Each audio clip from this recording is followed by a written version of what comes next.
All geared up.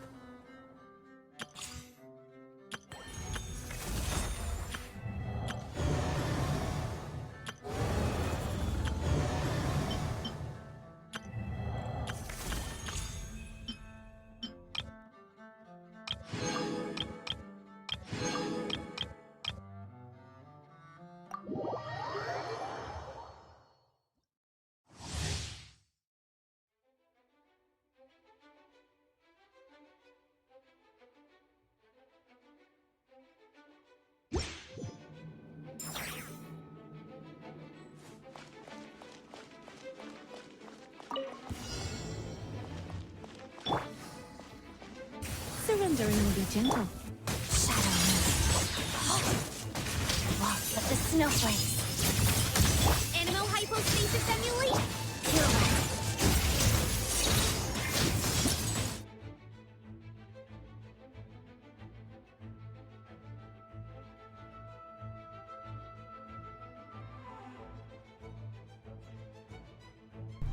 Wow, I did not realize it was this. Sorry. Sneznhaya! We're here! We're coming! It's been 6 years. Holy crap, I'm excited.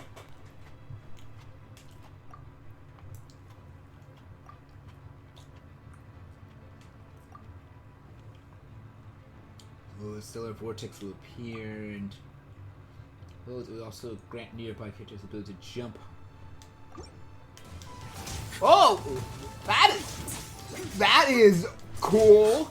Let's begin. Animal tech 63 awake.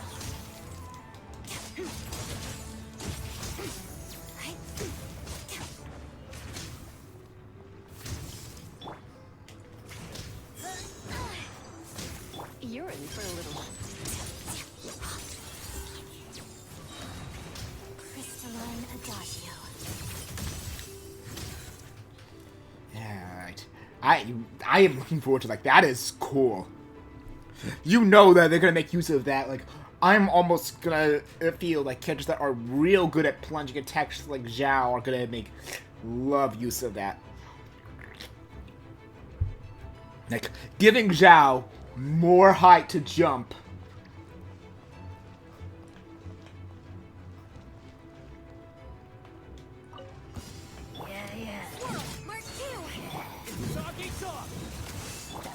Witness the snow swan's grace. Take a break. Holy. What a joke. How tiresome. Enhanced Animo Module 75. Crystalline Adagio. Here, boy.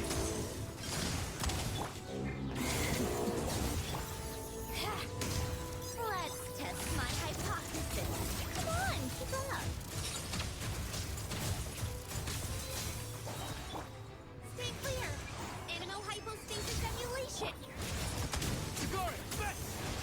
Witness the snow swan's grave.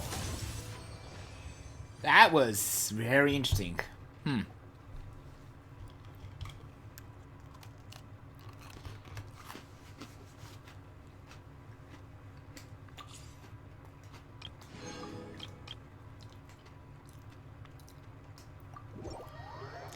So, from what I'm seeing, like, they're stellar. Well, I'm curious how I can make use of both of them.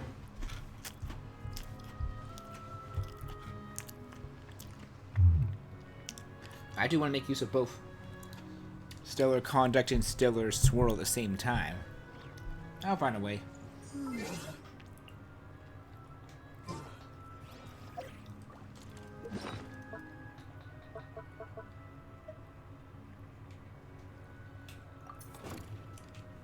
Who should I invite?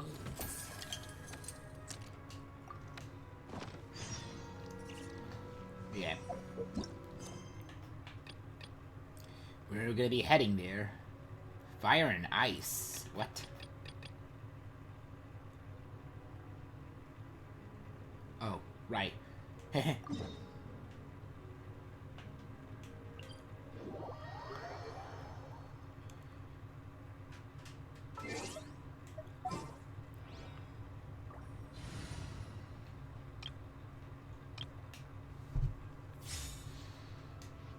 I've revamped my teams back now that the whole Pick up the pace. stream is over. Pick up the pace.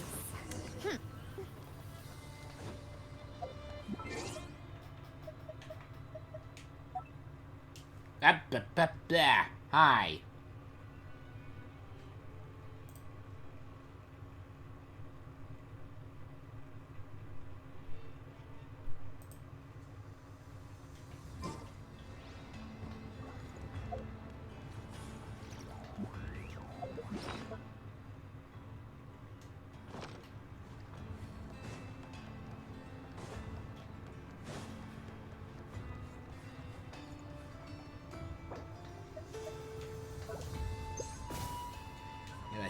I want to like do this one. Like this is actually a good one to do early before. Thanks for the invitation, Sandrone.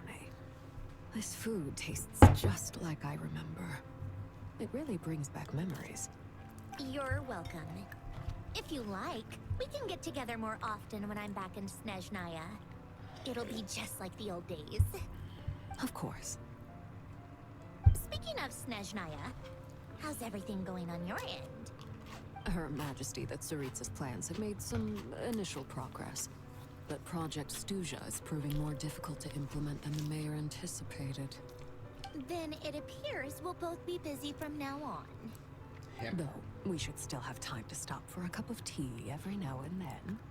Or even catch a performance by the Korolievsky troupe. Is Odette still performing ballet? Yes. Every time I see her, she seems to keep getting better. Amazing. I'd love to see her perform again when I'm back. I find it really quite fascinating. This is actually a Despite very learning her good craft under timing. Rosaline, their temperaments and styles couldn't be more different. That's not necessarily a bad thing. True. Rosaline danced with a fiery passion, whereas Odette is as frosty and opaque as a block of solid ice. She appears to be carrying a heavy burden. And yet, when she performs on stage, her movements are so pure, as though her heart were free from even the tiniest of blemishes. Or perhaps she's sealed such things away, where no one will see them. Perhaps. In the end, isn't that what ice does? Freeze over the cracks? But she's not fragile, she's resolute. If anything, I'd say she's dangerous. At least in that regard, she resembles Rosaline. Because she's dangerous? Because of her resolve. I suppose you're right. No wonder there are rumors that she's the favorite to inherit the La Senora title. Once we get to know her better, we could invite her to our tea parties. I hope she won't refuse. Me too. Yeah, we'll be going there. It's important to find time to relax now and then.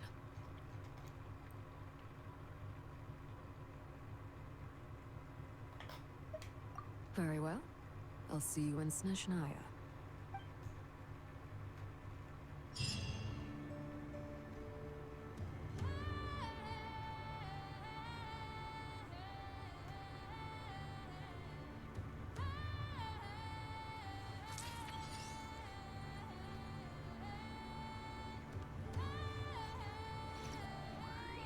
Yep. And now.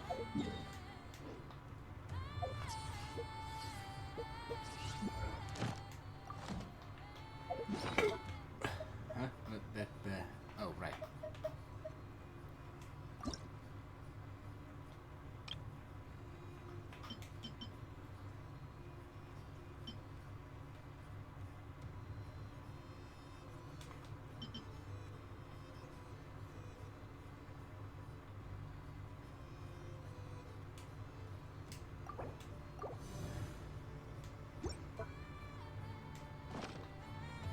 And now, I just want to like take care of the data and we'll get straight to there.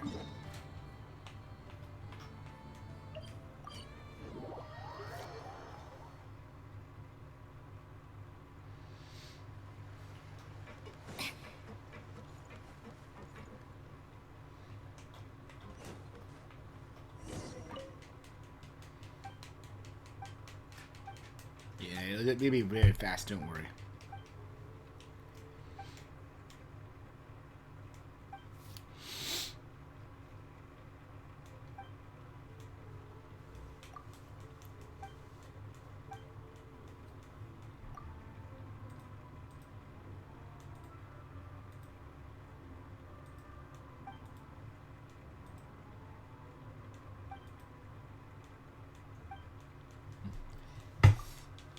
Why do I want to do these first? Because I want to just get them done and out of the way, so I don't have to worry about being up too late and losing out on them. And they'll give me primos to hopefully try and get Odette.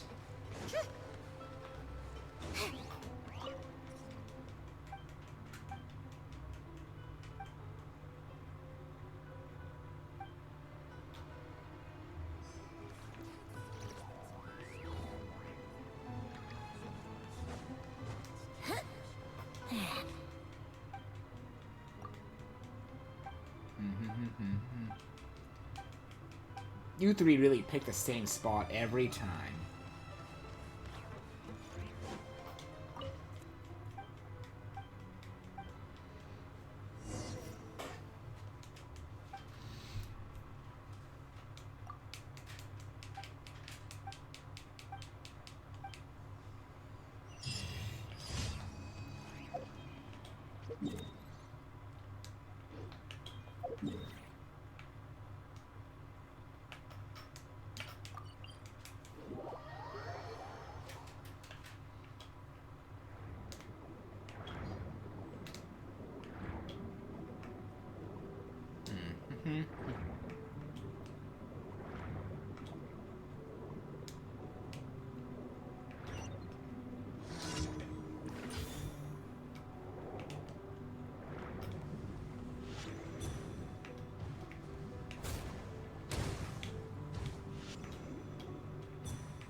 I'm just gonna go through here quickly.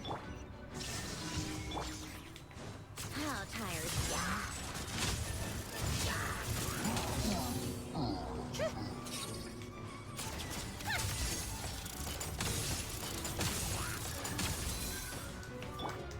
Now you shall perish. Bye bye.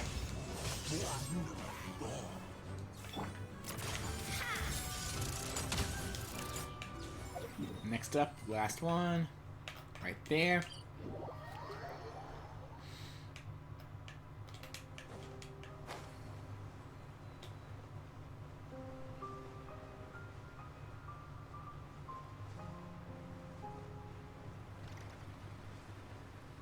And then we pretty much are done here, and we can just go straight to Sneznhaya. We missed.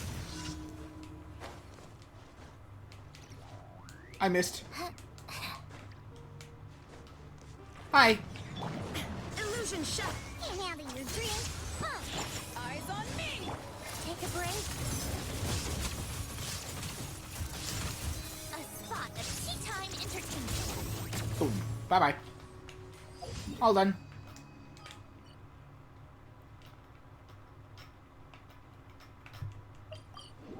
That was way too easy. Welcome to the event. Thank you for Welcome to the event.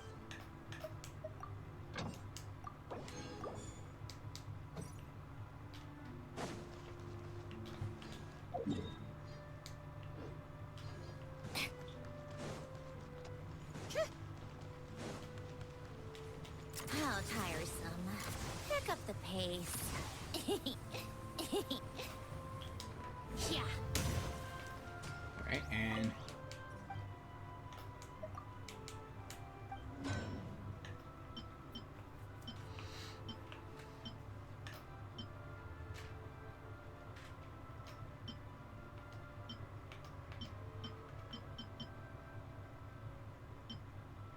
Hmm.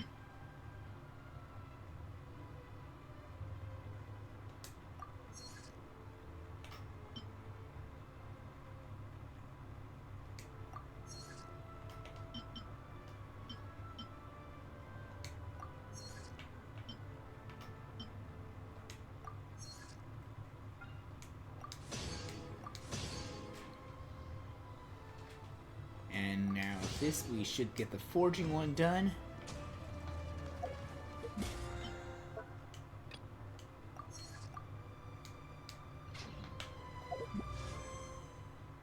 And now we're just 3 more away.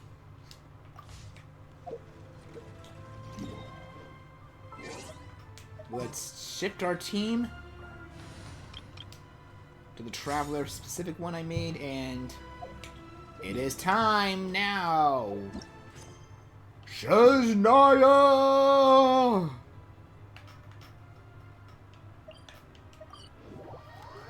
Oh, yeah. Push that action off my ear. The day's finally come. We're off to meet the Tsaritsa of Sneznhaya. What is she planning? And why does she need the gnosies? Soon, we'll have our answers. Guess this will be the end of your journey that your sister mentioned. What is she expecting you to find there? Sneznhaya still feels like a long way away. Hopefully, there'll be plenty of time to relax, eat some good food, and have fun before we arrive. But whenever Paimon gets thinking about how our destination is right around the corner, all these questions come flooding into Paimon's head. It makes her so nervous.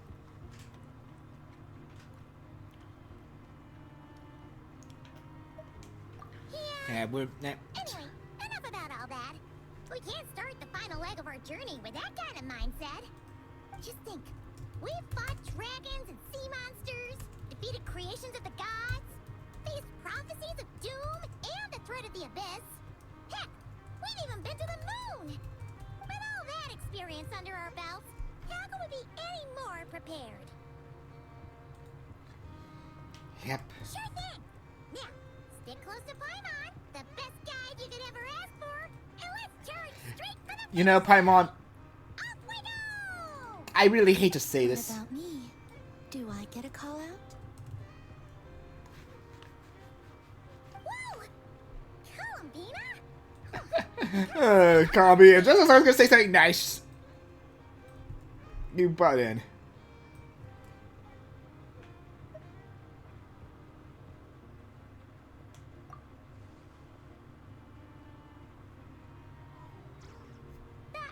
Don't look at Paimon! Paimon didn't sell you out this time! Oh, so it was you! Alright, guess there's no hiding it now. All your friends have gathered at the flagship to see you off. I invited Sandrone too, but she said she had to go back to Sneznhaya. She must be busy. Yeah. She had some nasty things to say about you before leaving. Would you like to hear them? She hasn't changed a bit. Alright, let's hear it. If they're heading to Sneznhaya, I'll bet it's to cause trouble for Her Majesty the Tsaritsa. Attending a farewell party for people like that would not be a good look for me right now. Also, please tell them not to count on getting help from a Fatui Harbinger in Sneznhaya. Our time working together was not terrible precisely, but we're on different sides. So when you get there, don't do anything to make life difficult for both of us. Well, that Oop. Alright, we'll do our best to keep our distance then. No, you've misunderstood. I think she means that she'd like you to go see her. As long as you don't make things difficult for both of you, you'll be fine. Huh. You really have to read between the lines with Centrone. Yep. Go on, get to the flagship. Everyone should be there by now. I told Lama that you once treated me to a truly unforgettable meal. Today, I want to return the favor. It's my gift to you. Aww. Thank you, Columbina. It's definitely nice to be treated, but hopefully this point, you know that you don't owe us any favors. The moon of Nodcry will always give you a warm welcome.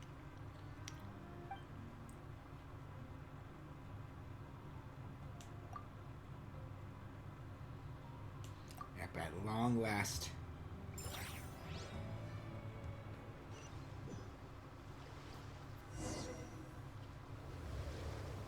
We're already here.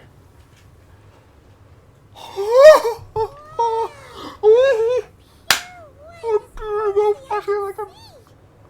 It's so pretty. Come on, give up. Over winter without mercy. I'm sorry. I feel like I'm tearing up with joy now. You can't even see it on screen, but oh.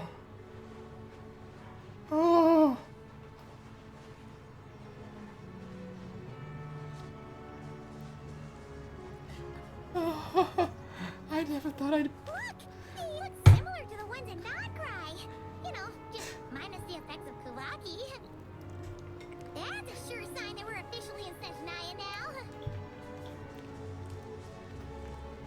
I knew we'd get here eventually, but I was not sure if I would make it, or if I'd get bored. In fact, the game would finally break me, but Treasure chest around here somewhere. No adventure is complete it's without kept a me in. chest or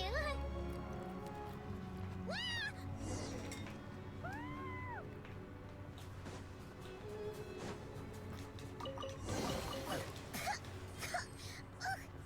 Paimon got a mouthful of snow. That's snow for you. It's so cold. Paimon's gonna snuggle up to you for a bit to get warm.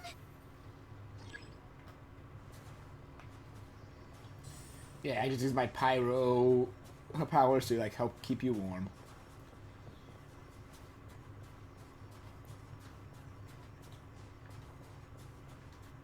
Hey, check it out!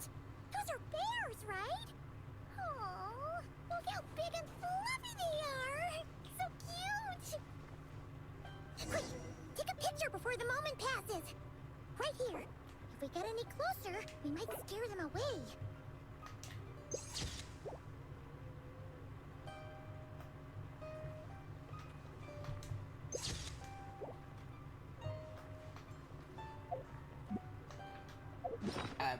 Oh, guess I need the special camera.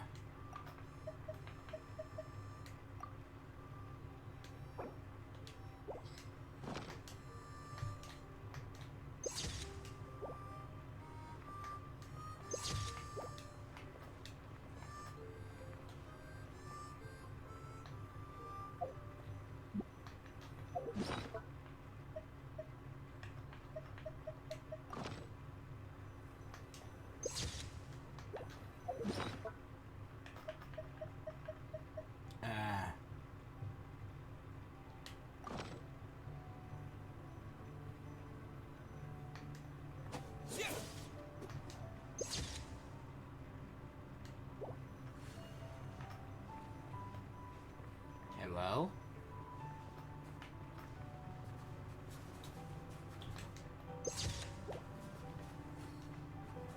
Oh.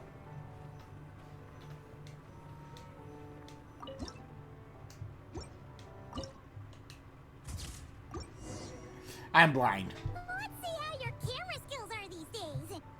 Oh, wait a sec. Paimon sees something. Come on, quick. It looks like a train carriage. Excuse me.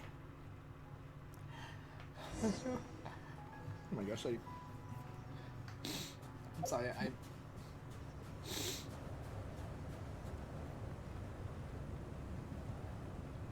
Paimon's heard that Sneznhaya has loads of railways and trains. This must be one of them. But why is it abandoned?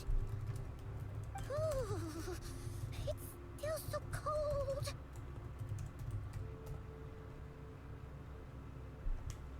I don't know. Maybe. Also, is it just Paimon or is the snow getting heavier?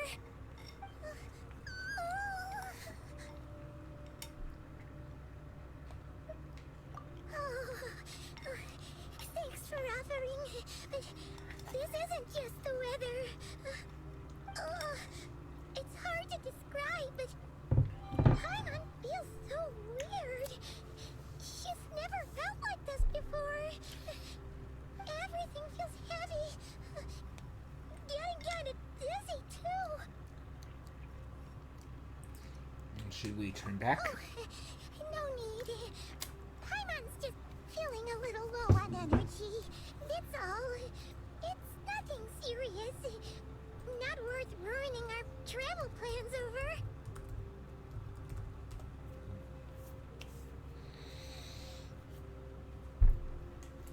Yep, sure thing. Sneznhaya, here we come!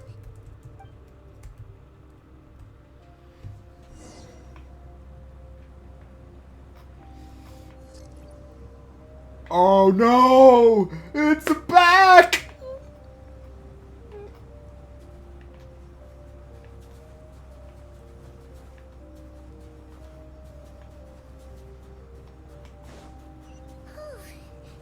Seems like the snowstorm is getting worse by the minute. Paimon can barely fly.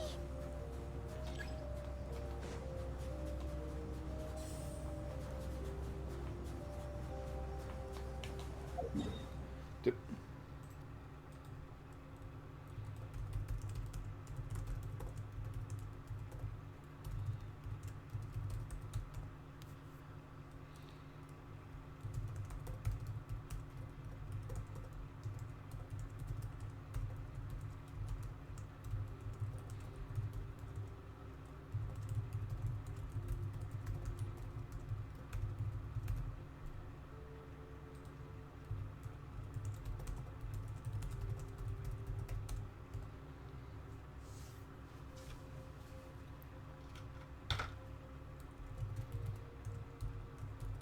On.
Paimon?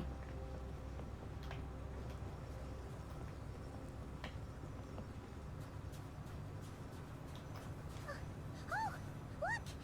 There's a cabin over there. Phew. Let's get out of this storm.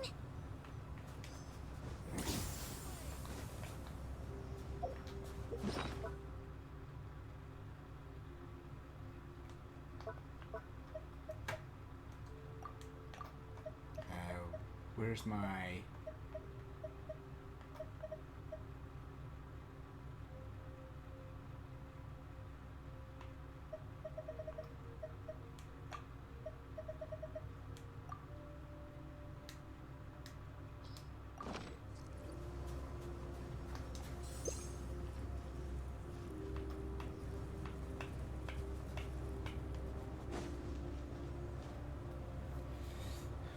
Just thought I'd use that. That's not my outfit!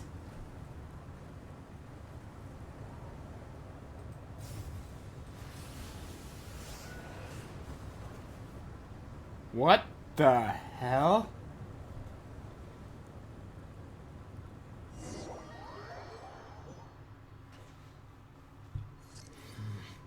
What is this place?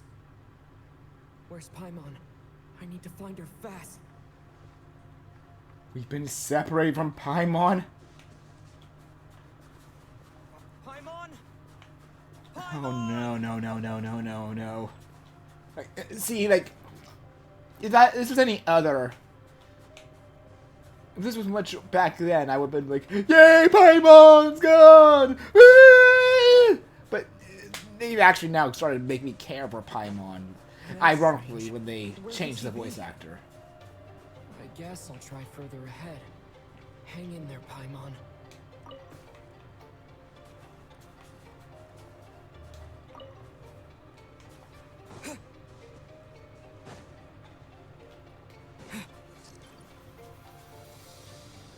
Is that a train carriage? Maybe I can get up from the inside.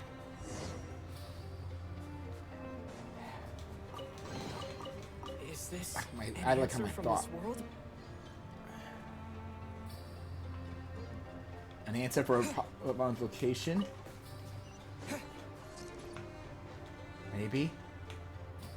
Paimon, where are you? I can't believe I'm actually caring about her. And I love it.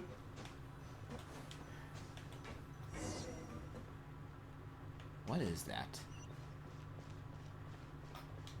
It says here, Kresnik's torch, civilian model. It's definitely getting a little warmer now it's turned on. I really hope Paimon's okay. You know how you gotta take the route up here.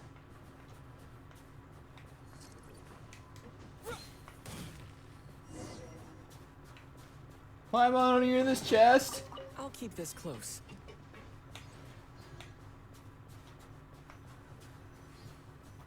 What was that strange sound? I can't tell if... Paimon? Paimon, is that you?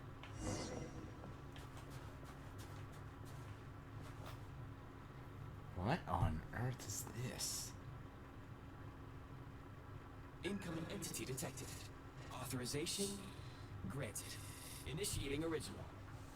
Hello, Descender, who's reached the eve of tomorrow. Eye of Grey at your service. Time since last activation.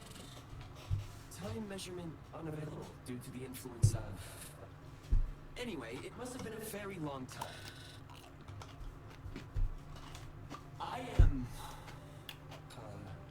I was born to fulfill a mission. To reach tomorrow. To this end, I must... Strange. What was it? Wait, my body? Huh? Why is my body like this? Apologies. After a long period of inactivity, it appears that a lot of data has been lost. Anyway, I was created so that humanity could reach tomorrow. But I am unable to load further details at this moment. Nevertheless, serving humanity remains my primary objective. I have detected a drop in your surface body temperature. I mean, You I have... cannot remain active in this state for much longer. In accordance with my preset programming, upon reactivation, I must ask the one who awakened me the following question. Will you accept me, Transcender? I will assist you, protect you, and fulfill my mission until we reach tomorrow. Sure, then.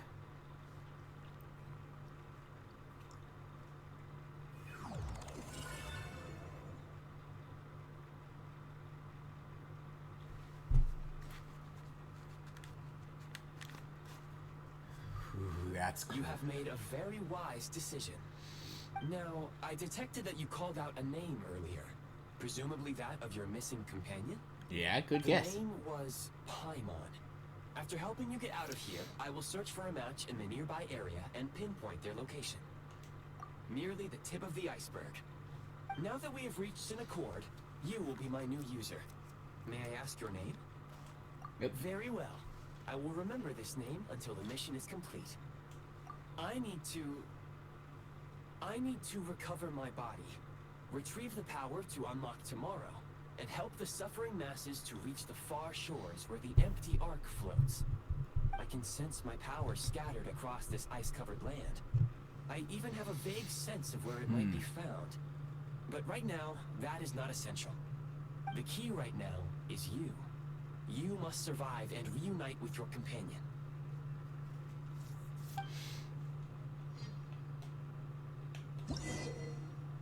They live.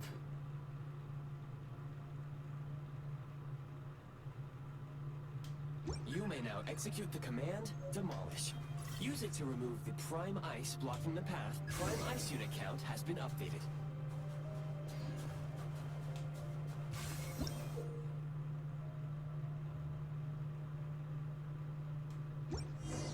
You may now execute the command, Build. Use it to create a Prime Ice construct to prop up the door. That is very interesting.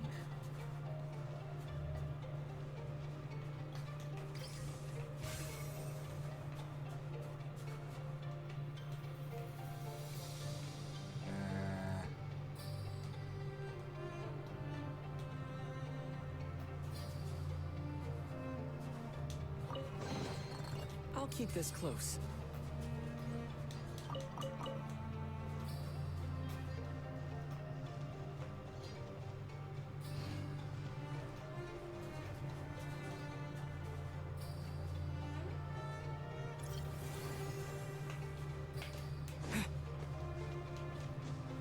I guess that was. Oh, I see now.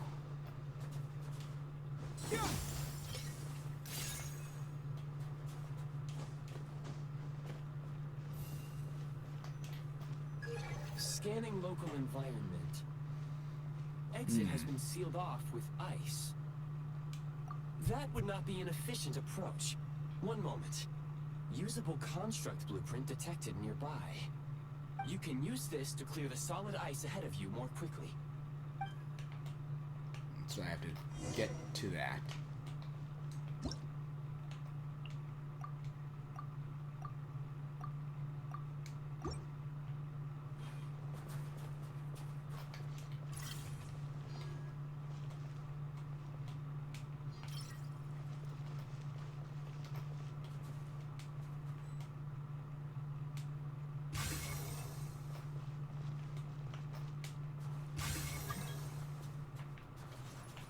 Hi, Mail.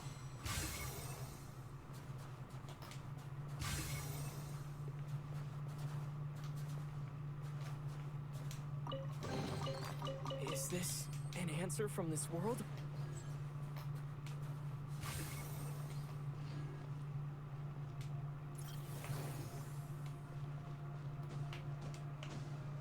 Da, da, da, da, da. Basic heat source.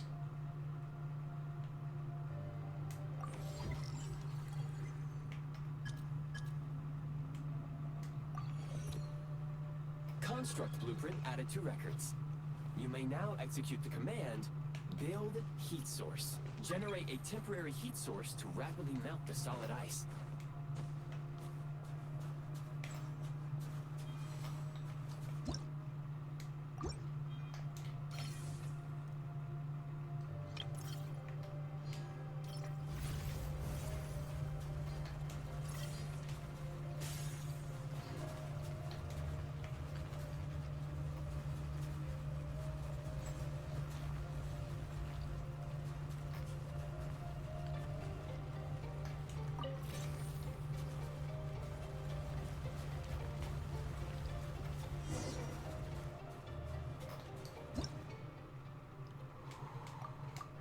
This is really cool stuff. Is this an answer from this world? My scan indicates the path is straight ahead. I recommend we proceed.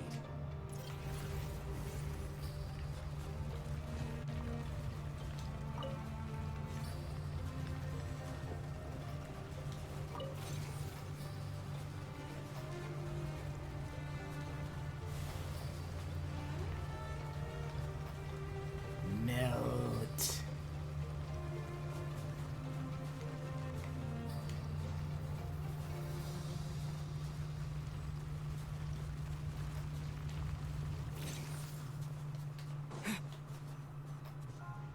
We made it out.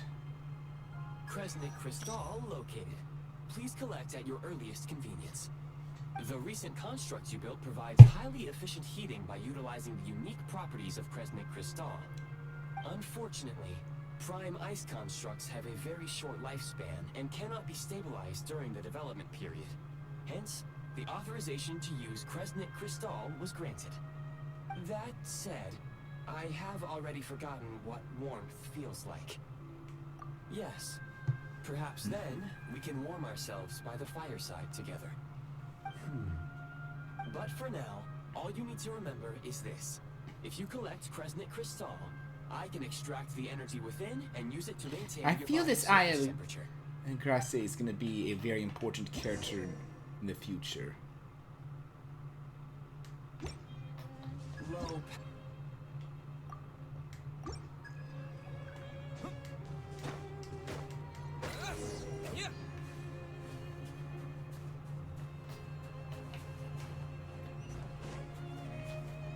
signs of physiological activity detected in the distance. It is highly likely to be your travel companion, Paimon. Go. Go now. Be reunited and sing together. May all the people be united as one. May all of life rejoice in unison. What was that? Approaching the target location. Scanning for signs of life. Life forms detected. 2. Affirmative. However, that is not the reason for my confusion. According to my database, this location is a train station, meaning the number of life forms is unusually low. Real-time environmental data suggests that the train station may no longer be in use. But whatever the situation, please exercise caution. Let's see what's in here.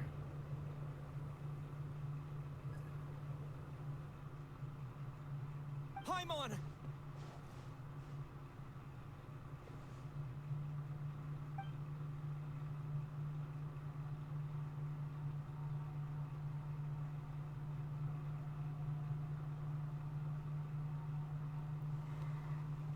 Oh my god!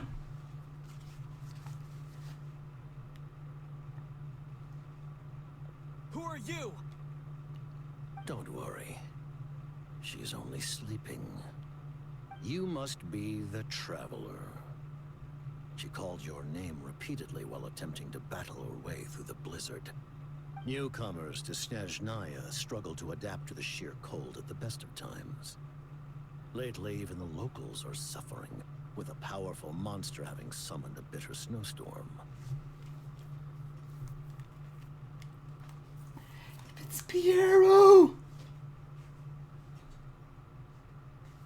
You two must be very important to one another. You should take more care not to get separated. Your eyes. Are you Conrian? There are indeed some Conrians left in this world who survived the cataclysm. But I doubt that is news to you. It would be unwise to interrogate my identity here. Focus your attention on your travel companion instead. We will meet again very soon. Holy shit! That's the first one! The unidentified subject has now left the area. He appears to be an individual of great significance, but my search has yielded no relevant data. I will try searching the database again. Against the odds, your companion is safe and sound. The other person even left a blanket for her. He helped Paimon.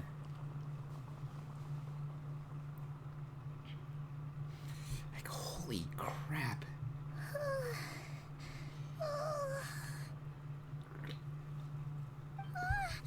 Traveler! Oh, thank goodness you're okay. Paimon was so worried. She looked everywhere for you. It's okay. Take it easy. Are you feeling alright? Pretty much the same as when we first got to Sneznhaya. Paimon must have caught a cold. She was feeling so faint. She just couldn't keep going any longer. So she had to lie down and sleep it off. Wait, where did the jester go? Yep, the director of the Fatui. The Jester Piero. So, you met him? The Jester.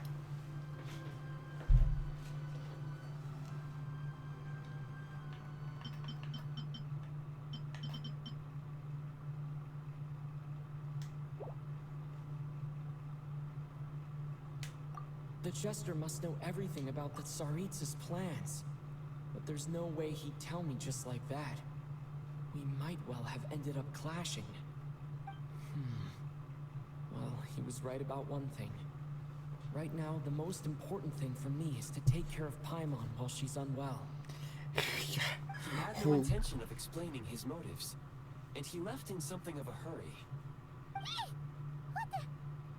Who is that? It looks like half a pair of goggles. How amazing! A self-aware, talking pair of goggles. Sneznhaya was once the land of the Fae. There are many ancient creations here that I'm sure would broaden your mind further still. Mind you, my database is also expanding as we speak. You must be a rare creature yourself. Oh, wow! Well, thank you so much. You've earned yourself some of Paimon's favorite candy. Oh, but by the looks of it, you probably can't eat that, can you? Goodwill detected. Instead of candy, perhaps I can suggest my preferred strategy. Please clean me regularly to keep me operating at peak efficiency. Oh, that makes sense. Every pair of goggles Man. needs wiping clean once in a while. Piero being the first harbinger we meet here. Back to the jester for a second. Paimon's still confused about something. When he first showed up, he already knew Paimon's name. And he acted like he expected Paimon to know who he was, too. Paimon could tell that he was convinced from his eyes. And he definitely seemed like someone pretty important.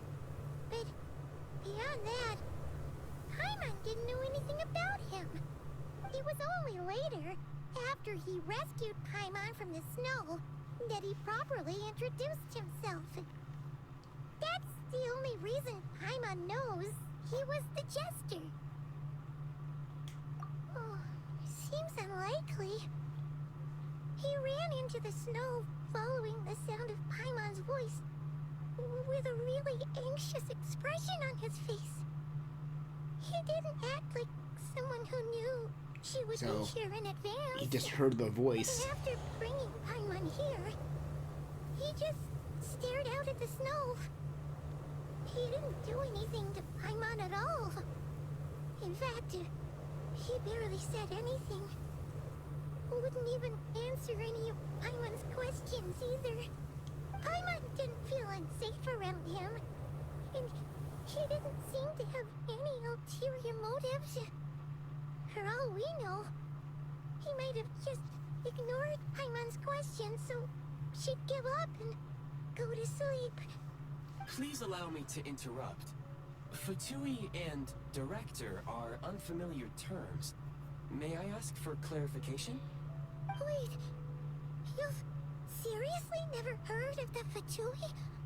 Oh, they're like the Tsaritsa's inner circle. Really powerful people. And the director is their boss. Understood.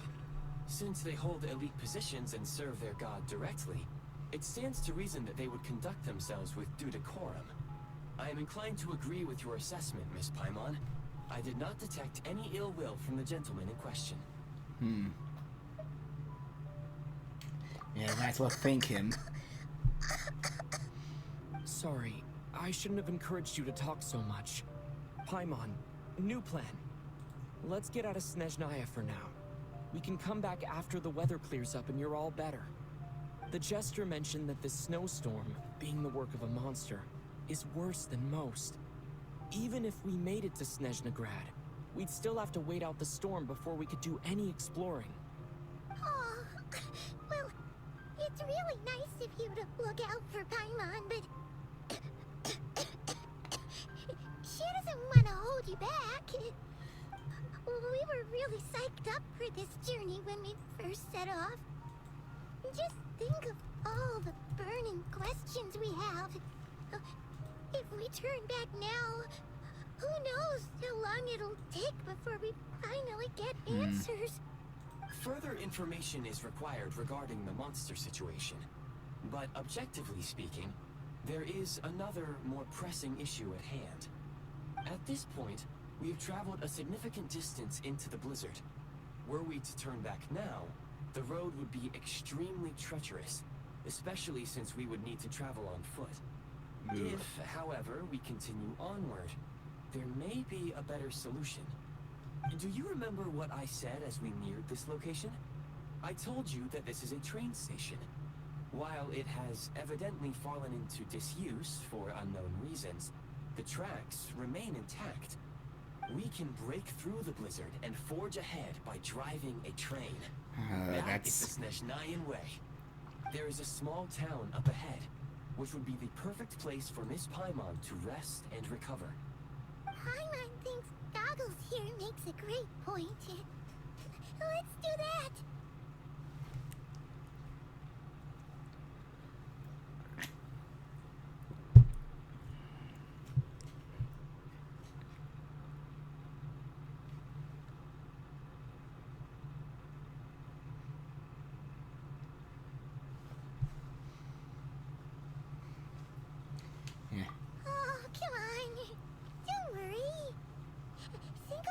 Traveling we've done so far. When has Paimon ever gotten sick before?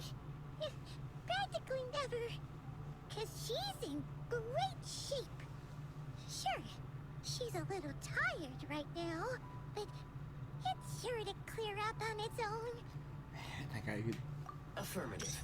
Should you ever need my assistance during your future adventures, please call for the Eye of Grey whenever you wish.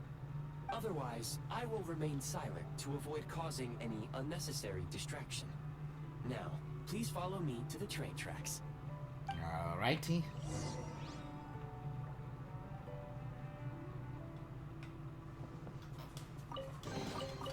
Is this an answer from this world?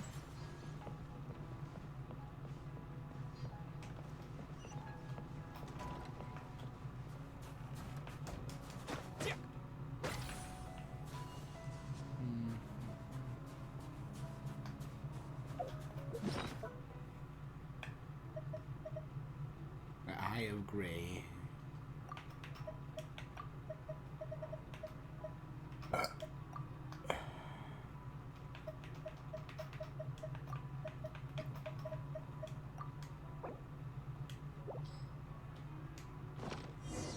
Please confirm when you are ready to depart.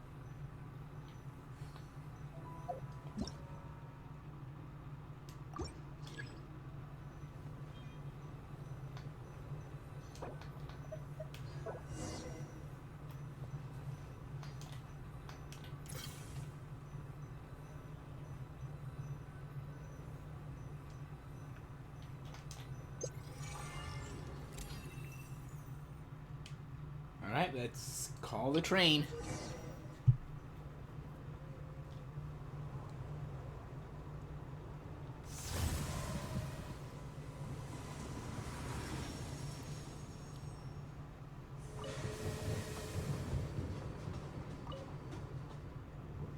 Heading north from here, we will soon arrive at...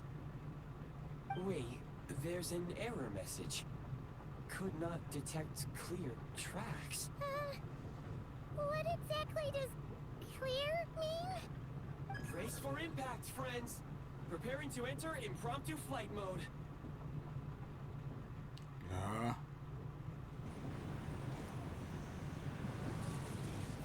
no!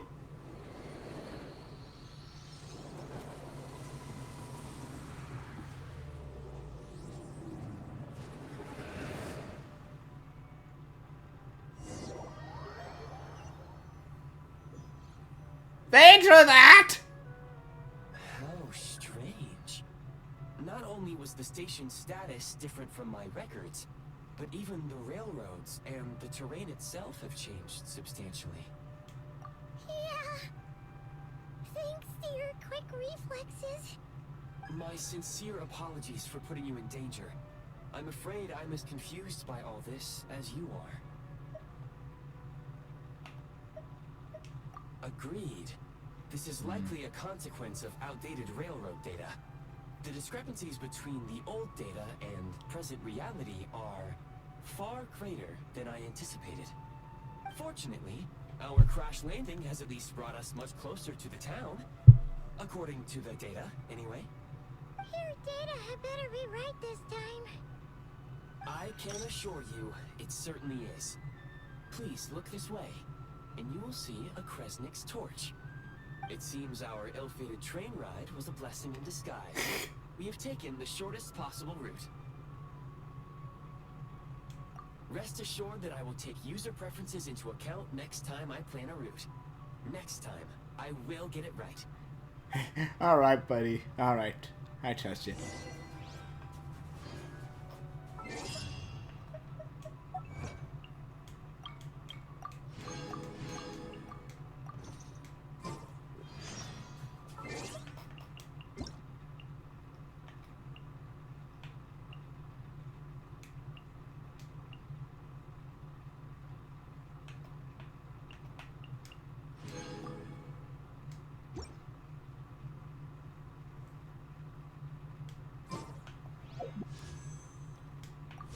Alright, we're getting it. Statue of the Seven. Here we go, baby! Cryo Traveler!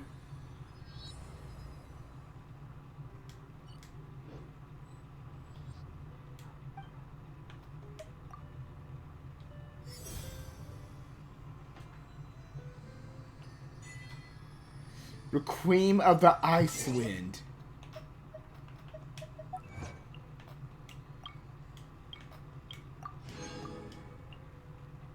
Ladies and gentlemen, the final element for Traveler. At least for now. Let's see what it can do.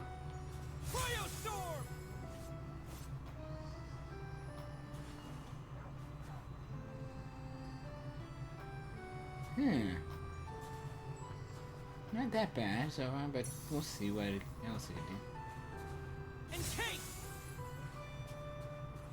Excuse me, is there an inn nearby? I'm sorry, but they've all closed. Huh?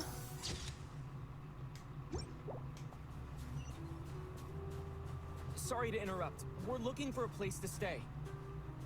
I can't even afford to warm my own house, let alone run a business. Excuse us. Is there anywhere we can stay around these parts? I'm afraid not. You'll have to try your luck somewhere else. All we can do is wait for the next shipment of Kresnik Crystal to get here.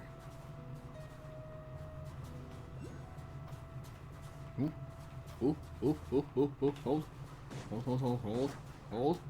I detected something up there and I want to get it.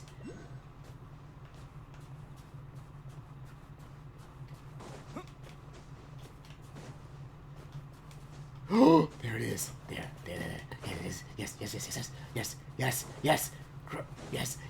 Yes. First Cryoculus.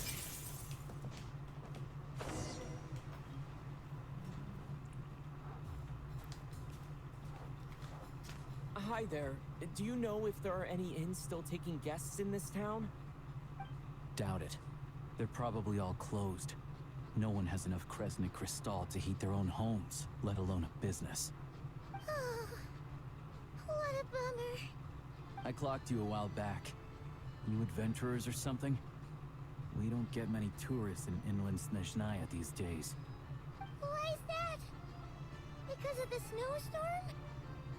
In part. But the bigger reason's Project Stuja. Since it's Her Majesty's will, we have to put up with it whether we like it or not. Oh, sorry. I assumed it was common knowledge by now. Basically, the Tsaritsa is planning something big. Something that requires an enormous amount of energy. That's probably Even if they news. use all the surplus Kresnik Crystal in Sneznhaya, it still wouldn't be enough to meet demand. So, the Vetja passed a resolution requiring all factories and households to reduce their energy consumption. The policy has thus been charmingly named Project Stuja, meaning bitter cold. Bitter cold? So, like, it's gonna be a cold winter, folks? You're all gonna have to find a way to get through it? That kind of idea? Pretty much. When you're broke, you scrimp and save. When it's cold, you huddle together for warmth. There's always a way to stretch things out to make ends meet. Trouble is, if you stretch someone out like an elastic band for too long, who knows if they can ever bounce back. You know what? Come with me and see for yourself.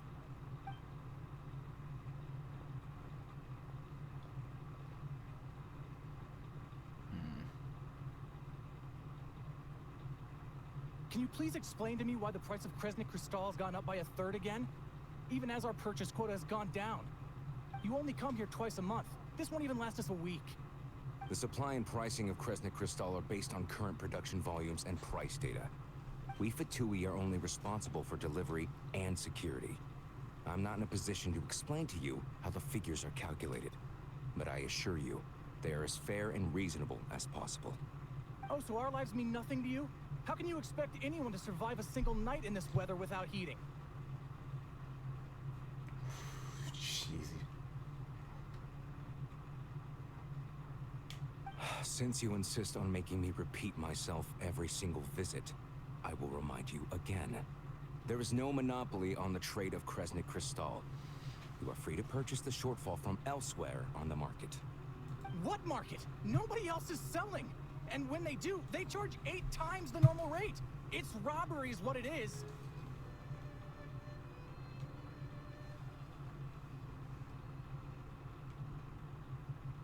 Which is why the Snezhnegrad Veche passed a resolution to support border communities, without which you wouldn't even be able to buy crystal from us to begin with. So if you're here just to argue, move aside and let the next person in line come forward. Everyone's feeling the cold here. You... All right, everyone, let's calm down for a second. A few words, if I may. We're all subjects of Her Majesty the Tsaritsa, and I'm sure every one of us is dedicated to her great cause. We all know how cold it is. And the more it snows, the harder life gets. Everyone's struggling already. Let's not make things even more difficult for each other. But Liaison Shishkin, there's clearly something wrong with this quota. I have a family in Marepasak who tell me they can buy at least double our crystal allotment. Oh, believe you me, I had the same reaction when I first saw the numbers. Couldn't believe what I was reading. I even wrote a letter to confirm the true figures, but... I'm afraid the quota really is as low as you've been advised. Still, you must understand that calculating these energy quotas is a complicated balancing act. They have to factor in population, town size, industrial application. Our top priority must be to keep the largest Kresnik's torch burning continuously. Only then can we sell the remaining crystal for household use, and in doing so, we must make sure that everyone is treated fairly. As our Fatui comrades said, they are only responsible for delivering the goods. They need to keep accurate records, and they do not have any authority to modify the rates or quotas. Jeez. That's right. Our duty is to do things by the book. Tell you what, listen. I know how anxious and upset everyone is. As a matter of fact, I was just discussing it with the mayor. What we can do is open the lower combustion chamber of the Kresnik's torch to the public. You can come to me directly to register, and I will allocate time slots accordingly. I can't guarantee there will be ample energy for household use. We can at least make sure you'll be able to boil water and cook food each day. Let's hang in there and make this work together, all right? They really are trying to pull things Fine. together. I don't see any alternative. So, this is Project Stuja in action, huh? Oh, no wonder nothing's open for business. People are barely getting by. You were looking for an inn, right? For your, Fae friend? Oh, Paimon's not a fae. Just Paimon. She must have caught a cold or something. We only just got to Sneznhaya, and we're still getting used to the climate. I have a small place in Stratomaros. I don't stay there very often, though, so it's pretty basic. But if you're not picky, you're welcome to rest there for now.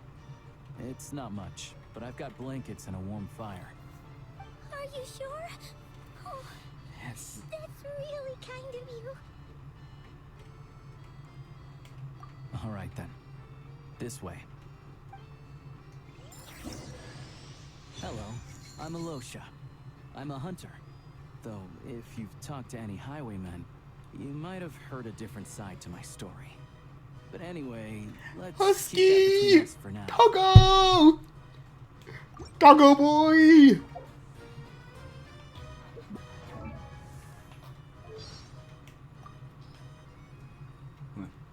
Is there one about cryo?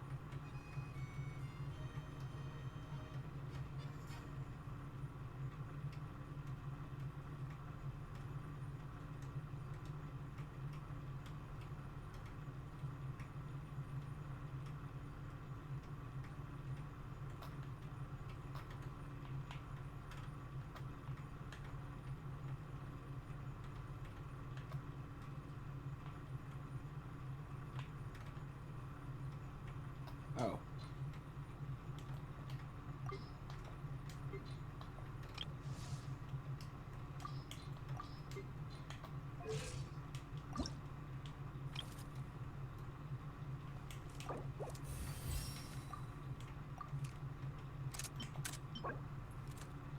Aww. Of course, it's like new stuff I don't have yet. I mean, I expected that, but I just thought, like, maybe, but nope.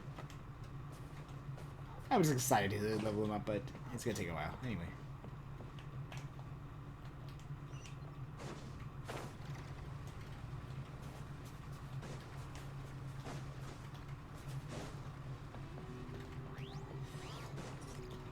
Yeah, like, I was... What's this?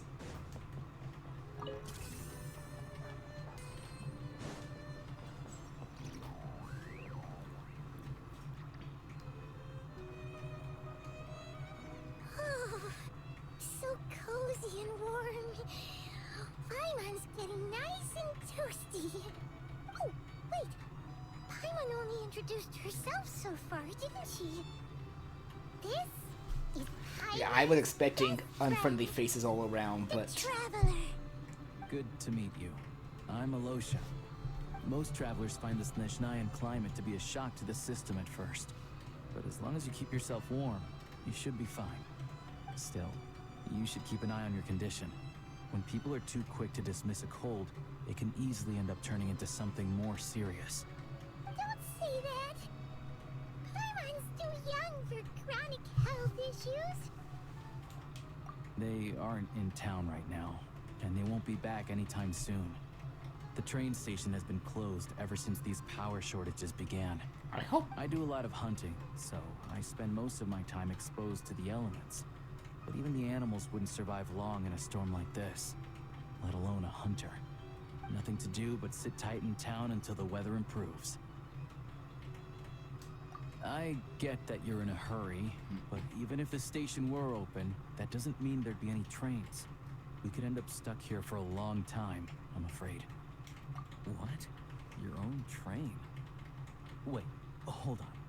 That train? The one that suddenly fell out of the sky and crash landed on the ice? Oh, we got lucky and found it in a cave.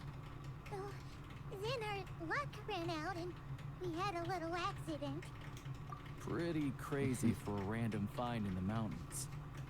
Well, as long as your train's good to roll, you might get to Sneznhaya after all. I've been doing some digging recently. Turns out, the real reason for the current energy crisis in Stratomaros is that some of the supply is being seized for a private stockpile. But to expose what's going on, I need to catch them in the act. So, I'm heading off to catch a rabbit. Huh? Wait. A rabbit? Figure of speech, Paimon. It's a figure of speech. Real rabbits couldn't pull this off.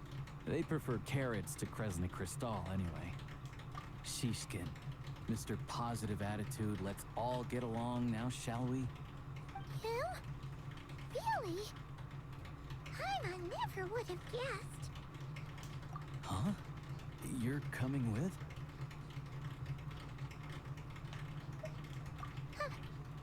Oh. Okay then. Just give No. Paimon a second to get ready. No, you Alright. stay. You stay. No point pushing myself. This is actually because I have concern. Stay here and hold the fort then. You need to like stay in like. Careful, you two. Oh yeah, there's one more introduction to do. Tagarin, get in here. Doggo! Doggy boy! A doggy.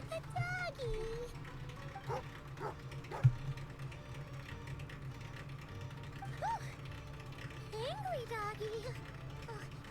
Tagarin doesn't like being petted then. He likes to think he's above that kind of thing. He's my hunting partner, so he'll be joining us when we head out. Carrots aside, we'll need to stay completely undetected. We can't risk spooking our rabbit, but there's no telling which burrow he'll scurry back into. First, we need to find a way into the train station and see if we can find any real freight data. Shishkin's figures can't be trusted.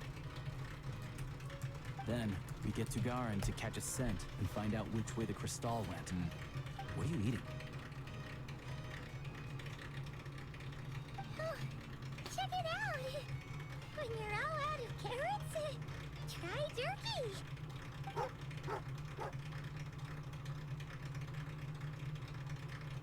Good doggy. Good doggy. A fellow dog lover, huh? Yep. I love doggos. Rabbit lover. Carrots are great too, you know. Good to know. Eat up, Tagarin. We've got a lot of work to do.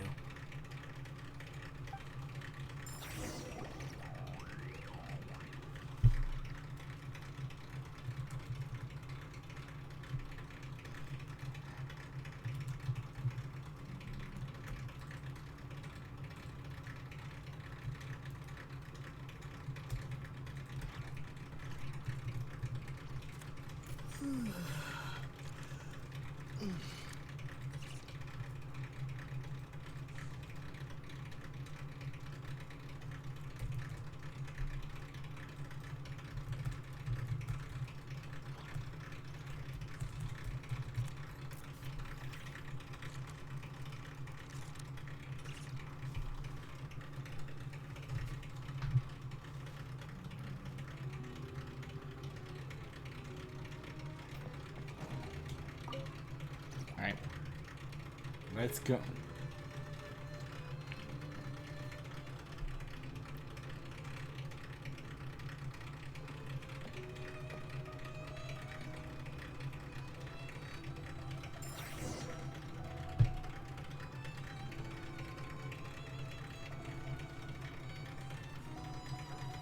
Alright. Let's. Wait.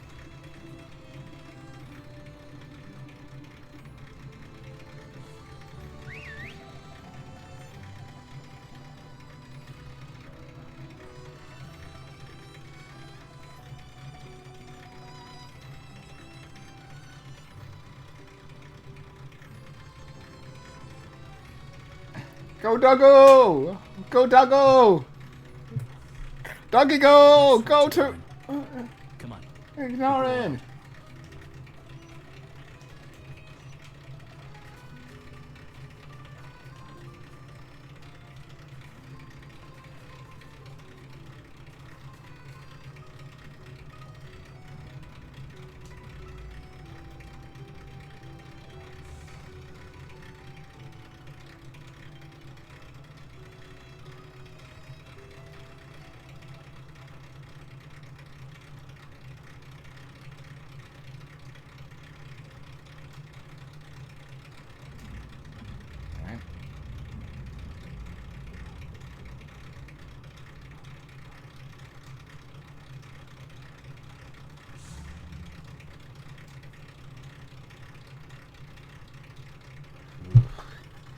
I'm glad I don't have to do this stealth part. I just have to, like, follow what he does.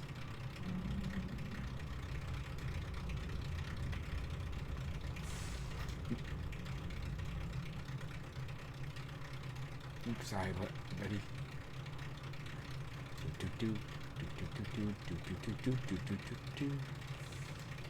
This way. We'll enter from the upper floor.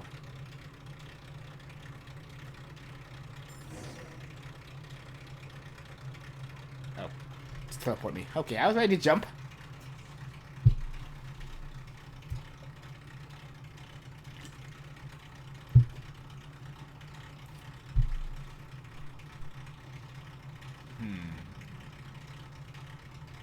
There we go. The freight list. Straight from the Fatui. So Shishkin won't have had the chance to doctor the figures. Looks as new as the day it was printed. I guess no one bothers reading these unless they have ulterior motives. Yeah, this is all we need. Come on, let's get out of here. Then go track down the Crystal.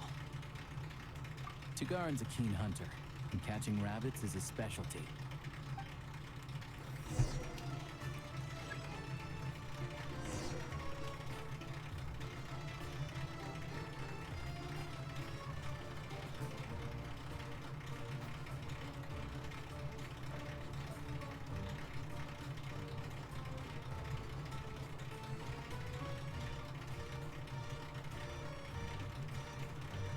Oh, we control.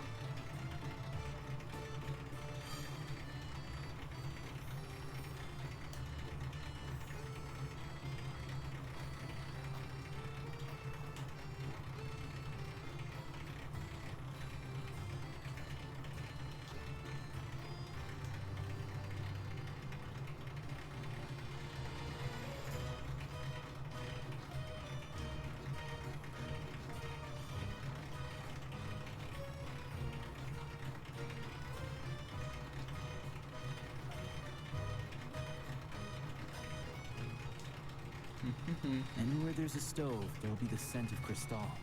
That's normal.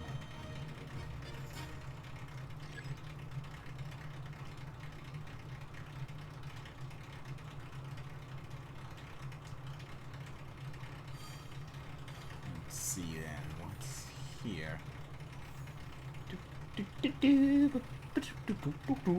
I'm just a donkey trying to find some food. Don't mind me. I'm not searching for anything else but food. Look at me, just trying to sniff for some food. But if he picks up the scent of Crystal somewhere and there's no stove around, that's how we know something's up.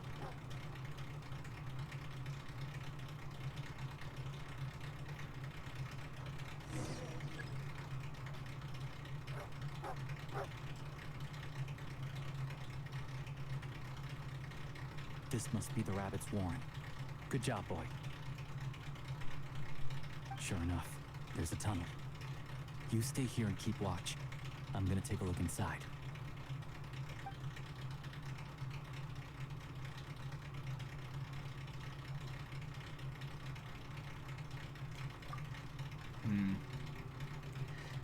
It's probably the Fatui and recover some of the missing.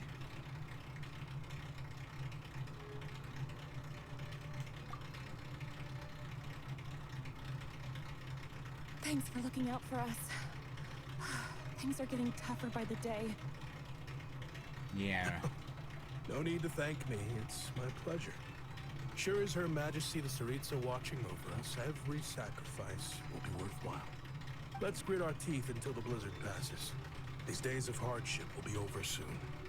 Maybe for everyone else, Liaison Shishkin, but for you, the hard times have only just begun.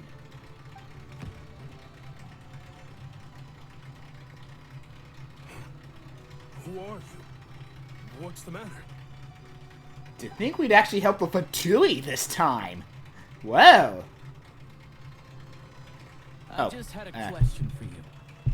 Why, when times are as tough as this, sorry, I give that one to someone that. hoard more Kresnik Crystal than they could ever use?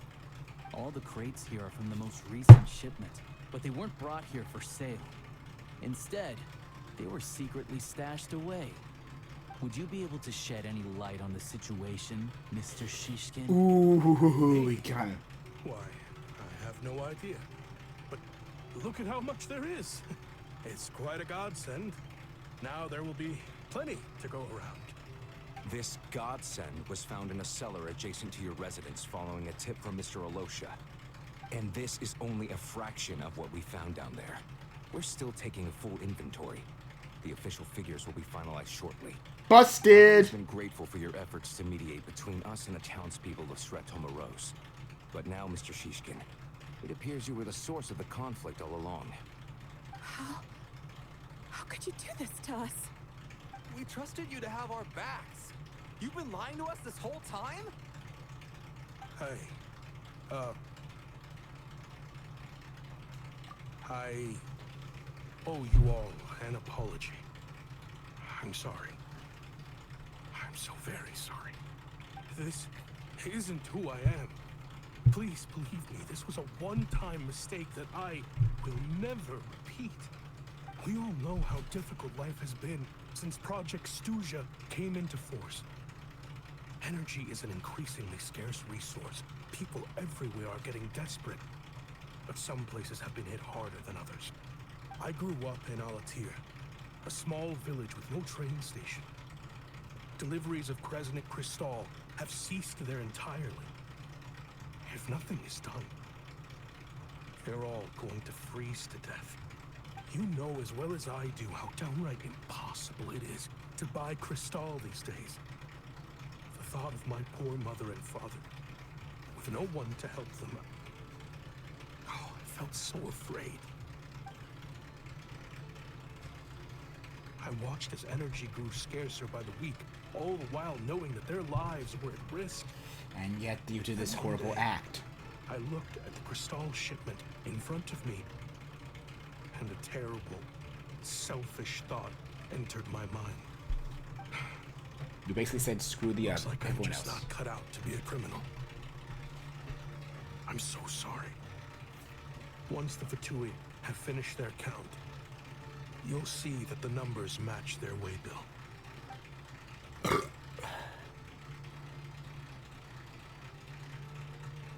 I have the official Sneznhayan quotas here. Anyone who has already purchased energy, please make your way over here to correct your transactions.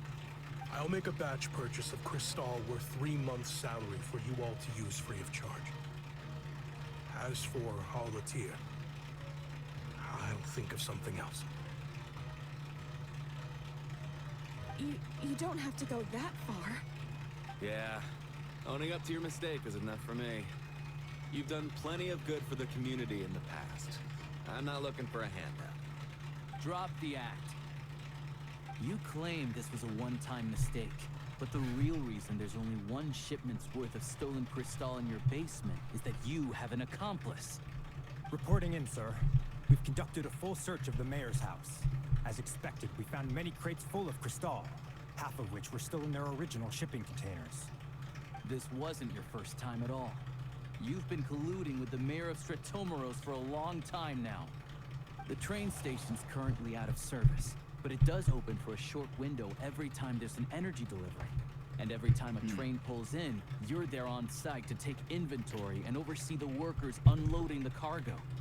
The mayor handpicks said workers. Per his instructions, they transport the crystal by tunnel at night to the mayor's house, and he sells it out of town. But since he can't get the goods out of town by train, he had to arrange an alternative method of transportation. This meant slower sales, which gave me plenty of opportunity to catch him in the act. Wait, the mayor's involved in this too? Preposterous. What proof do you have of any of this?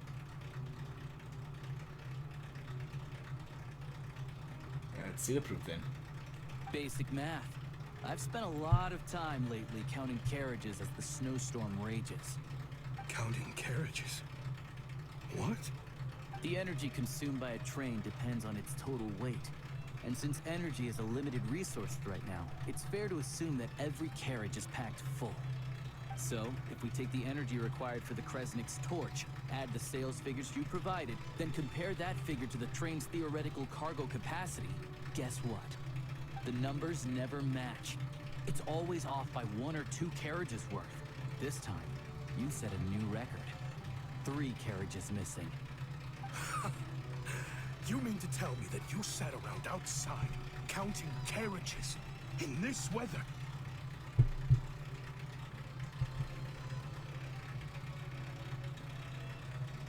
I'm a hunter. I have 2 options. Hunt or starve. Well, I've heard enough. The evidence speaks for itself. Take Shishkin and the mayor into custody and escort them back to Sneznhaya. Oof. You cocky little brat, ruining my business.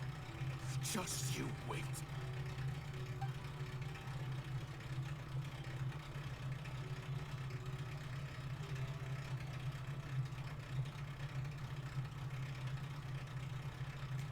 Yeah, something felt off. So I just followed my gut. Math isn't my strong suit, though. I'm lucky my dad made me learn enough to get by, but all this number crunching was a million times harder than the aim and fire work I'm used to. Thank you for your assistance. You're a brave lad. Shishkin was quite the cunning criminal, as I'm sure you can tell. He did all of this right under our noses, and we never suspected a thing. Even the Fatui can miss things. Clothing. He had everyone fooled. Even with that sob story he fed us. He was probably trying to keep the mayor out of it, not just mask his own motives. Without the compelling case he put together, even I might have fallen for it. Alosha, was it? Tell me, are you really a hunter? We can go find some wild animals if you want. I'll fire off a couple of shots, and you'll see whether I'm the real deal. I didn't mean to cast suspicion on your identity. It's just... well, I'm sure you've heard of the Rokat. Recently, they've been recruiting people with your kind of talent. They hide in plain sight under false identities, working against Project Stuja, sometimes directly opposing the Tsaritsa herself.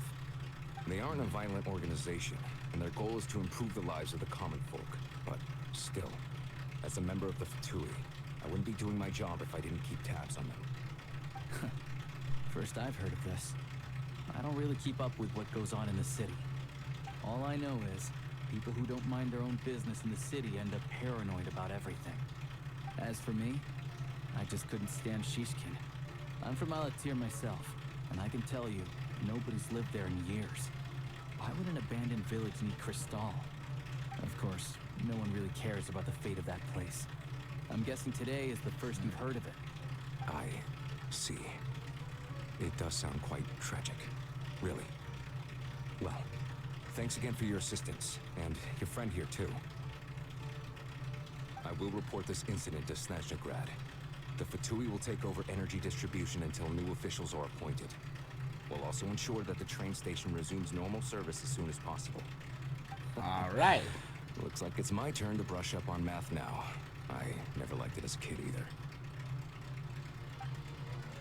Interesting.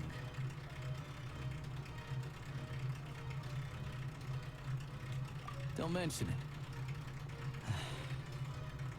Isn't the soldier overseeing the delivery supposed to verify the quantity of the goods?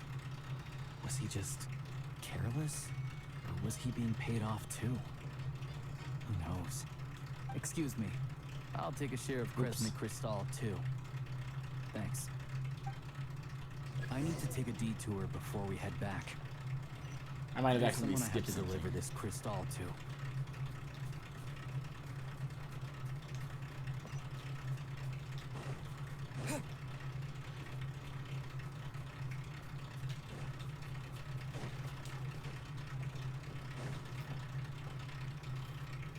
Who will we delivering it to? Hang tight for a moment. This old lady, she doesn't really know who's who anymore.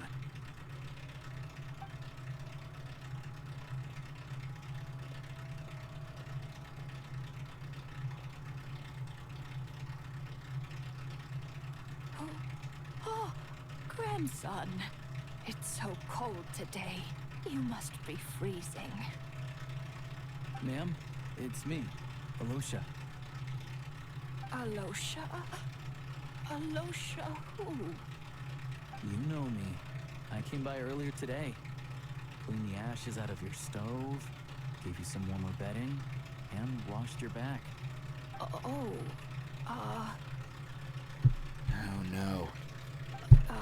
I'm sorry, I don't remember. Now, how often do I get to see my grandson? Hmm? Come on, take a seat and relax while I fix you something to eat. It's okay. You just rest.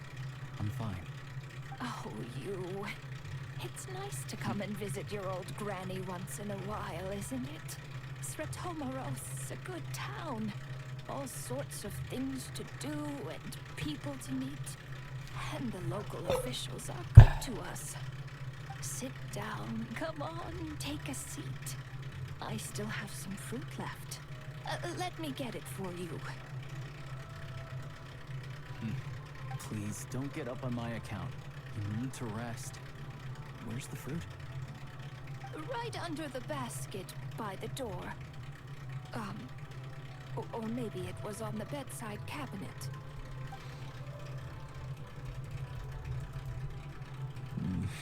Honey, dude! Well, grandson dear, do you like it?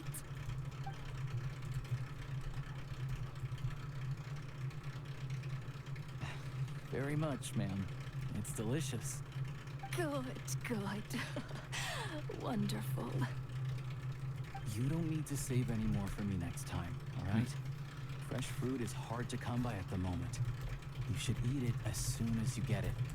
Oh, I don't need it. I'm fine. But if you like it, come back for some more soon.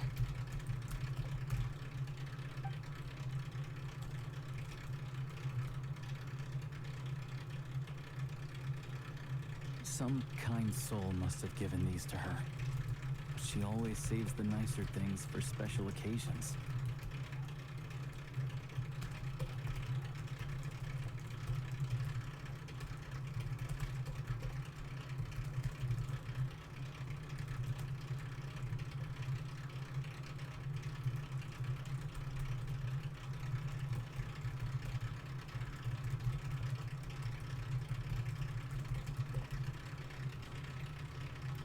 I met her at the market back before her health began declining. She was a lovely old lady. We're from the same hometown. Not many people have heard of Alatir. And if they have, it's usually for all the wrong reasons. There's a gang of highwaymen that came from there. Now that it's an abandoned village, it's rare to find anyone who shares fond memories of our hometown. So after we got talking and realized we were from the same place, we decided to keep in touch by letter. I first learned of Sretomaros' energy supply problems from a passing comment in one of her letters.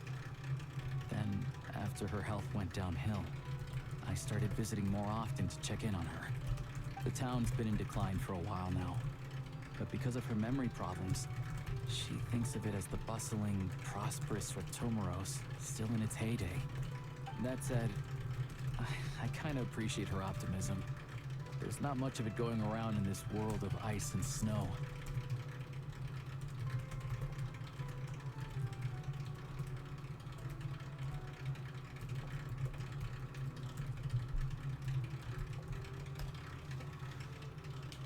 It's fine. Everyone grows old. In Sneznhaya, some people believe that in your final moments, you'll sense a familiar presence by your side. You turn to look at them, but their face is blurry. So you focus hard, trying to make out who it is. And when you finally see their face, the Grim Reaper reaches out and takes your life. She still calls me grandson, though. So at least I'm not a blurry face in her world just yet. Come on, let's get back and see how Paimon's doing.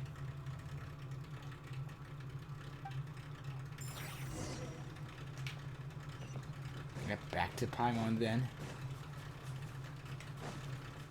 Doggos! Doggos!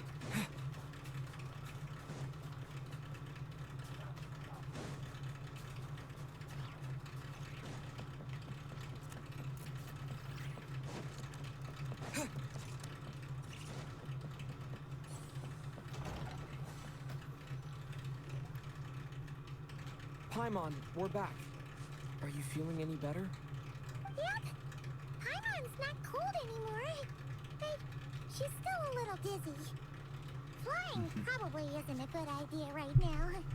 Paimon might lose her balance. Yeah, just keep resting, Paimon. Paimon's sure she'll be fine.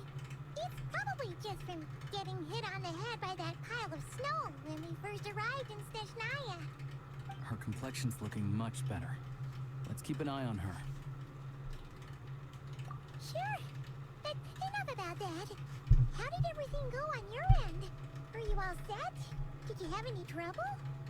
I'll explain. It's a bit of a long story.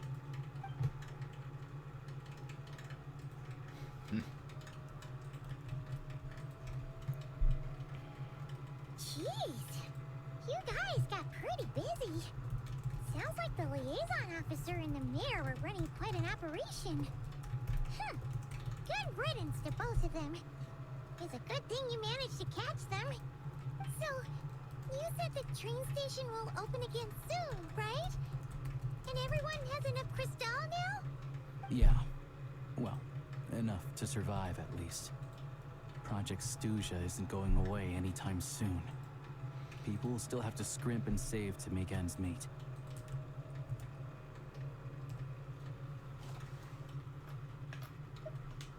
Don't know. The goal of Project Stuja is to gather energy for the Tsaritsa, but no one knows where that energy's going. It's never been made public. The thing is, we were told that the project would only last for 6 months. Time and time again, they keep extending it. Extending it? Does that mean the Tsaritsa's plan isn't going very smoothly? That's what everyone suspects. In principle, any proposed extension needs to pass by majority vote in the Sneznhaya Veche. But even though opposition has been growing, any detractors end up caving into political pressure from the Rooster, Pulcinella. He's the chair of the Sneznhaya Veche and a key figure in the voting process. He has the backing of many powerful and influential people. How come the Fatui are picking on ordinary people even here in Sneznhaya? I don't see it like that. Fundamentally, the Fatui will always think and act in the Tsaritsa's interests. But that doesn't mean they don't care about the plight of the common folk. The only reason Sretomaro still receives crystal shipments is because of a relief proposal put forward by the Rooster himself. Then there's the Fatui soldiers providing support in every corner of the nation. Pretty much like they're... Even the Northland Bank provided some mora for disaster relief. Basically the project They're as is conservative and indifferent very as they come. rough. The Fatui are following the Snezhnaya's orders, but they are still trying to help the other people. There's always going to be some conflict when those worlds collide.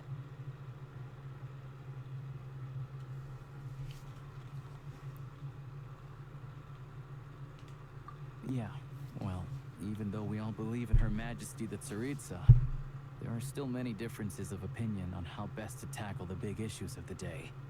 Regular folk don't have an easy way of getting their voices heard in Sneznhaya, while the rich and powerful are either unwilling or afraid to speak out for all sorts of complicated reasons.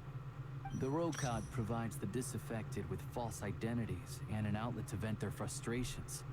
Of course, an organization like that exists in a gray area.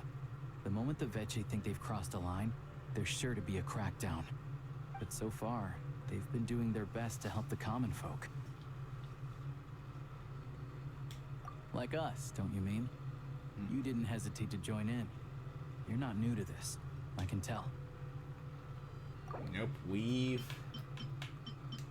been around for... That's because we're adventurers. It's our job to help people out with commissions and get to the bottom of things. Sounds like we're going to get along. So, what's your business in Sneznhaya? Aside from taking your friend to see a doctor, of course. I want to meet the Tsaritsa. It's complicated. I've had run-ins with many of the Harbingers along the way, and I really need to know what the Tsaritsa is up to. Her ultimate goal, what the Gnosis mean in all of this. Since I've made it this far in my journey, I have to find the truth, whatever it takes. Wait, so... no way. Are you who I think you are? You just realized? Sounds like you've heard of us then. We're getting more famous by the day.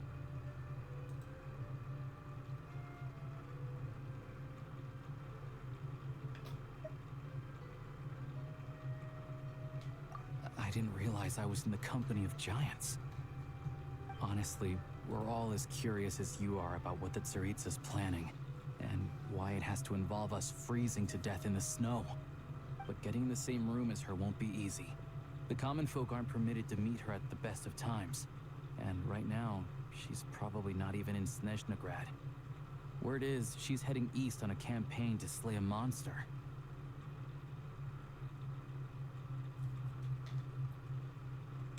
Yeah, so you've heard of it. A wild, unpredictable monster with the power to summon snowstorms. It also absorbs everything around it into its body, so it's growing constantly. Now, it's so big that the Tsaritsa has deemed it the #1 threat. Luckily, as it grew, it became increasingly less mobile, so it doesn't pose an immediate threat to this town or to Sneznhaya. I'm sure the Tsaritsa and her personal guard, the Druzhna, won't have any trouble defeating the creature between them. It's just a question of how long it'll take. Suffice to say, you won't be seeing her anytime soon. You'll have to wait until she gets back.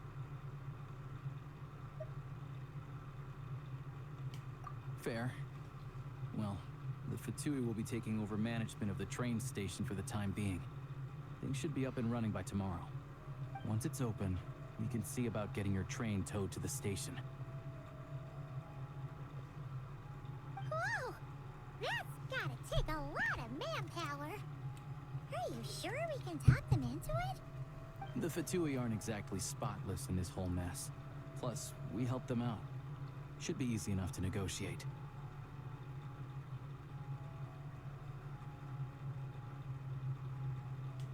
As far as I know, all the paperwork is dealt with upon manufacture. I've never seen anyone check it, so I wouldn't worry. Oh, that's Having good. a train makes everything much easier. We'll reach Sneznhaya in no time. I need to head there myself anyway. Got some game to trade for Mora. I know a good doctor in the city. I'll introduce you when we get there.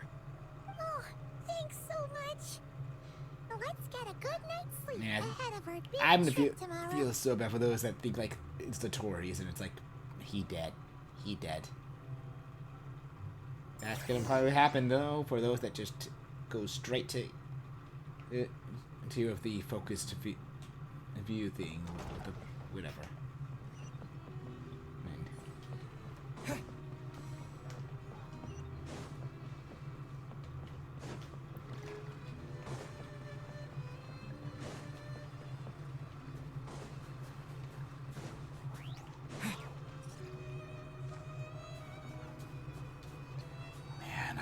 Music here. This is so good music.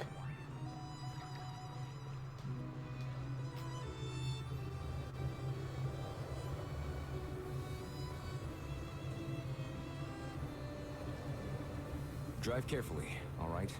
You don't want to end up in this situation again. Also, I don't think I've seen a train like this before.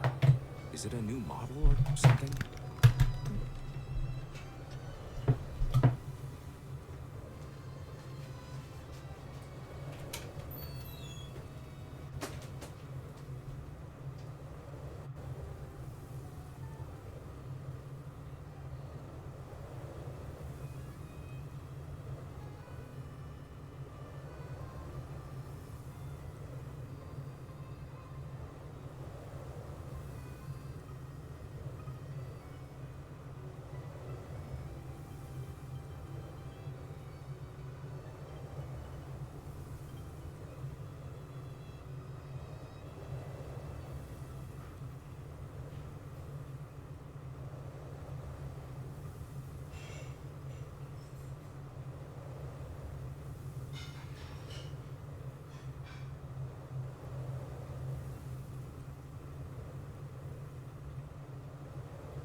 So I just had to throw that bowl away. I mean, that bowl of cookies and ice cream because I was like, Not a fan of small talk, are you? Anyway, take this. It's an up-to-date map of the Sneznhaya rail network. All the track switching is automated. So, as long as the train's moving, you don't need to worry about collisions or anything. We'll leave you to examine the train's conditions yourselves. Fingers crossed nothing's broken. I doubt Sratomaros has any engineers with experience working on this model. Shouldn't be a problem. Thanks for everything. All right then. Have a safe journey. And make sure to check everything's working before you set off.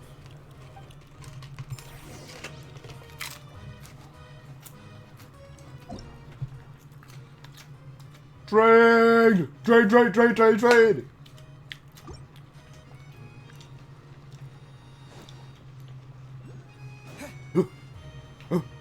Hold on. Before train. Is it up there? Is it bad?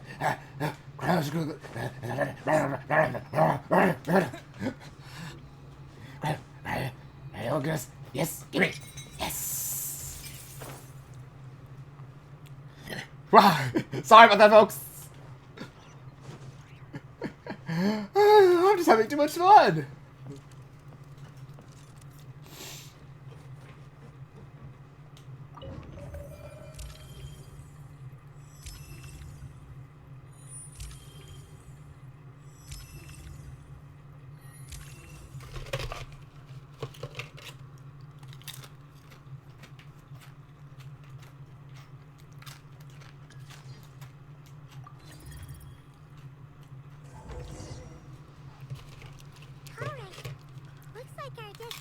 Settings have been applied.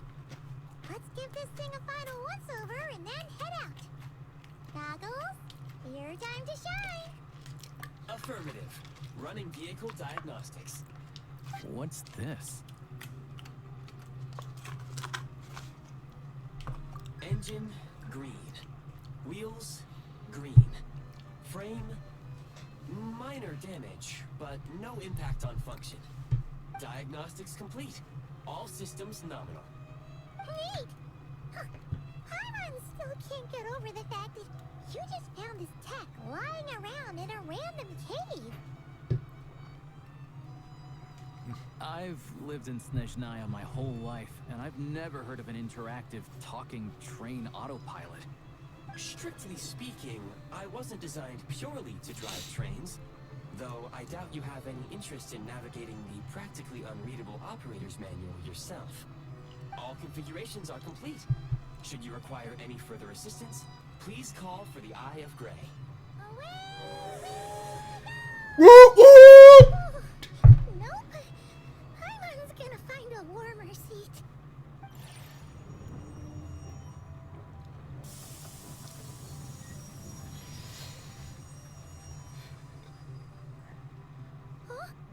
What's going on? Uh-oh. Oh no.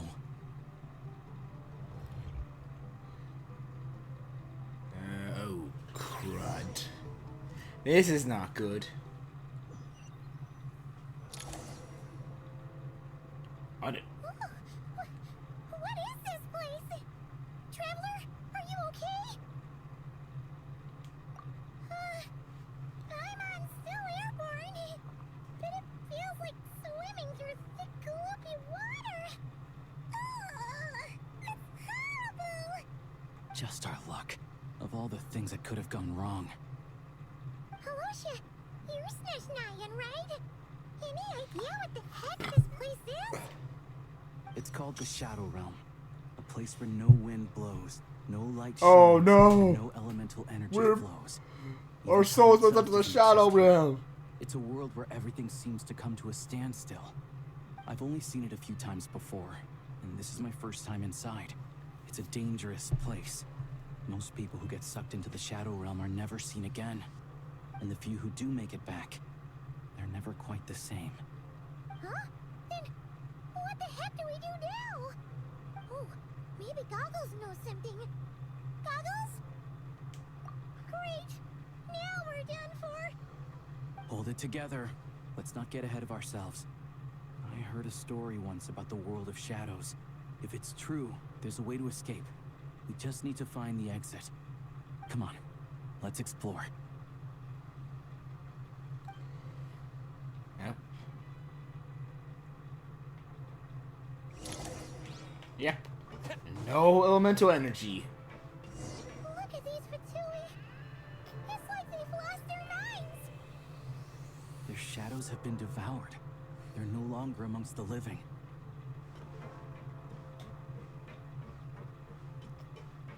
I'll take points. I can't channel elemental energy here, but I have a few gadgets that still work.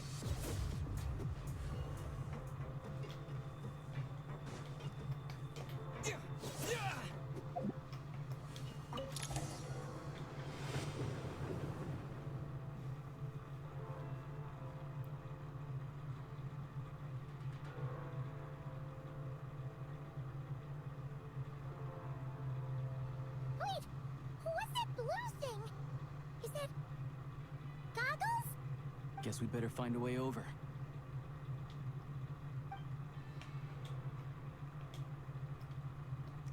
I mean, easy enough. Whoop. Whoop. Wee! Oh no!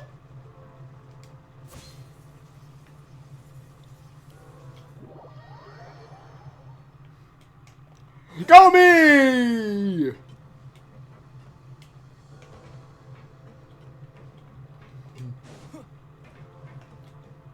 I'll take points.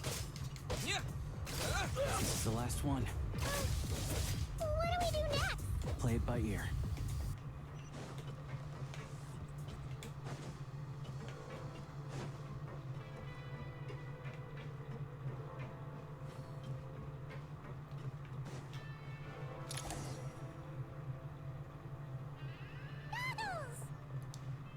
Hello.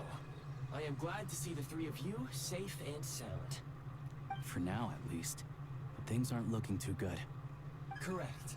We are now inside what is known as the Shadow Realm, the darkest space in the shell, where even the Most High is loath to cast its gaze. Time and space hold no meaning here. It intersects with the world of the Light Realm only rarely, like an air bubble that rises to the water's surface. We must leave this place before it sinks back down into the depths once more. Sounds like you have a plan. Yes. In fact, the very purpose of my creation was likely to... from the Shadow Realm. It appears that key data is currently inaccessible, but now is not the time to resolve that problem. I have marked the exit to the Shadow Realm for your convenience. In addition, I have prepared some equipment to aid you as you traverse the Shadow Realm, traveler. How do you have It may well be one of my core functions. Scan complete. Construction in progress. Activation code? We once peered into the past from the ruins of the shadows. This is what remains of the Golden City, Hyperborea. Hyperborea?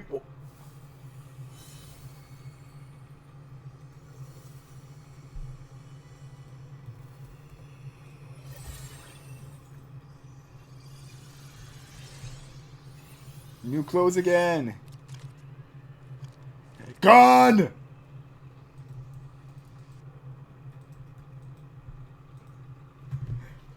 It's now a third-person shooter.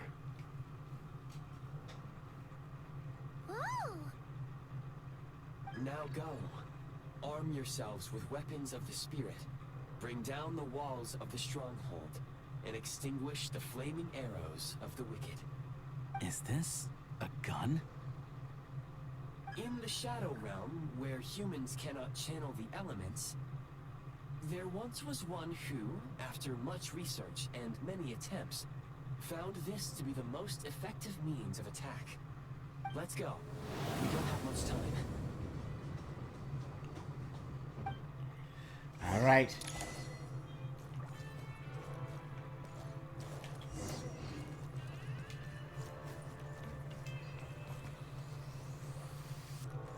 When you encounter small obstacles, you can simply clamber over them.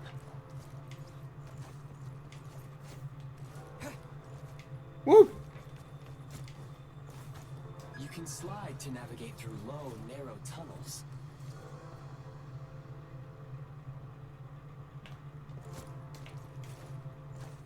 How do I slide?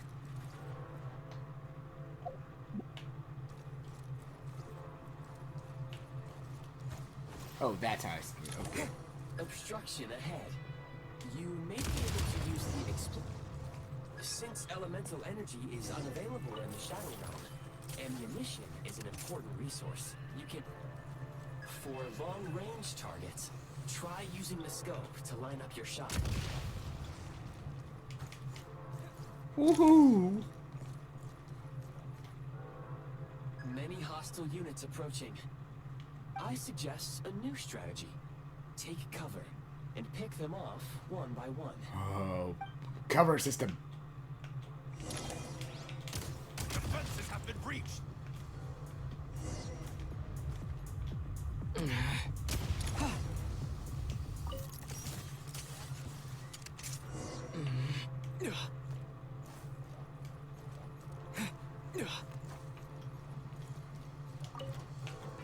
More enemies detected. Try attacking with the newly unlocked Assault.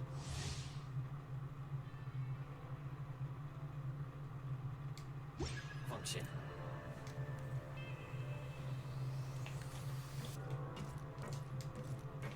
Mind the rhythm.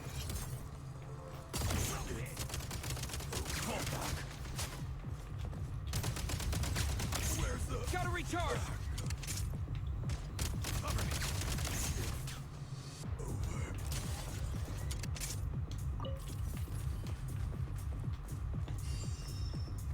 Oh.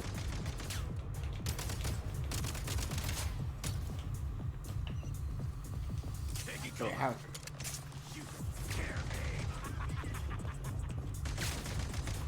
What? Can't take much more.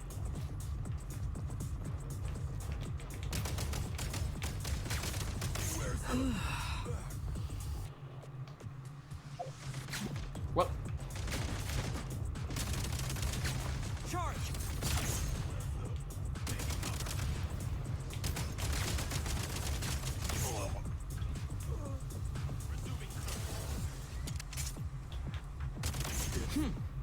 Over. Nice.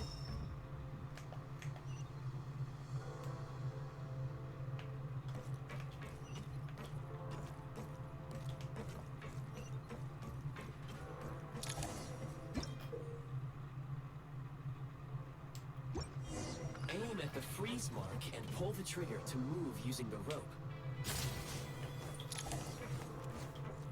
I'm trying to remember, like, what was my crouch button?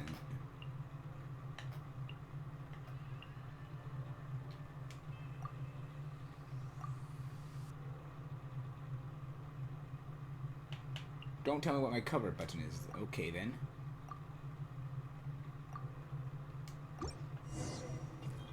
Nice.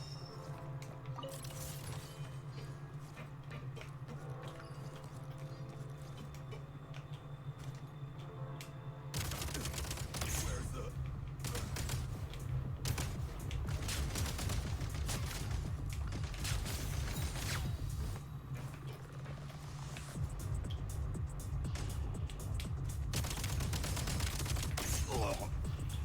Ow!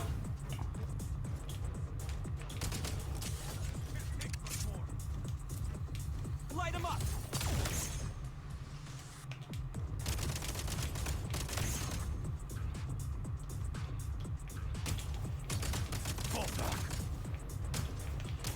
Some supply points can restore a small amount of stamina. Press on.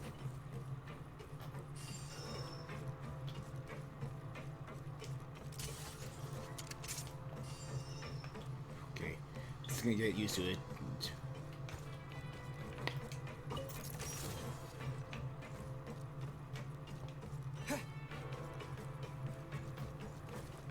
You should be able to use the prime ice construct left here to cover long distances.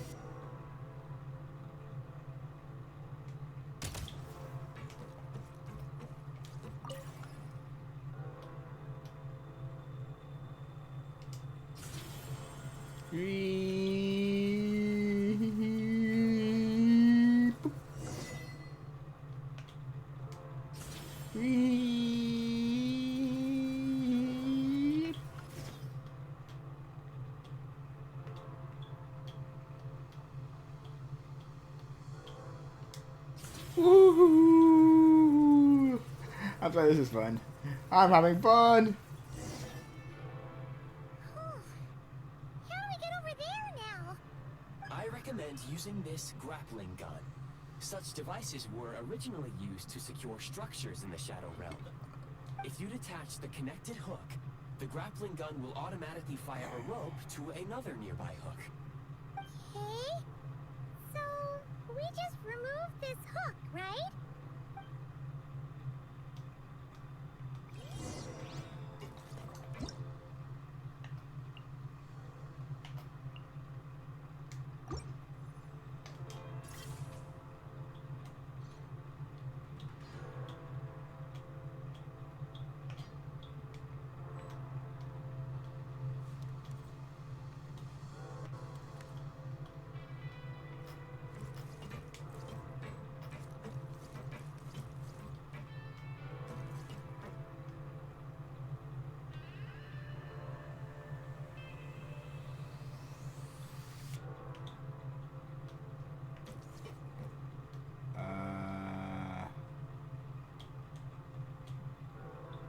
Huh?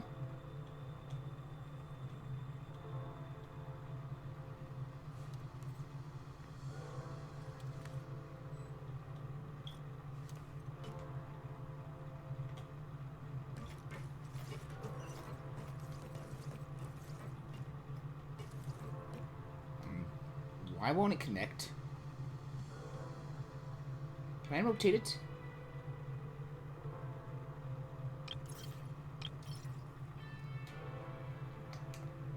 Huh?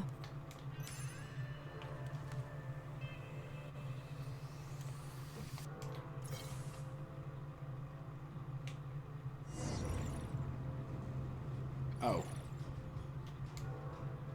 That's what I do.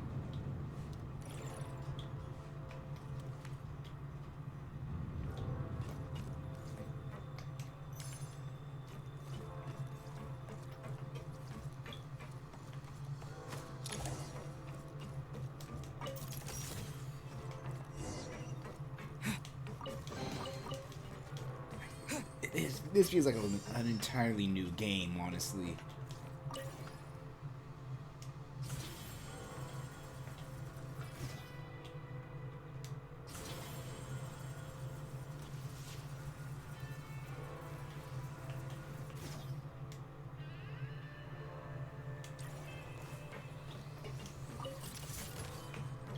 Nice. I think that's the way out. Or at least we're getting close there.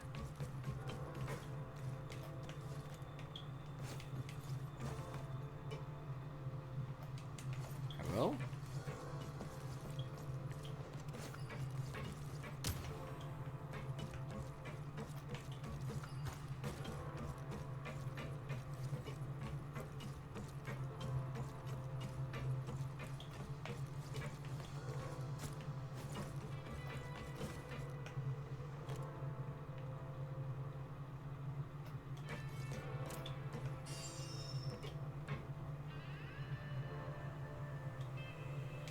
Charge!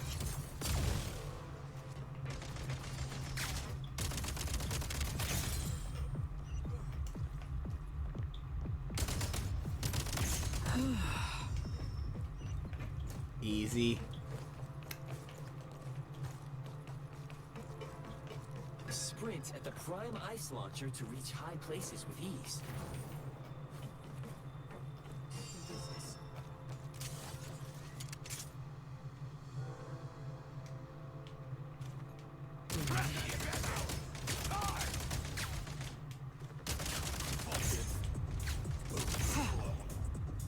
I played some Gears, I know this. Gotta recharge! Usable munitions detected. Frag crystal.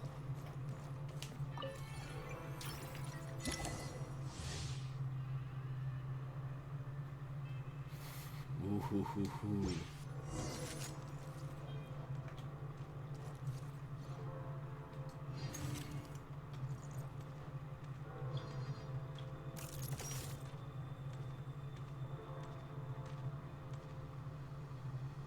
Let's wait for you to get back into range.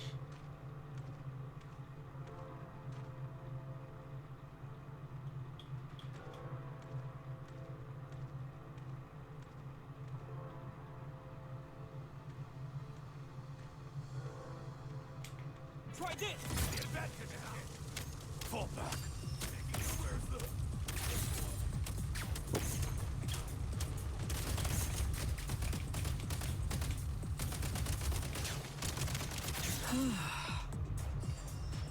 I should have just gone down there. Oh! Frag out!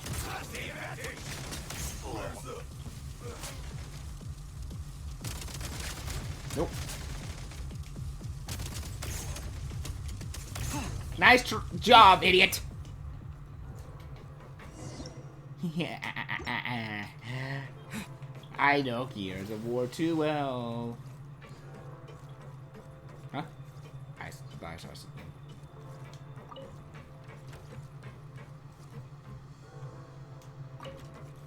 One moment. Up there.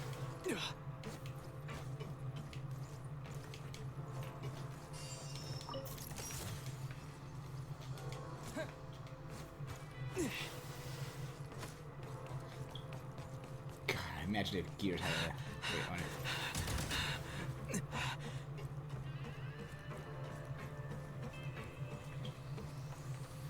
Ooh. Shift your center of gravity and slide down. Whee! Whee! It's fun.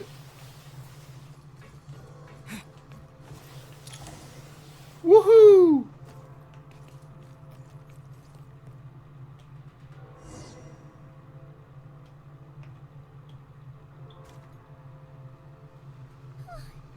How much longer is this gonna take? The exit is right ahead. We are very close now. However... It's like they're trying to keep us trapped here. That platform and the carriages are swarming with undead Fatui. Guess we gotta storm through. Let me catch my breath.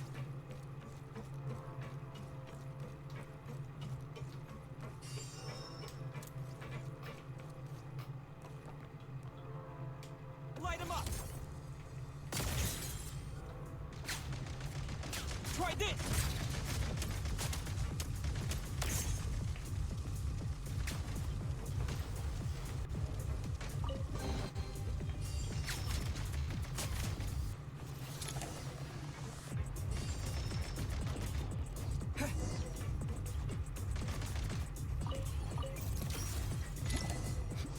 What's this?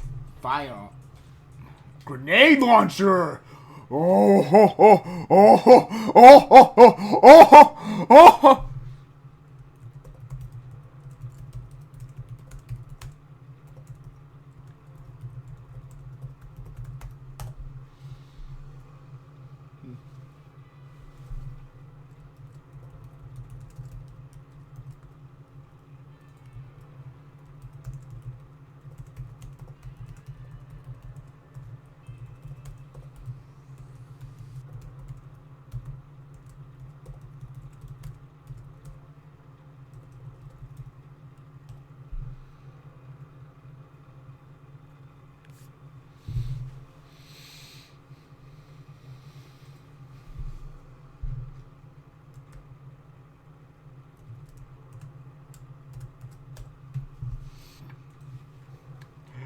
Oh. You may find switching to assault mode makes your attacks more effective.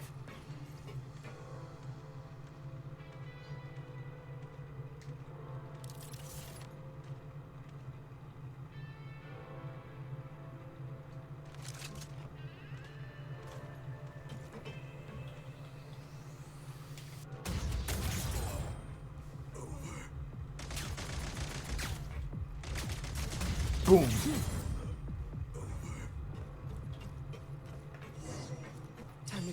breath.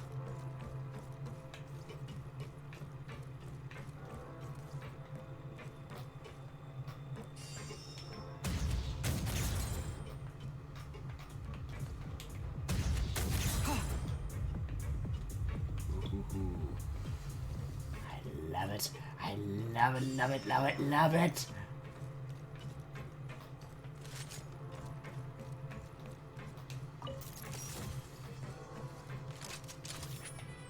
Let's reload on that.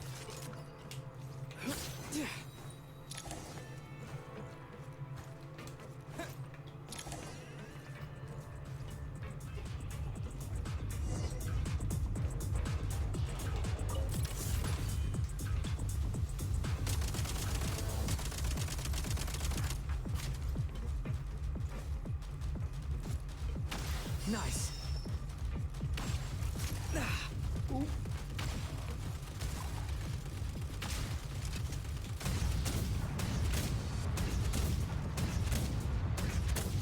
Reload.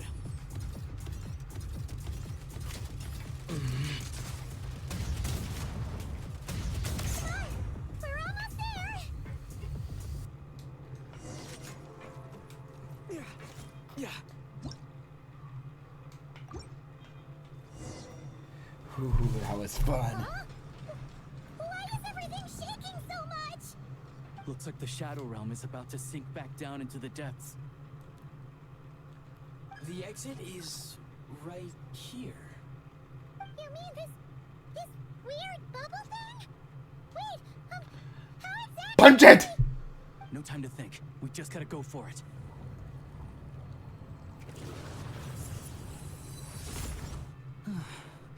Looks like I was right.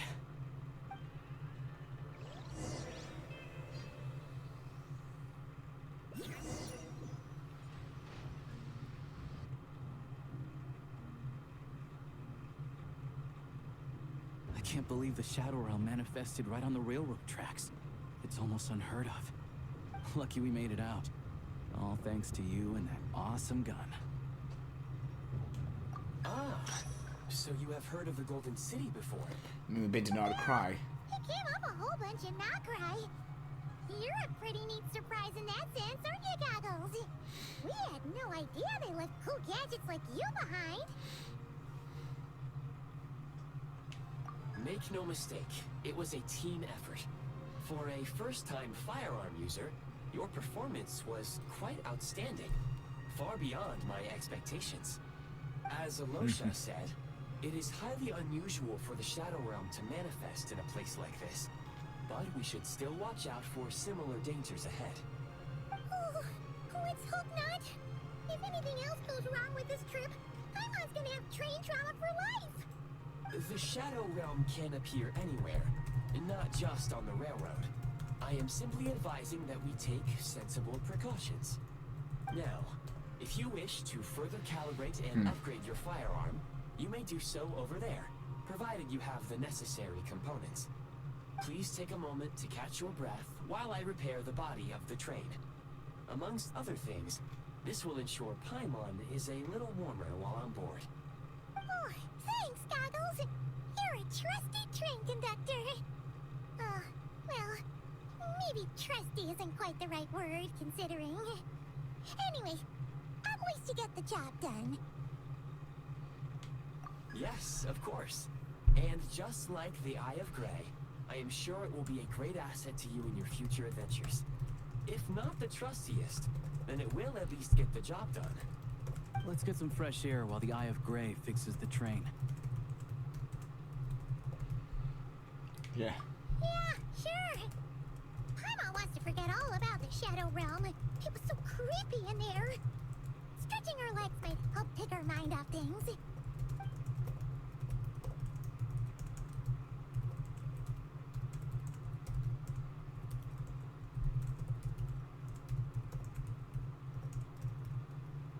It's so quiet here for a train station.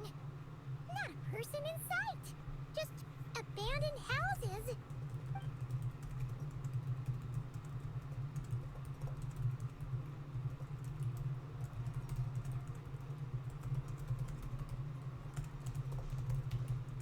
Huh?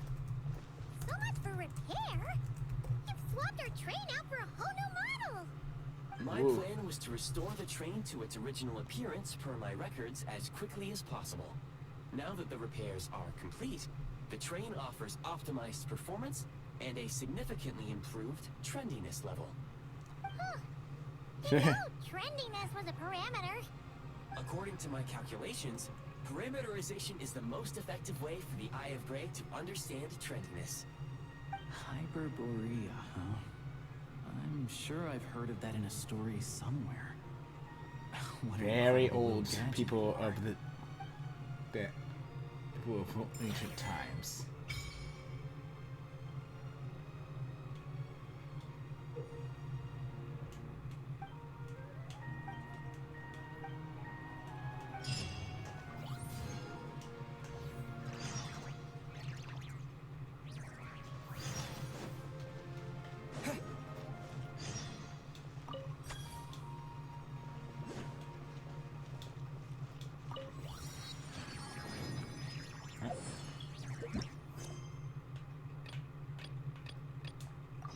I got quests to do though.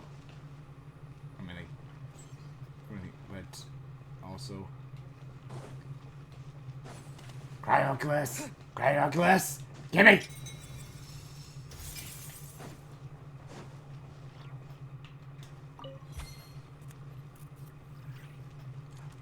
You can leave? What on earth is...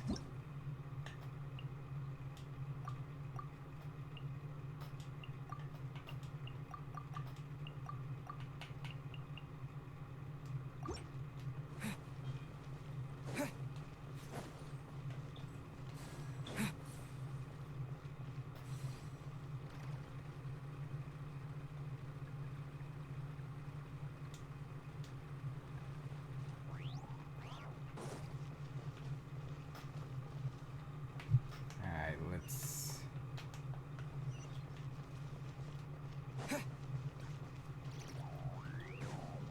Guess we're going back in? Honey, dude!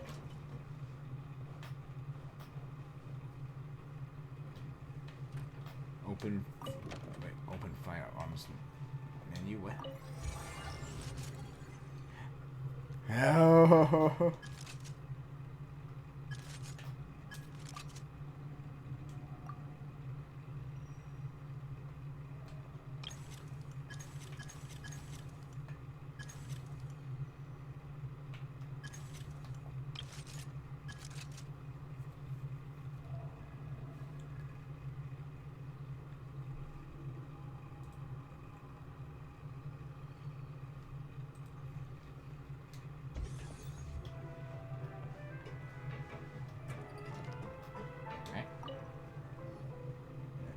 Let's try this again, with no interruptions.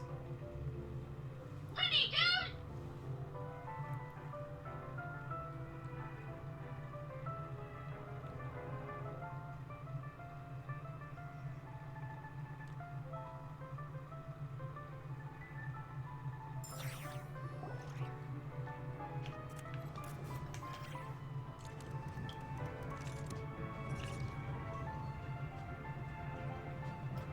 I threw the chest. No! No! I wanted the chest.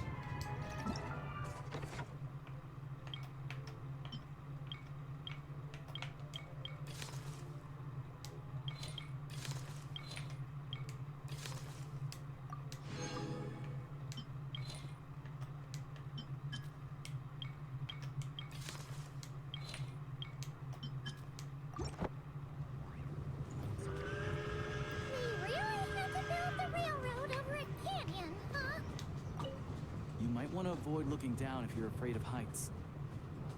No, it's not bad. Paimon's just praying that we don't have yet another accident.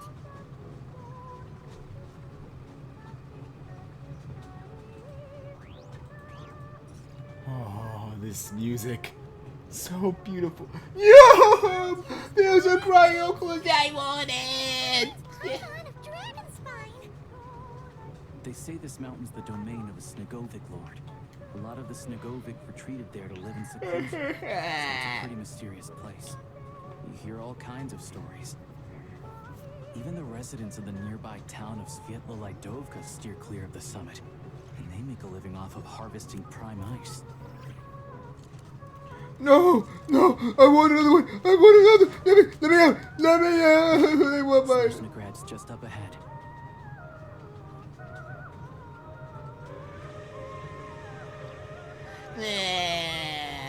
My calculuses. Like the time I could go back with labor.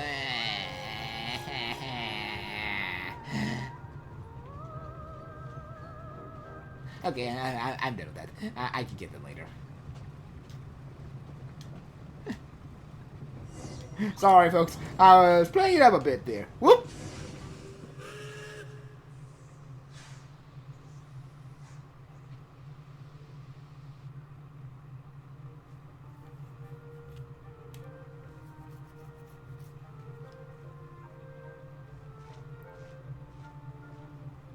Here we are. Welcome to Sneznhaya train station, the biggest transport hub in the nation. Wow! It's so majestic! Just flying from one side to the other would probably leave Paimon out of breath! It's built for maximum efficiency, but yes, transferring trains here can be a little tiring. In the future, you can use this train station to travel anywhere you want in Sneznhaya. For now, though, come with me. Let's get Paimon checked out. This way. There's a lift car that goes straight to Sapoliarni.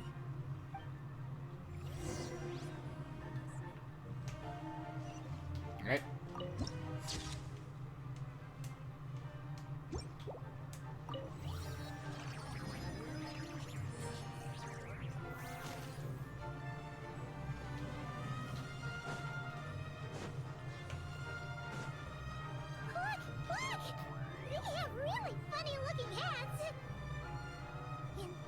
Ones are about the same height as Paimon, but it looks like they can't fly. Those would be Volkudlak and Domovoy. You'll also see the winged Vila and the snowborn Snegovic, amongst others. No wonder. We'd heard that Sneznhaya used to be the realm of the Fae. Paimon can really see it now. All geared up. Yep.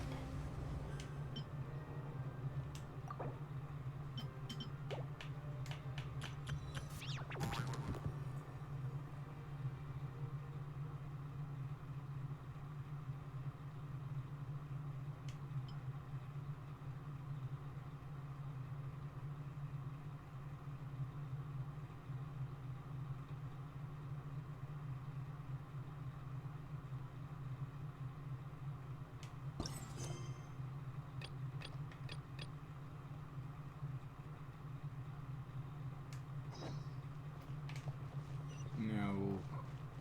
We'll worry about that later.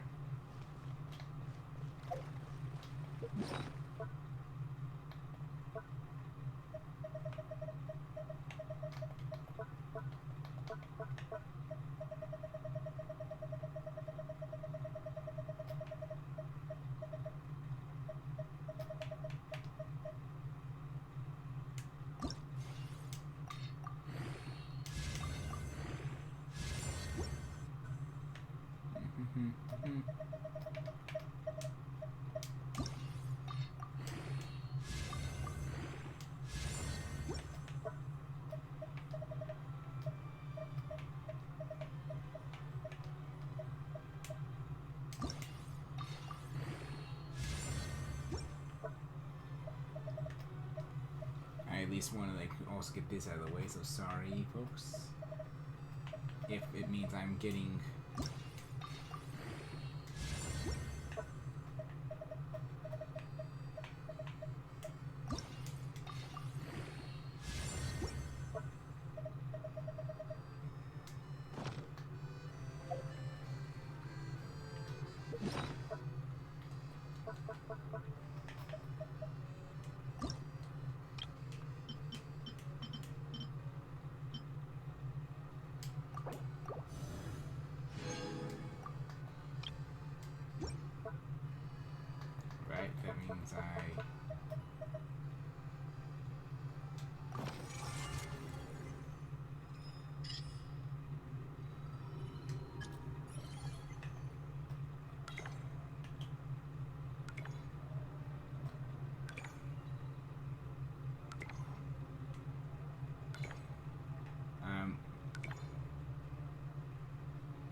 ask about that later, sorry.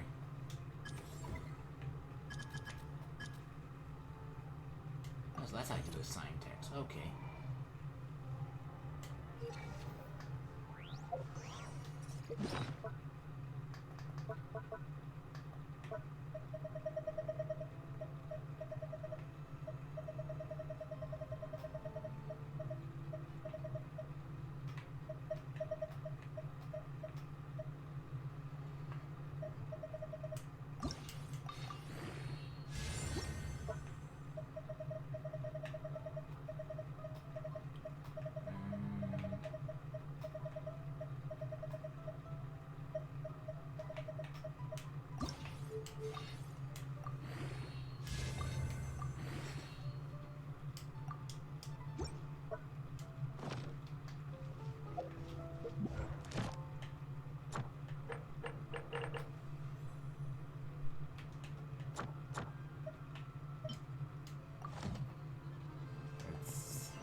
For Snezhnaya's safety, we must prevent trouble from warping traffic.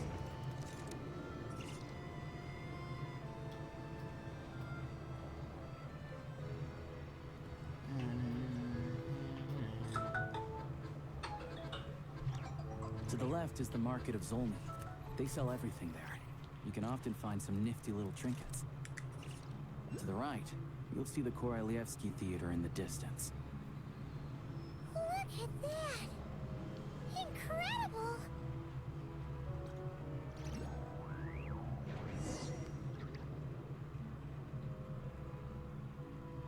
I should have done some of my Japanese practice before then, but...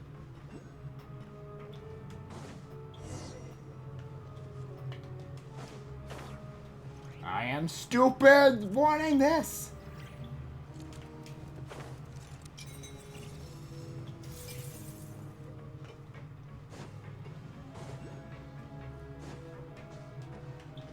You saw nothing!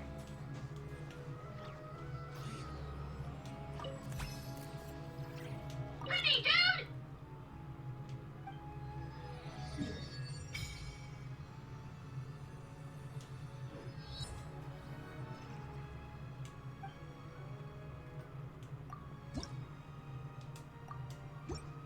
What little I have so far.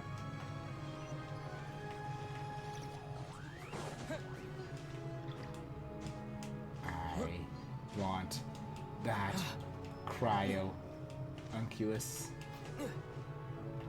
Give me!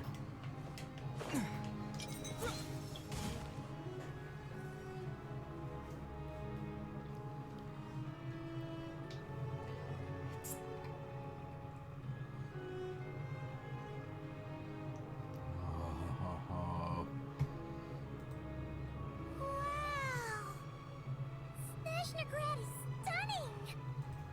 Seeing it with our own eyes makes all the trouble we went through to get here worth it! I found it pretty stunning when I first came here too.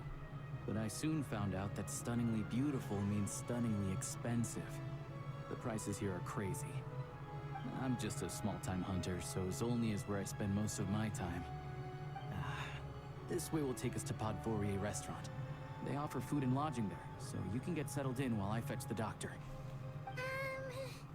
Is that gonna be stunningly expensive too? Yeah, I mean, there are places to stay in Zolny, but I highly doubt they'd meet your standards. Most of the stoves are out of crystal, the windows are drafty, and at night, four-legged roommates come out to play, sharpening their claws on the roof beams and floorboards. Yep, no way! Not a chance Paimon's staying anywhere like that. Maybe we can split the cost of the room between us? Paimon still has some savings left. Fine then, it's your treat. Paimon will save her money for buying a nice little cake. Don't worry, you'll get some too. I'm glad to see you've perked up.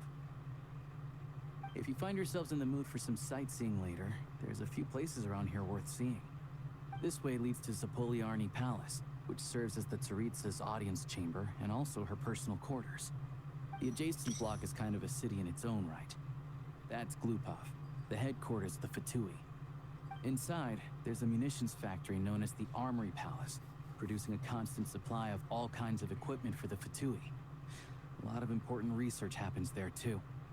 And over there is the Sneznhaya Vecha, where all the big shots meet regularly to make policy decisions. These places are best admired from a distance. I'm sure I don't need to explain why. Yeah, they probably have super strict security. We're not looking for trouble right now. The downtown area is near the center of Zapoliarny. That's where you'll find the restaurants, bookstores, and gift shops. Another place of interest is the Northland Bank, which is over this way. Ah, there's the Northland Bank. Oh, and I'm sure you'll want to make contact with the Adventurers Guild at some point, right? That's right here. Ooh, speaking of adventuring, we use alchemy quite a lot. Do you know where we can find a crafting bench? No one practices alchemy at Sneznhaya, I'm afraid. Apparently there's some historical reason for it. Oh, we'll just have to use the one on the train then. Kinda inconvenient. Wait, how come there's one on the train if that's Sneznhayan too? Yeah, I don't know. Not my area of expertise. Still, I wouldn't say the absence of alchemy makes life here any less convenient. No alchemy. Finally, there's Zolny in that direction. It's mostly residential buildings and factories, but there's a few shops too. Worth a look around if you're interested. That's about it. You guys go ahead and get checked in while I track down my doctor friend. Sounds good. Thanks for all the recommendations. It'll be good to get out of the cold wind. I'm starting to feel another headache coming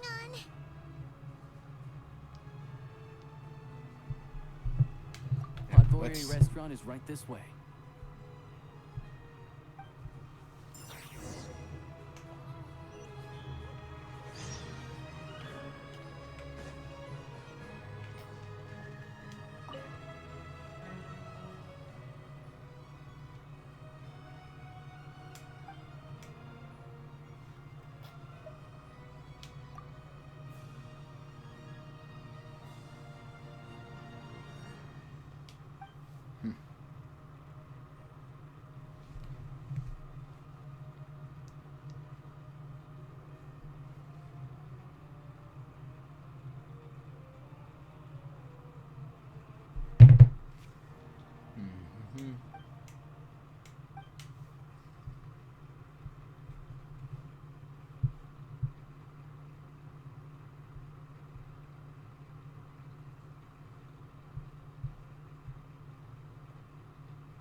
Alright.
Okay, sorry though.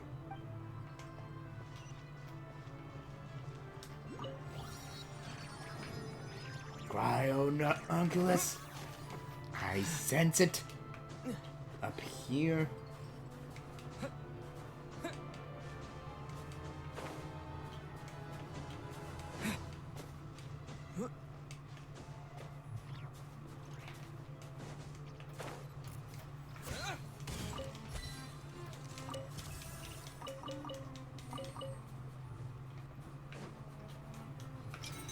There's snow everywhere.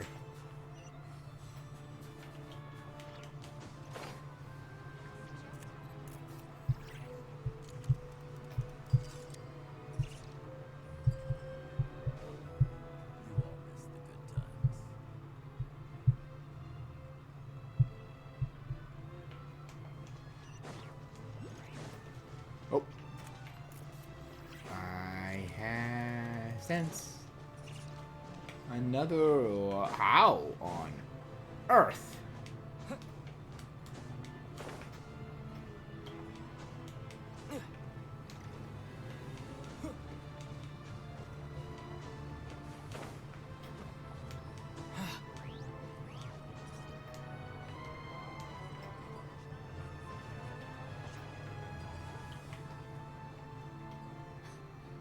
This place is as noisy as ever.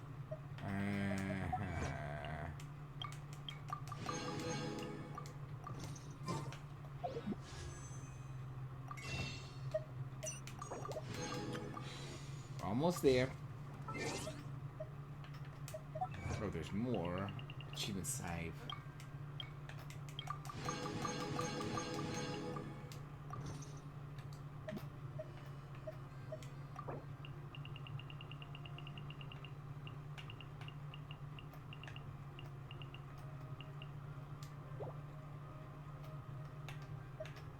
Well, there's one way I know to get up there.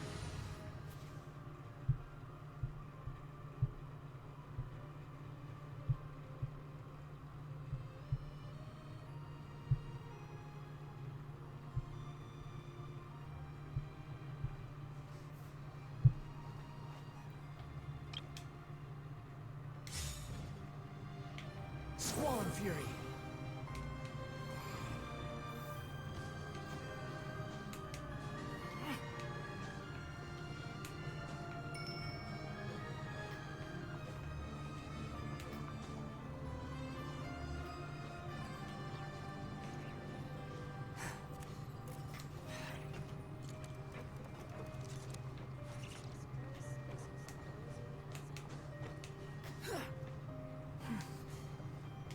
The wind rises.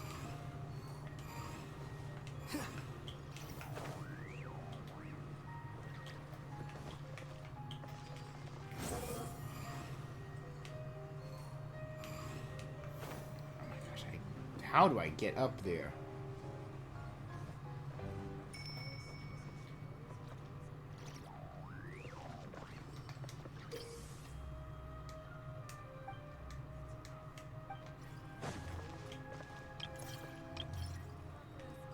Oh.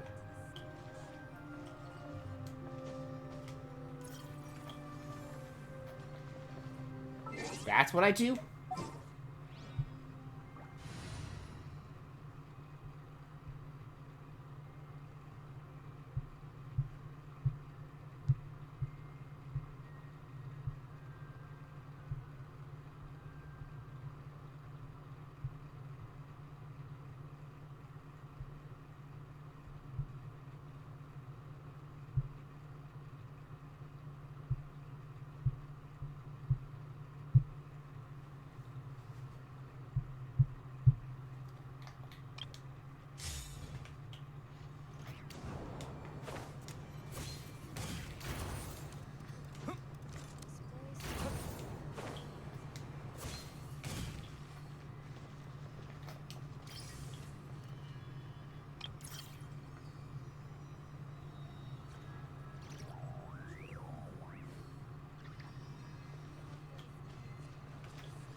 No, that's not. I want that.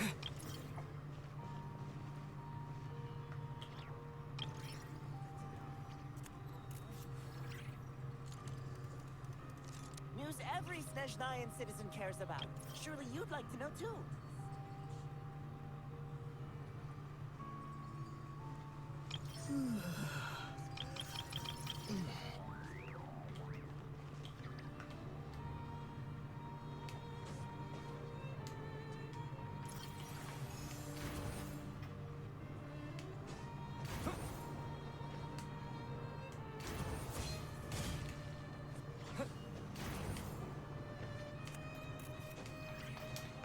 I want that.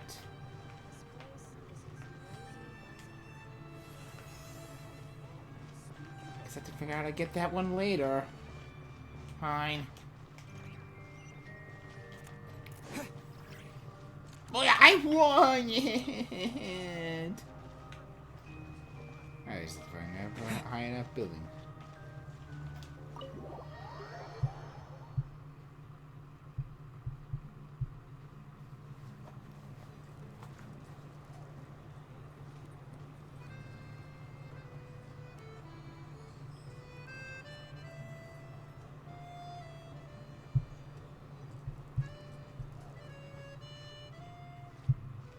Looks like you get what you pay for, huh? Paimon likes this room a lot. Yeah, much better now that we're out of the cold. Oh, thanks for taking such good care of Paimon. Honestly, she feels kind of bad for throwing a wrench in the works. If this were anywhere else, we'd be out investigating and adventuring by now. And instead, we're stuck here waiting for a doctor.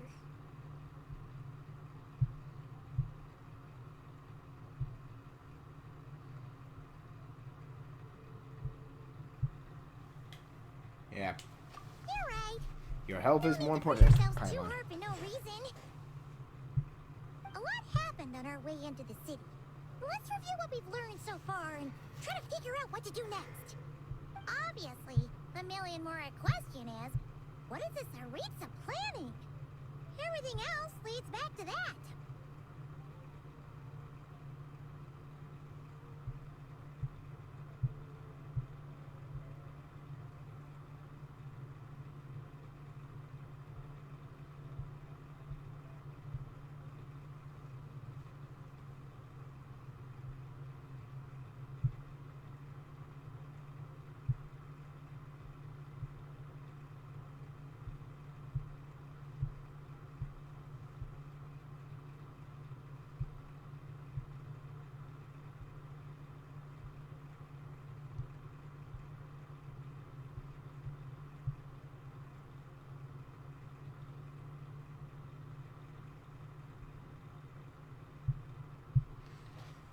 Yep.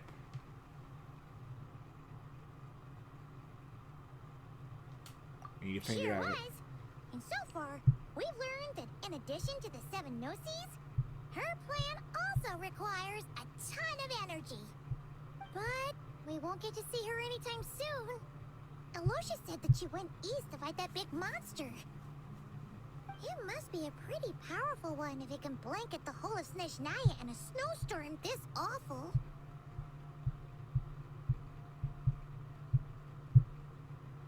Yeah. To be honest, what we're really lacking right now is information. The kind of information that only the higher-ups in the government would know. Not word on the street type of info. Paimon can think of a few people who might be able to help us. But...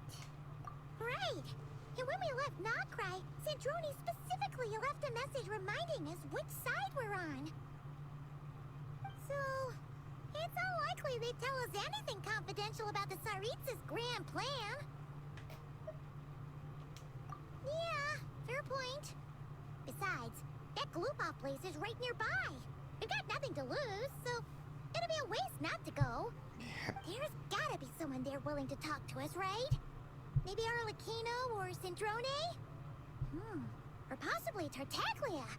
But it's unlikely we could sweet-talk Arlecchino. Let alone Sandrone. She basically told us to stay in her lane already.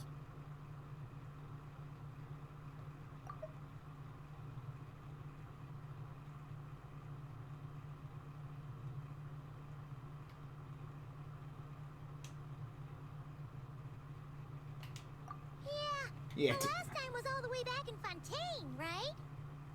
Too bad we missed him in Notcry. Apparently, he came to help out.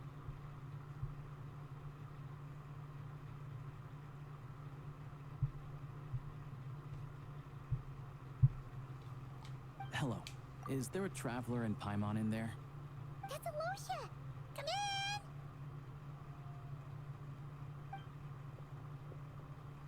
Hello, I'm Dr. Luneva.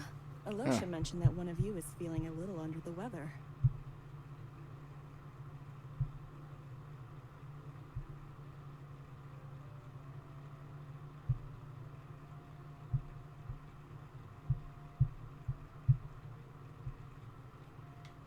I see. So you're my patient today, yes? And you're Faye, I presume? Good question.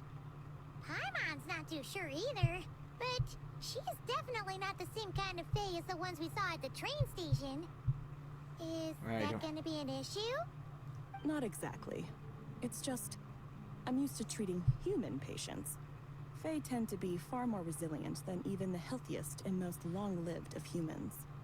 But don't worry, I do have some experience treating Fae. I've even diagnosed plenty of cats and dogs in my time. Safe to say, I have a fairly eclectic range of expertise. Okay. That'll be fine. Paimon's basically the same as a human, right? We're no different when it comes down to it, are we? More like you don't eat enough. The more talking you do, the more you need to eat.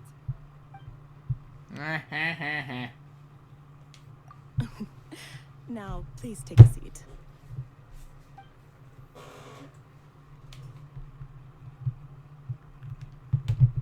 Okay, vital signs are good.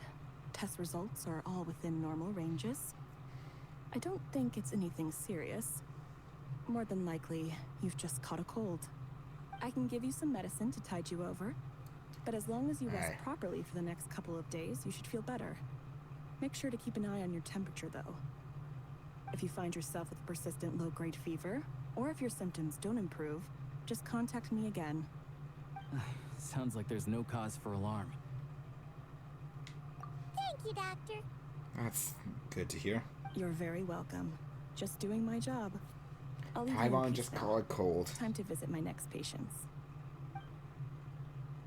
Take care. Ugh. You're the doctor. Best you rest up here for a couple days. No sightseeing for the time being. All right, then. Guess we got no choice. Let's just treat it as a short vacation. I have to get back to it. If you need anything else from the doctor or me, go to the Hunter Trade Station in Zolny. The boss there knows how to reach me. Hey, no big deal. You saved my life in the Shadow Realm. This is the least I could do. See you around. Oh, Yasha's so cool.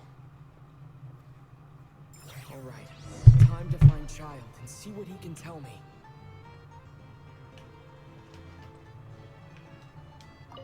I'd better not disturb her while she's asleep. With any luck, I'll be back before she knows I was gone. Yep. Time to find Child.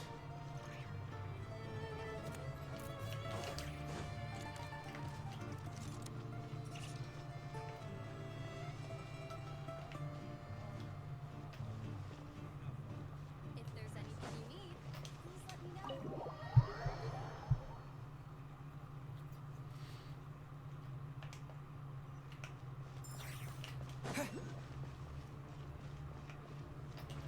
Stop taunting me.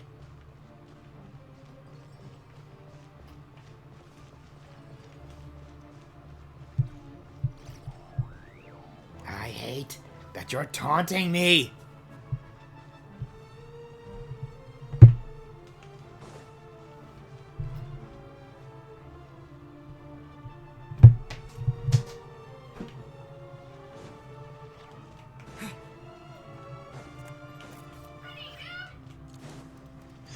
It's just sitting up there, sticking its tongue at me. Its non-existent tongue.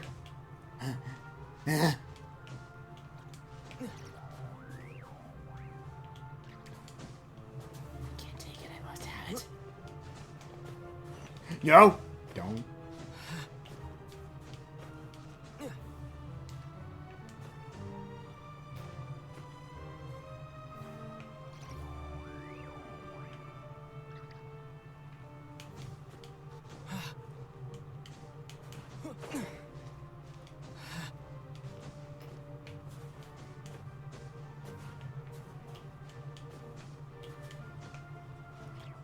At least, like, climbing to the top here.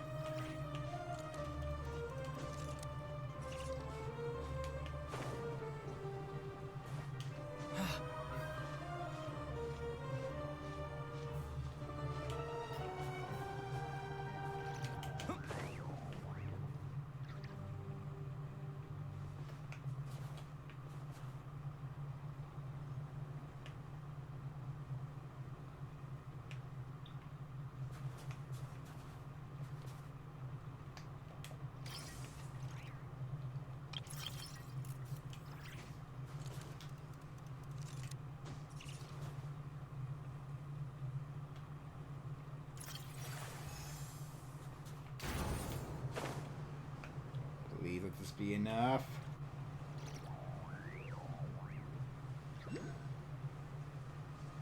I'm not gonna make it. Damn it. I was so close. Unless... No, I have an idea. I have an idea. I have an idea. I have an idea. I have an idea.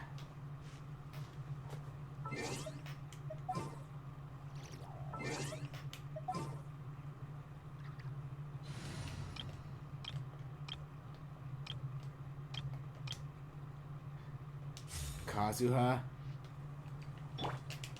you have not let me down. Ever.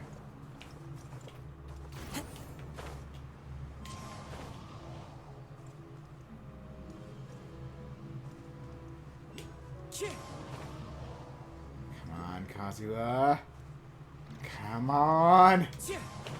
It's right there. Yes. Kazuha's my boy. Kazuha's my bro.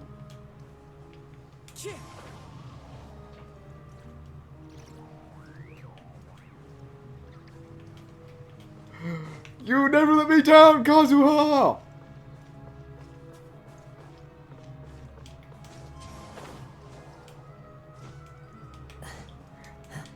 If I was a gay man, I'd say I love you, but I love you as a friend and a bro. A bro that I never had. Even though I have an adopted brother. You're like my brother from a fictional realm that I never had.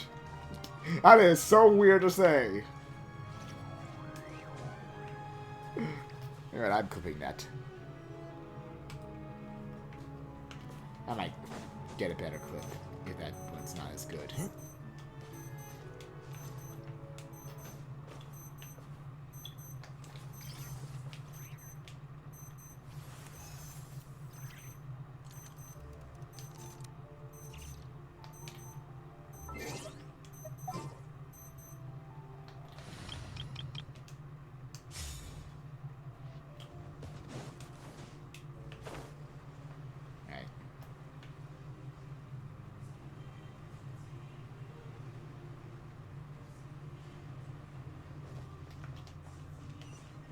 Here we go into Ratatouille headquarters.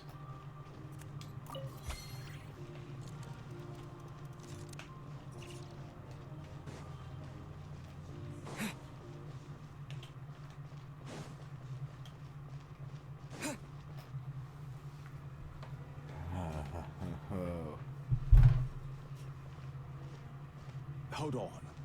Please display your invitation letter or permit. Glupov does not accept meeting requests without a prior appointment. You'll have to apply per the advertised booking process and wait until your invitation letter is issued. Might I ask who you're hoping to visit? Another one who thinks the rules don't apply to them. I don't understand why people think they can just talk their way in here. You don't just show up and land a meeting with the Harbinger. But I have to go through the motions for protocol's sake. Honestly, it's such a waste of time. Alexa, stop. When I already know what the answer's gonna be. Wait a moment. I'll pass on your message. If Child is unavailable, Alexa, you'll have to shut go up. through the proper procedure.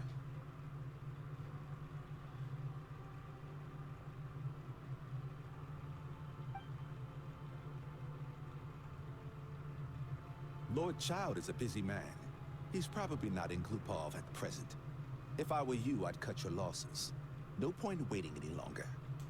Even if you two are old friends as you claim, please understand that the Fatui Harbingers are often busy with their official duties. They tend not to stay in Glupov for extended periods. Next time, stick to the rules. You'll make life easier for both of us, hmm? Greetings, Lady Marionette. Oh, this is a... I'll take care of our guest here. It's his first time in Sneznhaya, so it's no surprise that he doesn't know the rules yet. I trust no choice words have been exchanged. No misunderstandings I should be aware of. No, Lady Marionette. No incidents to report. Whew. That was a close call. Good thing I played it cool. Is that right? Good to know. Wait, where's Paimon? Under the weather? That's hard to imagine. She's always buzzing with energy. I take it she's still adapting to the climate. Happens to a lot of people. It's even colder here than in Nodcry. Has she seen a doctor? I can get you one if you need.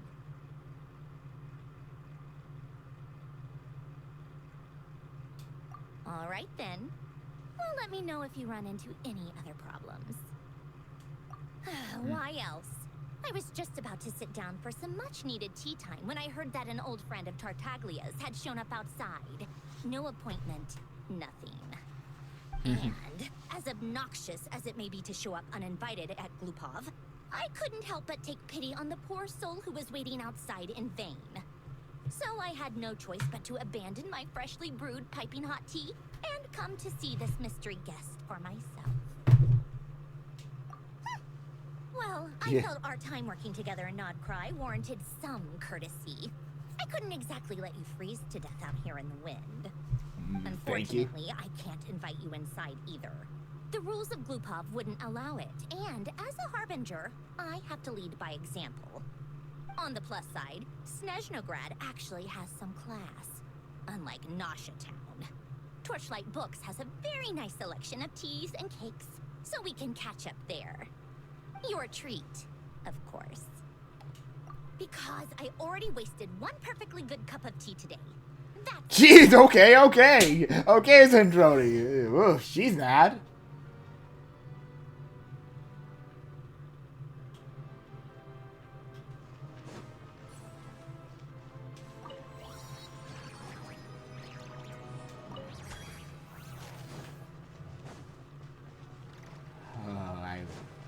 I'm loving this already. I'm loving this more and more.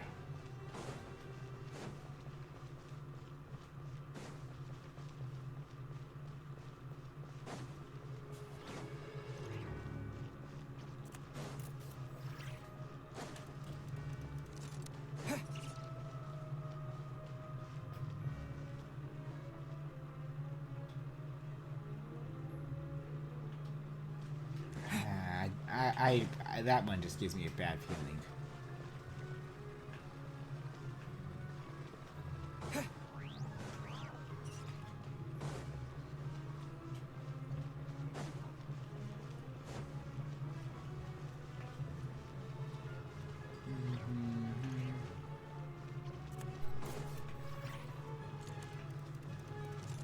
There's so many different kind of colorful faces around here.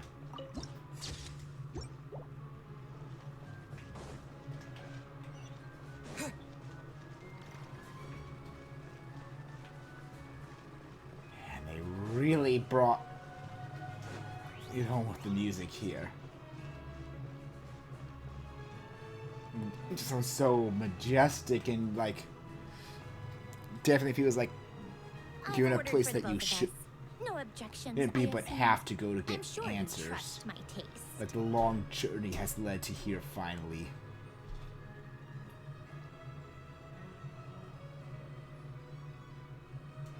Okay, let's get down to business. I'm guessing you don't actually have any urgent business with Tartaglia per se. You just want information, right? Wanna take a guess? Of course you'd say that. You shouldn't underestimate Counselor Tartaglia, you know. That's right. I'm sure you've heard of the Sneznhaya Vetcha by now. Well, he's busy preparing some paperwork for their next meeting. They'll be discussing yet another extension to Project Stuja. It's basically all anyone cares about in the Vetcha these days. Yeah, he's more of the shoot first, ask questions later sort, isn't he? It all started with a very detailed letter that Capitano left for the jester, Piero, before leaving for now. Oh! It comes back! He detailed the future arrangements for his subordinates. All of his key people were reassigned to Tartaglia. I guess he'd already prepared to leave us for good all the way back then. But Piero didn't reveal the contents of the letter until the events in Natlan had concluded. That was his reaction, too. Why me? With a bewildered look on his face. He'd always assumed Capitano looked down on him. He was a man who kept his thoughts to himself and barely spoke to him the whole time they'd known each other. But he occasionally brought Tartaglia along to my tea parties back in the day. So to the rest of us, it was clear that Capitano had quite a lot of respect for his young comrade. Well, that's a first! The rest of us, I mean my tea party regulars. Arlecchino, Rosaline, and... actually, not Columbina. She was probably oblivious to it. Anyway, then the Liues situation happened. Normally, it took a lot to get under Capitano's skin, but that time he was furious. It's not really my place to talk about it, though. You can ask Tartaglia about it. So, wow. Wow, so the anyway, it comes back to bite. About Capitano all along, right up until Piero revealed the letter he'd left behind. Capitano believed that despite Tartaglia's immaturity, he showed great potential. Plus, he possessed a kind of purity rarely seen among members of the Fatui. Yeah. Dang! All of this coming back from Capitano! But there's one other reason why Capitano chose Tartaglia to assume command of his troops. He knew that after he was gone, several of the others would swoop in on his army like vultures. With the ones who stood to benefit the most being the Rooster, Pulcinella, and Regrator, Pantalone. Once they divided Capitano's troops between them, they'd be more powerful than ever. No one would be able to stop them. So, you can see why Capitano chose to hand that letter to Piero, right?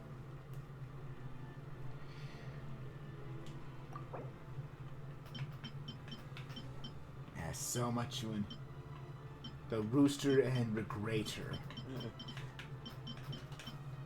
There's still only one Harbinger we've not met, the mysterious 10th.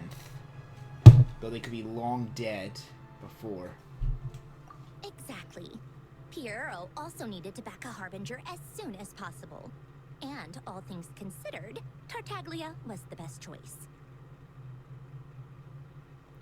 Even though Tartaglia has had the support of Northland Bank for a long time, he and Pantalone are ultimately not cut from the same cloth. I'd say Capitano made a good judgment call. Anyone else caught in this situation would probably feel like they'd been hung out to dry. His best course of action will be to distance himself from any shady business, while still maintaining friendly relations with Pantalone, but seeking Pulcinella's support at the same time.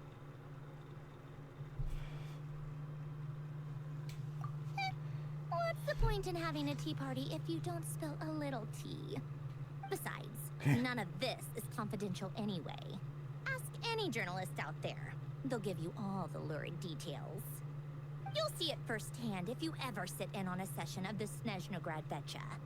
All the factional strife, Whether open or unspoken, it plays out for all to see in that one little room. Having a voice in the Vetcha is the only way to steer policies in your favor. So, every person in that room represents a particular interest group. Pantalone, for instance, represents the financial sector, and Tartaglia represents the Fatui soldiers. Personally, I have no interest in political jousting.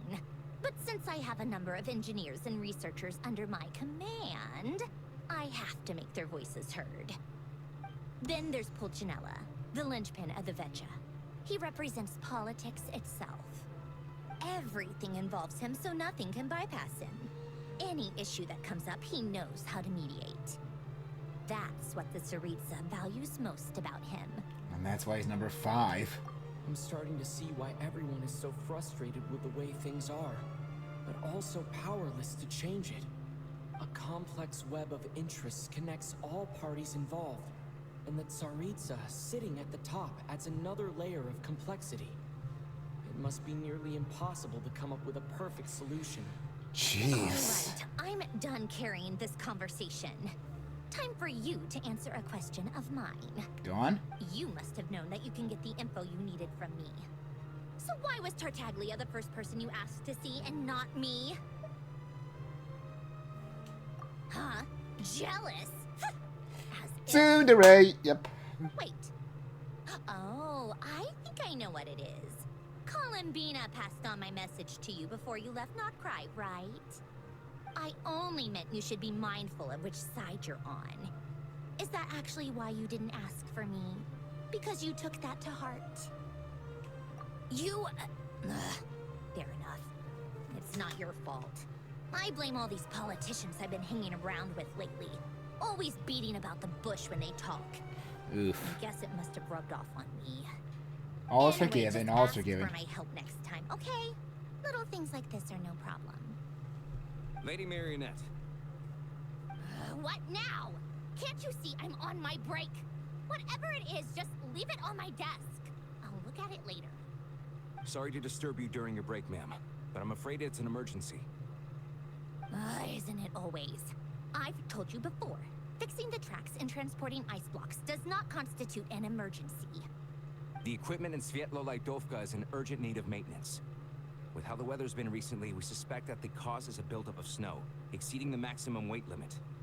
The supports on one of the machines broke and fell, awakening a dormant beast and leaving many of the ice miners trapped in a nearby ice cave. Oh. Luckily, Odette's team was nearby and launched a rescue operation, but we're still facing a severe manpower shortage for both the rescue and engineering teams. I guess that's it then. Our tea party will have to end here. I'm the only engineer you'll need. Do you actually want to come with, or are you just saying that?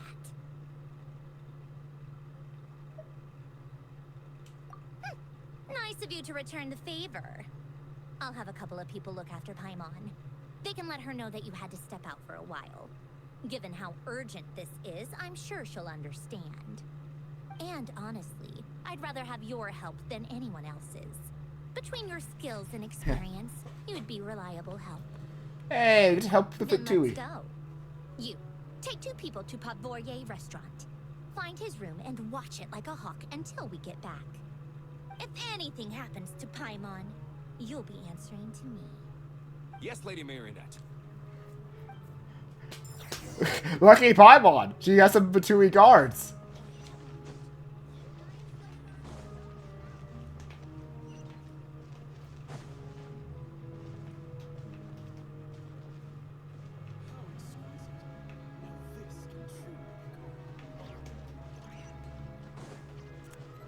I don't understand any of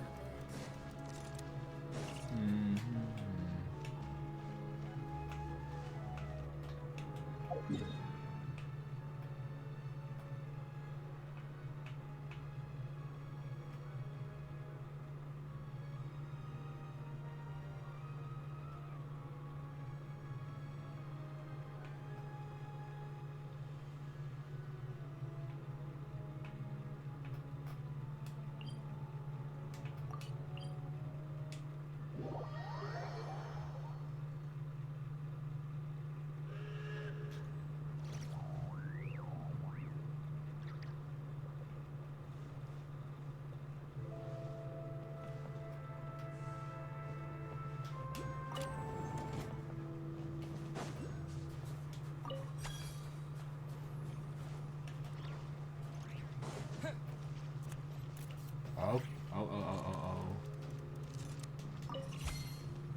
I see. I see.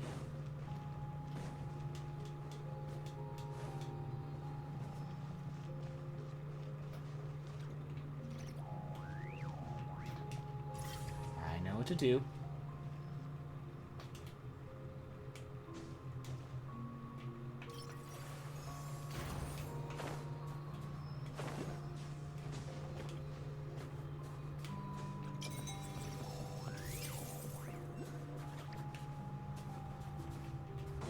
Huh?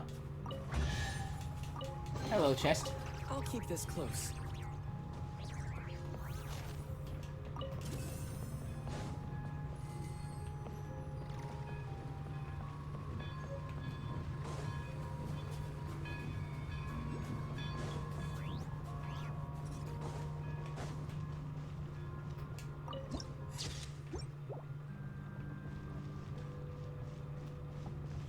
There's gotta be. There was another one somewhere around here, wasn't there?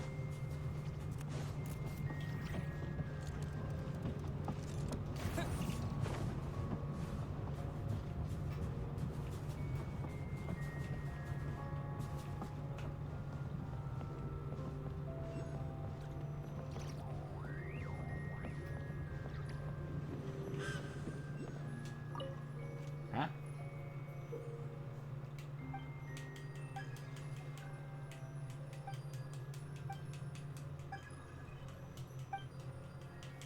Come on, you're not supposed to be here.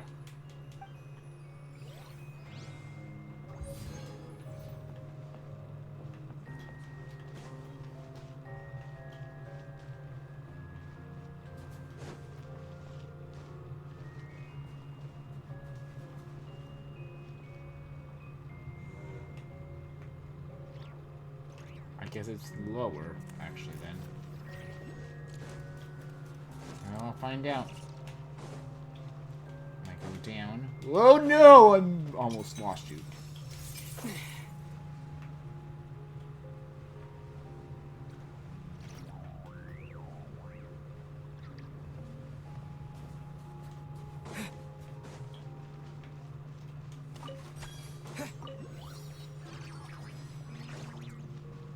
Aha, yep, it was right there all along. Whoops.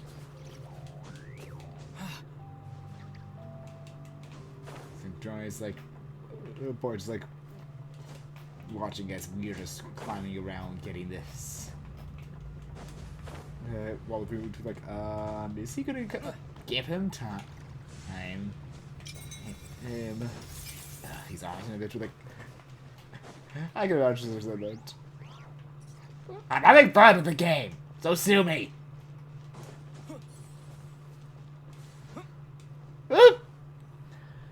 They weren't exaggerating. This is really dangerous. It's a good thing only one of them broke. From what I've been told, most of the trapped miners are over in that direction. Yeah, you do that while I check the rest of the equipment. I'll evacuate the people around here as I go. Meet me back here as soon as you're done.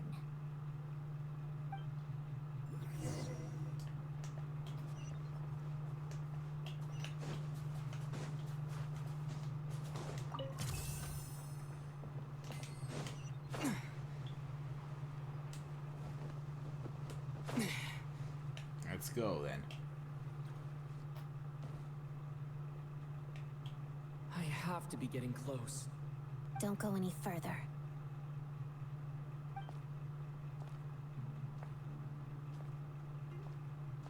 It's too dangerous here.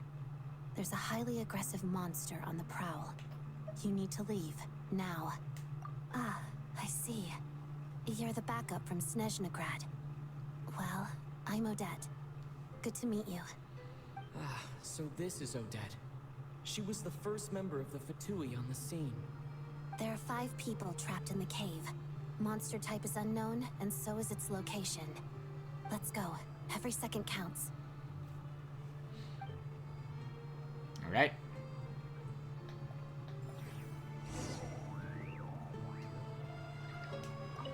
Where's the obstacles? Okay.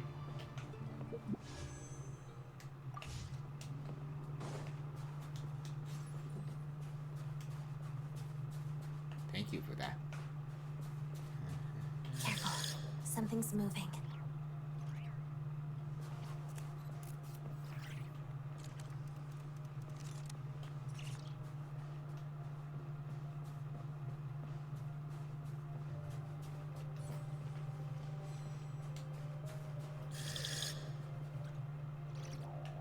This must be the monster's shadow. Looks like a tough opponent. Together, lots of the snowflakes. Yeah!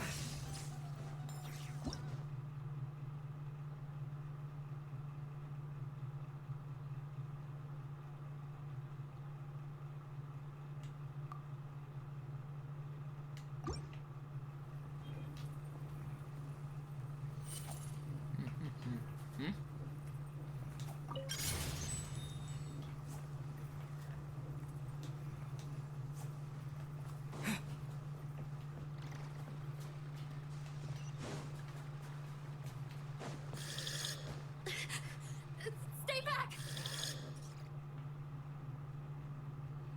That's a big bear.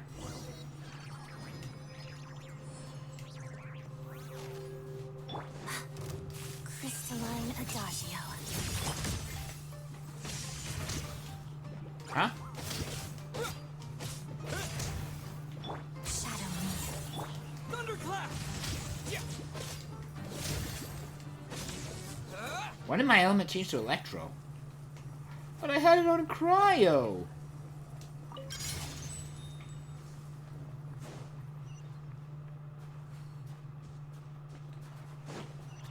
Let me use cryo traveler. Whoa.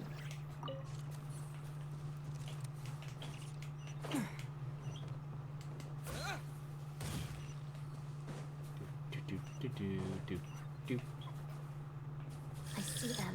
They're right behind the monster. The monster seems very agitated. It could attack at any moment. Let's make the first move.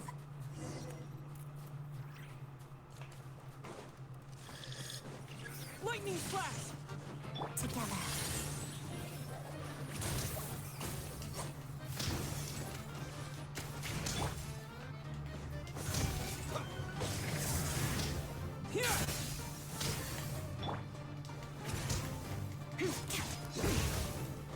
Oh Jesus! It turned big. Witness the snow swan's grace.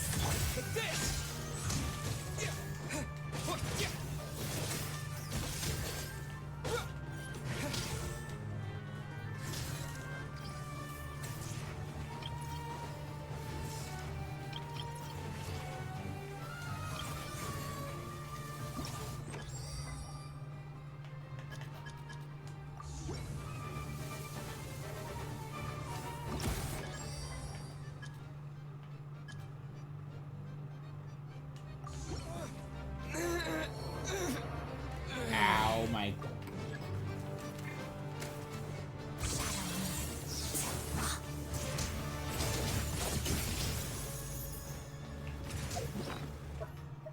I have to use electro attacks, huh?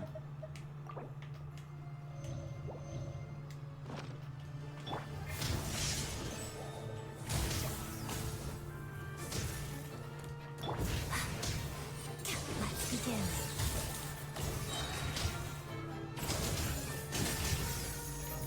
Waltz of the snowflakes. Lightning flash! There we go. Oh, thank you for saving us. We'd have been monster fodder otherwise. Thank you. Thank you. You're welcome. You should be safe now. Follow this route out. He and I will stay behind to watch the rear. Thank you. Come on, let's go. That was.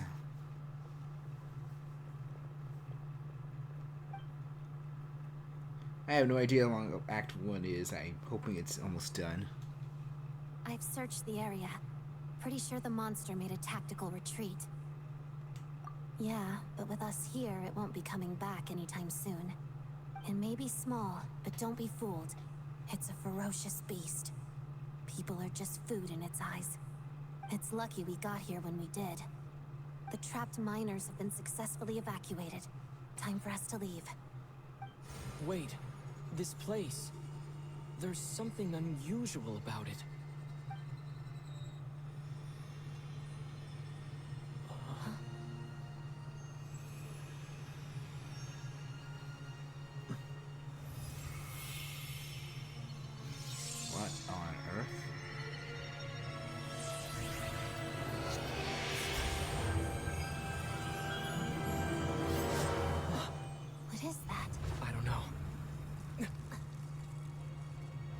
It's back? Guess it has family.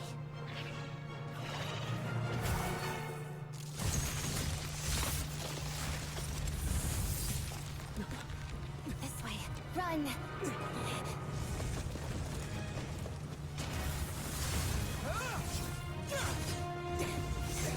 Got a new sword.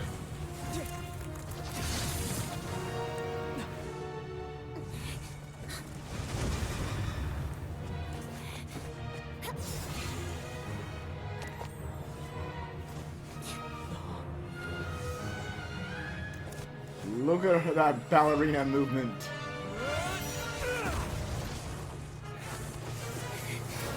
Thanks. Let's get out of here.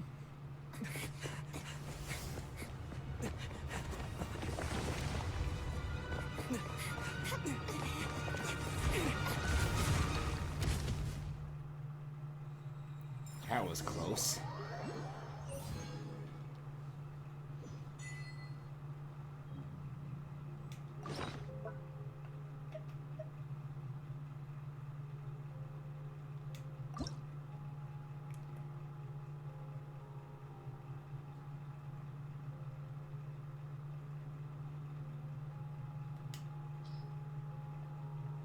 Yep, this is going on Traveler.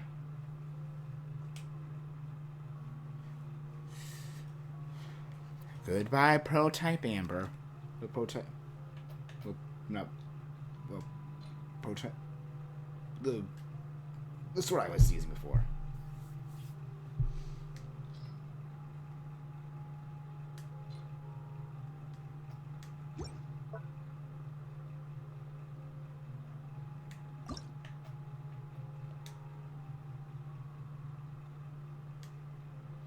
I have to complete the... I guess that's the Act 2. I'm going to have to complete to enhance.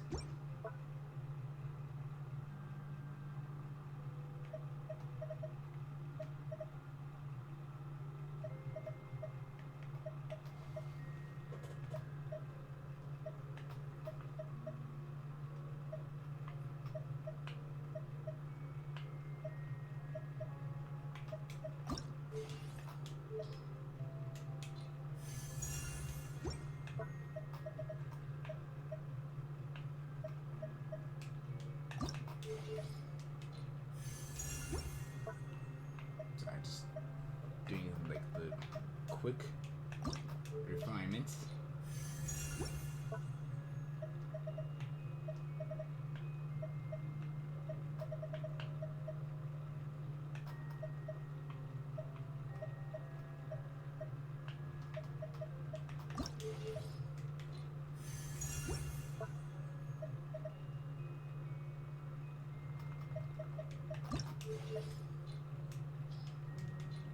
And now that puts that at max.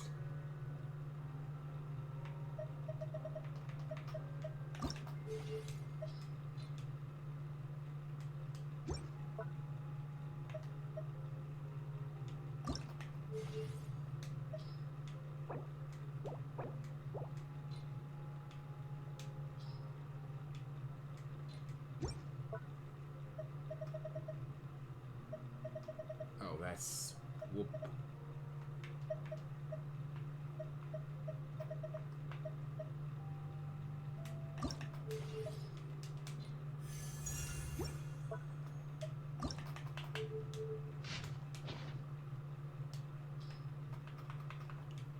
Just gonna give you that for now, just so you can have an actual 5-star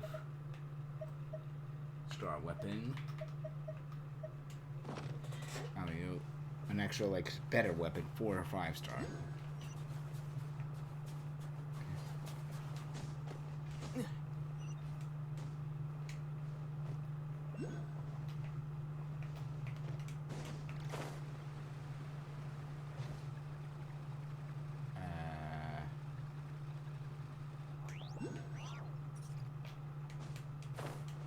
Okay, I can't climb up the ice.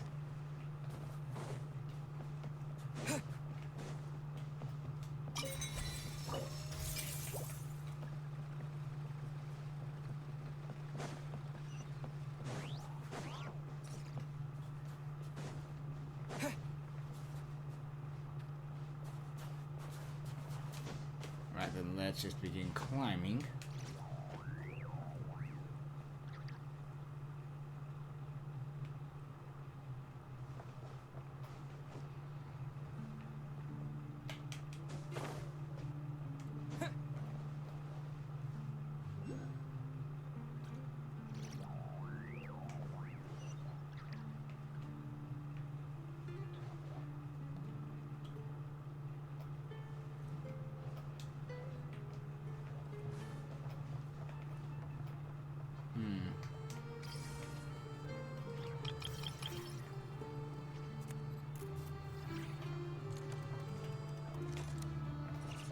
Bro.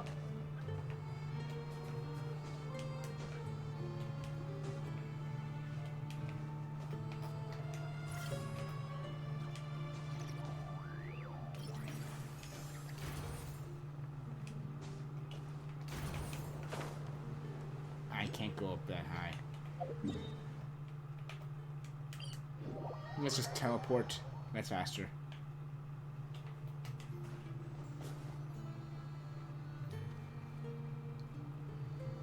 Everyone's accounted for. We managed to rescue them all. We also placed a sign at the entrance to the cave, warning people to stay away. You really held your own today. I still don't know your name. Don't think I've seen you before. I'll remember the name. All right then. Don't look into it much, probably, because hello, Lady Marionette. I hear the rescue operation was a great success. I knew I could count on you. Of course. What brings you here, Odette? Here for a performance? No, a Fatui mission. I happened to be nearby and heard the crash. She hasn't introduced herself then. Odette is the prima ballerina of Sneznhaya. She's quite the celebrity. If you ever hear people mention the two crowning jewels of the Korolievsky troupe, they're talking about Odette and the prima donna, Vodyanitsa. On top of that, Odette's also a rising Fatui star. It's looking likely she'll inherit the title of the Fair Lady. She learned all her combat skills from Rosaline herself. Used to be one of her most valued subordinates, too. You flatter me, Lady Marionette. If she's Rosaline's protege, that makes me... Never mind. There's no need to bring it up. No point making things awkward. Yeah, because,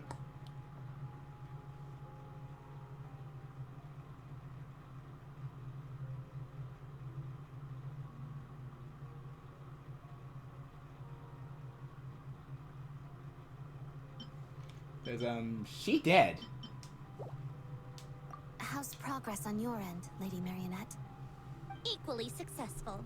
I finished reinforcing all the equipment. Took me a little longer without Polonia's help. But the outcome is the same, of course. Even if the heavy snowfall summoned by that monster lasts for another 3 months straight, this equipment won't give way. All right, now that we're done here, it's time to get out of this blizzard. Sure, but Sneznhaya will send someone to investigate and draw up a relief plan. And I guess I'll have to write the incident report myself this time, since it involves a mechanical malfunction. First, Pantalone needs to approve the budget, then Pulcinella has to sign off on the plan. Once they've argued it out and reached a compromise, we can move forward. That's the rough process anyway. Could take anywhere from a couple of weeks to a couple of months, depending on how smoothly it goes. Jeez. Yep, nothing we can And do about people it. thought like the There's Fatui. a whole stack of incident reports like this back at the office. Look, I'm not gonna excuse the Fatui's actions. Snow is eased a little for now. There's no telling when that will change with that monster still at large. Fuel for heating is in short supply, and relief is weeks away. There's no immediate threat to life, but still, it just feels like there should be a better way. Hey, quit daydreaming. Let's get back to Sneznhaya. When did you get a new sword? I found it in a cave, It handles pretty nicely. You have a strange affinity for secondhand swords.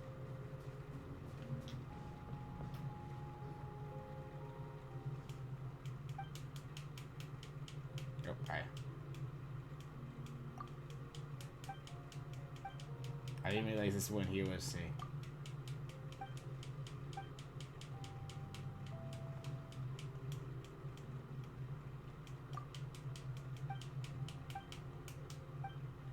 So okay. Trying to focus on the main story right now. Yeah, this is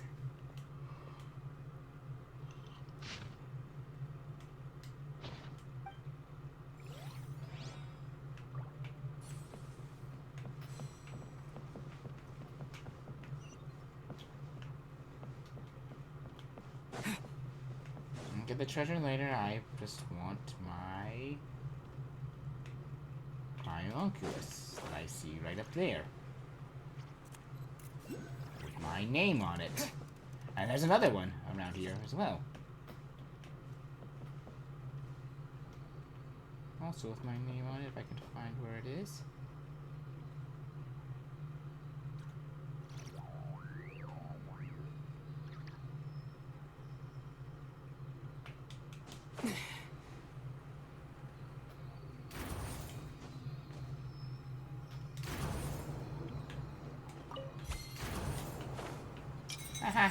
Yes, thank you. Whoever had that there, I think it's... Ah!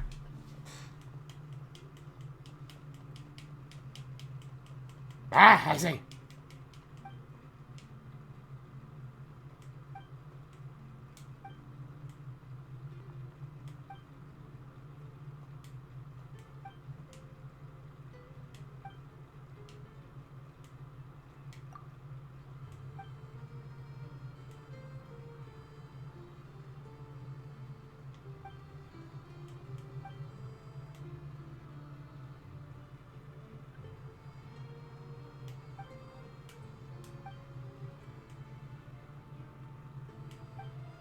Sculptures, I mean, makes sense. Ice designers, no.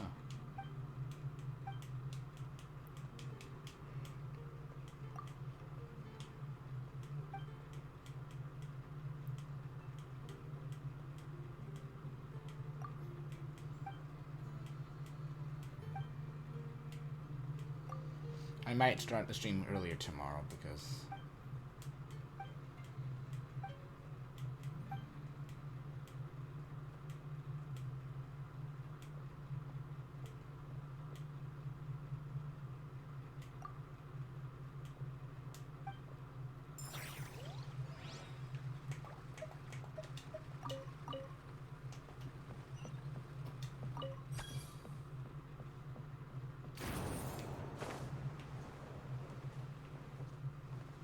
I went.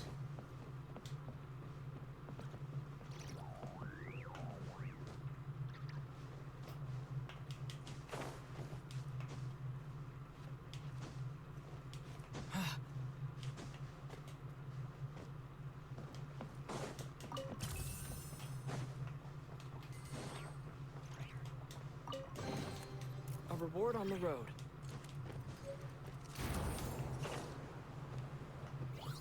Climb up to there and get my prize of that Homunculus.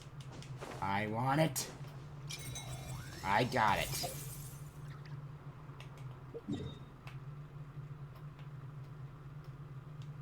And now we head back.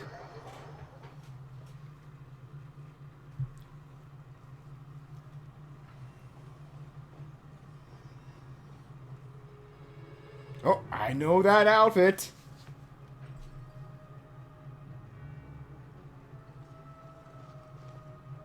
Huh.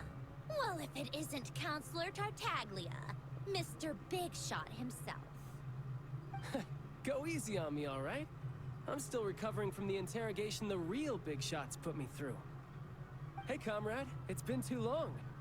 I heard you came looking for me earlier. Nicest surprise I've had in a while. Good to see you too, Odette. I'm guessing you guys just got back from Sviatlo Lajdovka. How'd it go? Crisis averted? It went fine. How about you? Any new developments? Not really. Same as ever. Growing opposition to Project Stuja, and the usual rebuttals are starting to ring hollow. The results of the mock vote were pretty dire. Pulcinella was fuming.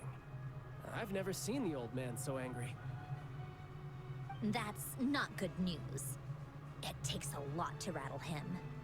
Yeah, obviously if push comes to shove, there are ways to crack down on dissent. But... Sorry, I have to ask something. This is going to sound blunt, but may I? Huh? Of course, fire away.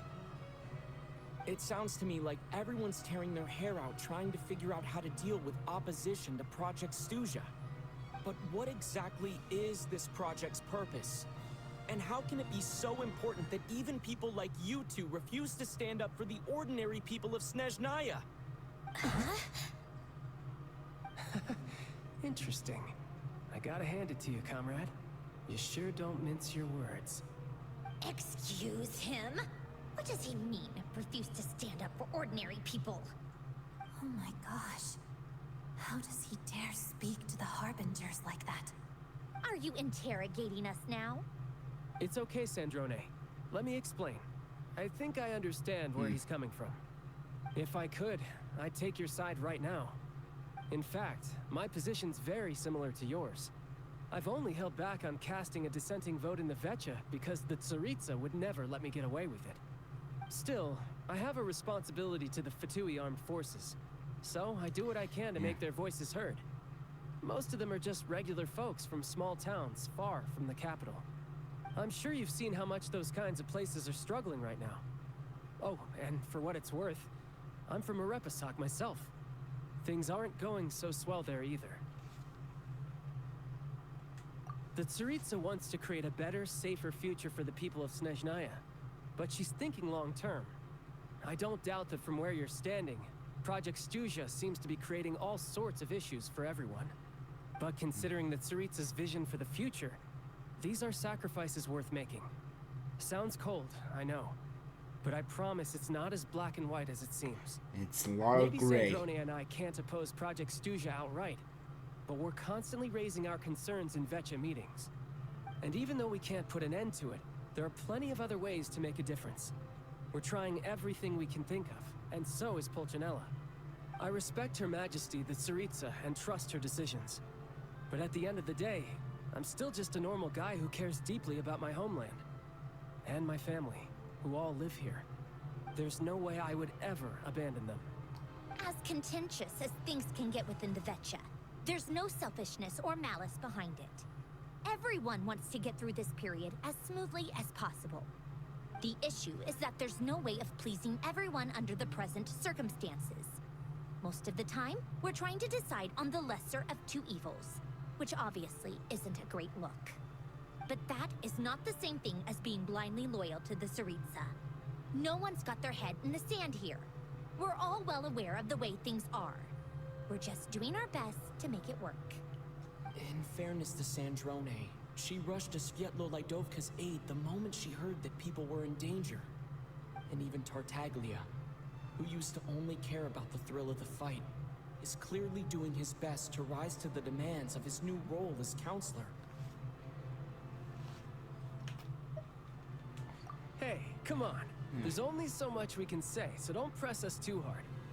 Look, I know how untenable the Tsaritsa's position looks if you don't understand her motives. Maybe you've heard already, but she's currently leading her army on a campaign to the east to defeat the monster that's been causing these brutal blizzards. Striking that monster down will be a significant step in dealing with the present energy crisis. True. As laser-focused as she is on realizing her lifelong ambitions, she's still putting time and energy into taking down this powerful monster. To me, that says a lot. If she thought Sneznhaya and its people didn't matter in the grand scheme of things, why would she waste her time on something like this? Thanks. I meant every word I said, though. I wasn't just trying to placate you. I've already done more than enough diplomacy for one day. Fair enough. I still think this adventurer raises a very important point. Our two harbingers have made their positions very clear. But there are many others in the Vecha who must feel trapped and forced to vote against their conscience. I think it's a very valuable quality to be willing to speak one's mind, despite the risk of offending powerful figures. You can say that again. I highly doubt we'd feel the need to explain ourselves so much if we didn't know you so well. True. Forgive me, adventurer, but might I be so bold as to ask about your background? How is it that you can converse so openly with two harbingers? Oh, haven't you been properly introduced? Easier said than done. I like to think I'm not the kind of person who goes around busting open people's old wounds. I've only learned his name so far, and no details of his experiences. Is something wrong? Uh-oh. Is there no avoiding the subject of Uh-oh! racism? Uh-oh! No, it's just... all right. I guess there's Oh, no getting around. This is the world-renowned traveler who helped resolve the storm terror threat in Mondstadt, cleaned up after the mess I made in Liyue, and then went to Inazuma, where there was a duel before the throne, in which the traveler defeated Rosaline. Oh. I'm sorry. I didn't think you two would be seeing much of each other, so I figured it wasn't worth bringing up. It's fine. It was a long time ago. It's fine. Sorry, I just remembered that we have a rehearsal coming up. Please excuse me. I should get going. Ooh, bitter old wound opening up. Oh, they really are tying things a lot I've better. mentioned this to you before, remember? She was Rosaline's most valued subordinate. But they didn't actually get along. Not that Rosaline was really the type of person to make friends, but death has a way of resolving a lot of conflicts. Oh yeah, I feel that. I feel that. It was a long time ago. It's in the past now. Odette has a very different personality from Rosaline. Give her some time. I'm sure she'll work through it. Yeah, as someone that fought with my dad a lot, and then he passed away, I know the feeling. Death has a way of, like, resolving some conflicts in the most odd ways. Oh, by the way, where's Paimon? It's not like her to hide away. She hasn't been feeling well, so she's resting at Podvorier restaurant. I got a couple of my people to look after her while we were gone. Oh, right. Sorry to hear that. Poor thing. Reminds me of when Tonya was little. She really felt the cold back then. Used to get ill all the time. I felt so bad for her seeing her lying in bed, coughing. She was so mature for her age, though. Whenever someone came to visit her, she'd greet them with a smile and would never complain. I'm sure Paimon's a good kid, too. You're a little short on manpower, right? Let me have a couple of my people take over for yours. I'll send my most capable and reliable. They'll make sure Paimon can recover in peace. Well, that would be great. Your people are more qualified.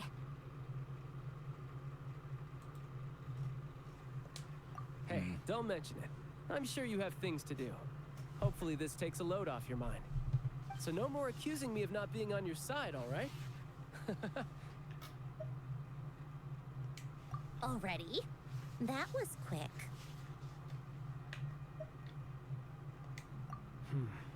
I'm afraid I can't help you there. Our director's recent movements are confidential. Even we're not in the loop. If you hadn't told me, I never would have known he'd gone south. I assumed he'd been in Glupov this whole time. Well, I guess I'd better go sort out Paimon's security situation. I have some other work to catch up on at Glupov anyway.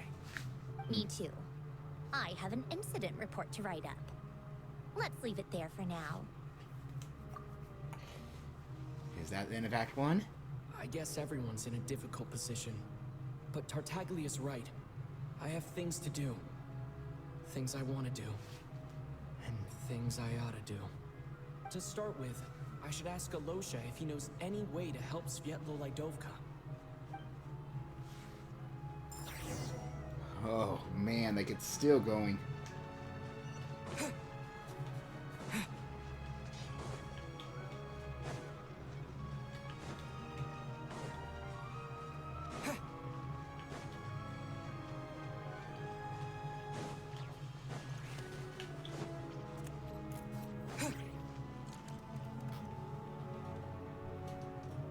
How strange.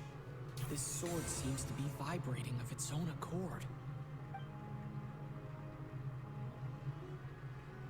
It's a very faint vibration, but it's getting stronger as I get closer to the statue of the Seven. Does this sword have some connection to the statue? But all it does is vibrate, even when I touch it. That place I got this sword from was definitely out of the ordinary. Maybe I should try channeling the power of cryo.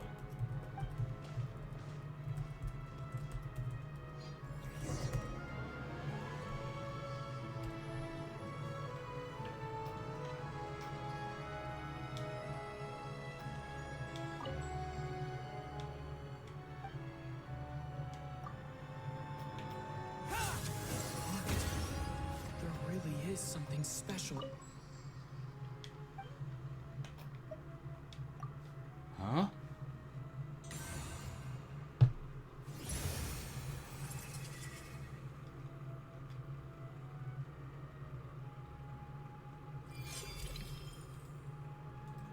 Oh.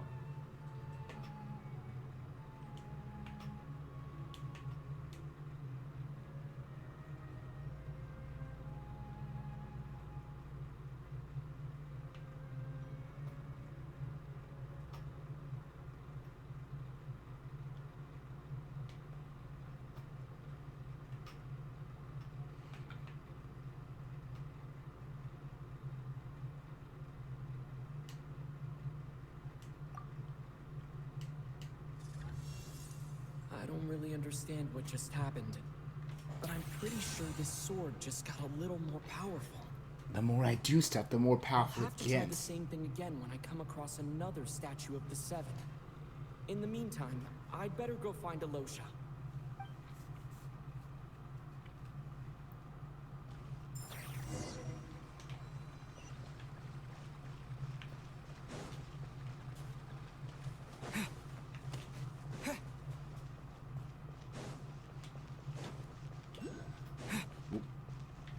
I heard that.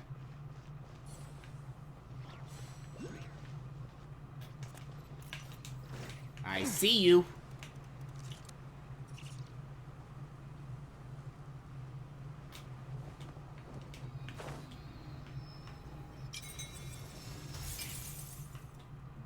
Huh?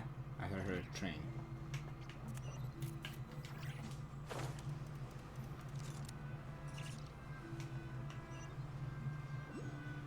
Huh?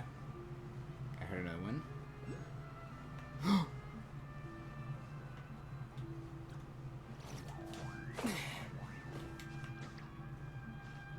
Right up there.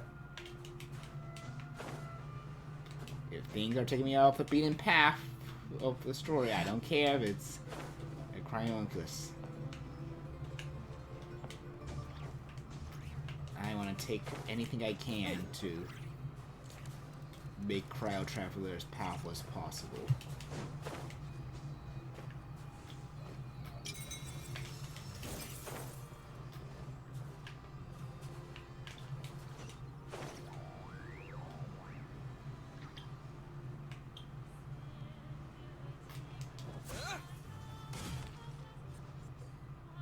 Hello there. How can I help?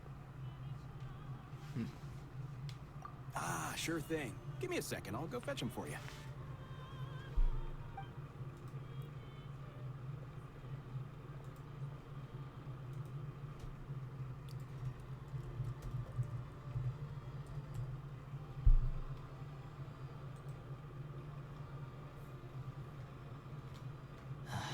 It's a familiar story. I've had similar experiences. Although Sneznhaya doesn't deliberately delay or withhold relief, those first few days of waiting for help are always the hardest. It's a fundamental contradiction. If emergency relief can't be delivered in time, What's the point in even calling it emergency relief?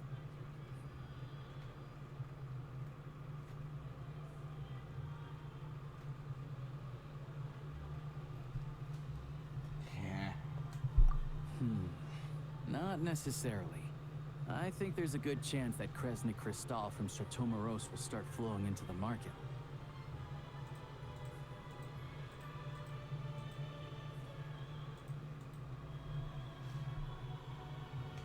When we resolve Chateau Morose's energy issue, it's like we open the floodgates.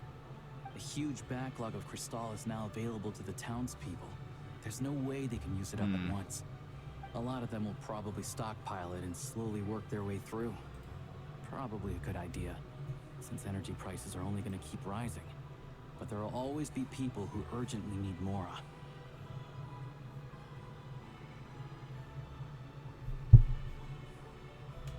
Exactly. Yeah. At the current prices, selling Crystal is an easy way for an ordinary person to make a fortune. Hey boss, how much do I have left in my account? 1 second, let me check. So, you're planning on buying the Crystal out of your own pocket? Yeah.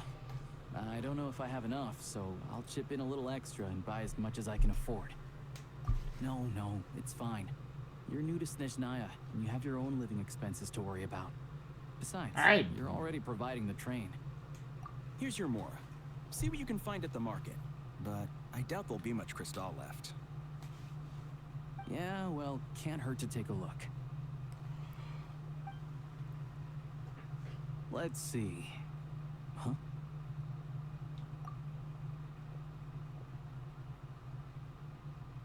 Oh, Alosha, and... Hello? I didn't realize you two knew each other. Yeah, I take on some odd jobs in the city to supplement my hunting income. Sometimes I work as a cleaner or prop hand at the theater where Odette is one of the big stars, so I've met her a few times. When the weather's as bad as this, I mean, it's better for a hunter technically, to adapt if than to keep Odette looking gets for the game. promotion Yes, and we to sometimes need Harbinger, extra help. then that means we'll have 6 playable Harbingers. Technically, that means. Wait, why is the atmosphere so awkward? I thought things went pretty smoothly in Svietla Lidovka. So, what brings you here, Miss Odette? Looking for some new props? No. After I got back to the theater, I couldn't stop thinking about the situation in Svietla Lidovka. It bothered me so much, I couldn't focus on my dancing. So I decided I'd come here and see if there's anything I can do.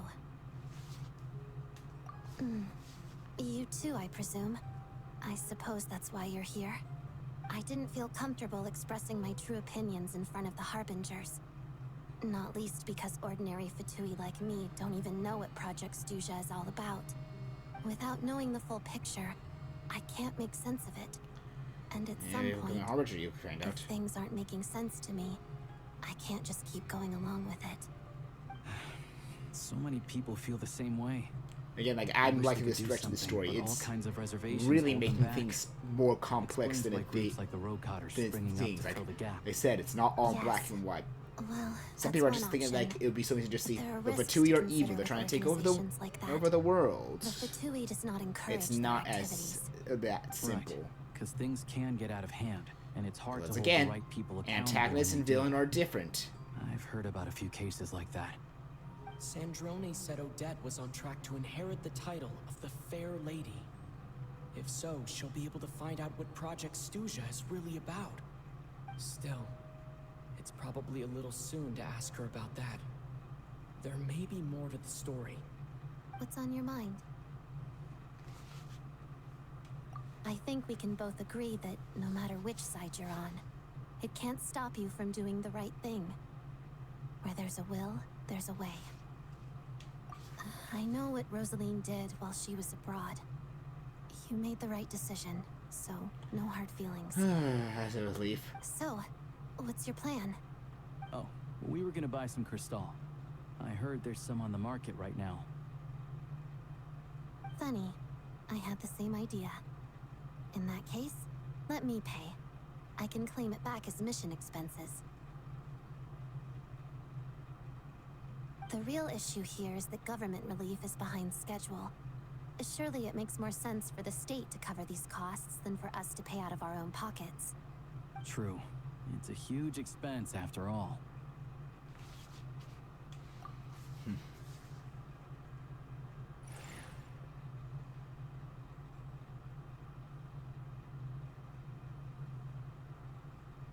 Yeah, no luck it seems.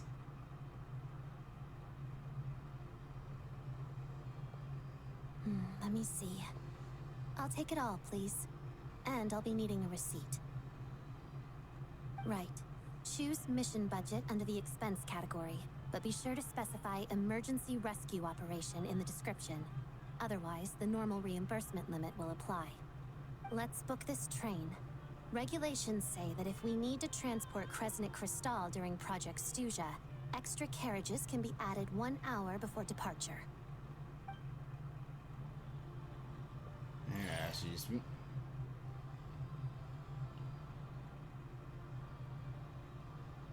That should do it. The train will be escorted to its destination by Fatui guards. This is my first time seeing you handle Fatui affairs, Miss Odette. It seems you're as skilled an officer as you are a dancer. You flatter me. It's only because I've been doing both my whole life.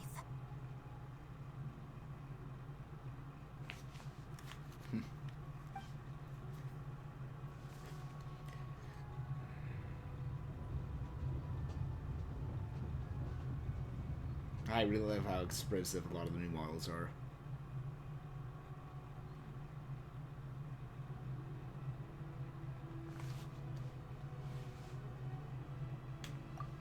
Anyway, I bet you've been non-stop today, am I right?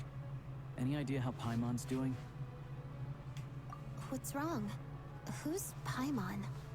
His travel buddy. Hasn't been feeling well. She caught a cold right after they got to Sneznhaya. Sounds like she's important to you. I can't believe you've been dealing with this on top of everything you've been doing to help the people of Sneznhaya. I've got nothing going on right now, so I'll join you. I want to see how she's doing. Even in our enemy's territory, we're helping I have some them what candy little we that can. someone gave me back in Svietolaidovka. Plus, I know a little bit about relieving cold symptoms. All right then, let's go.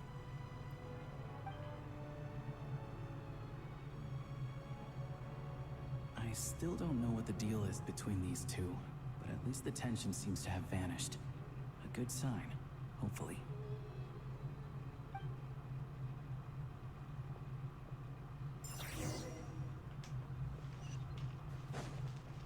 Nope.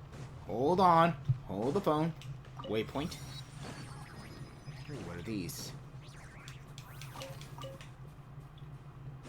Just pick a few of these.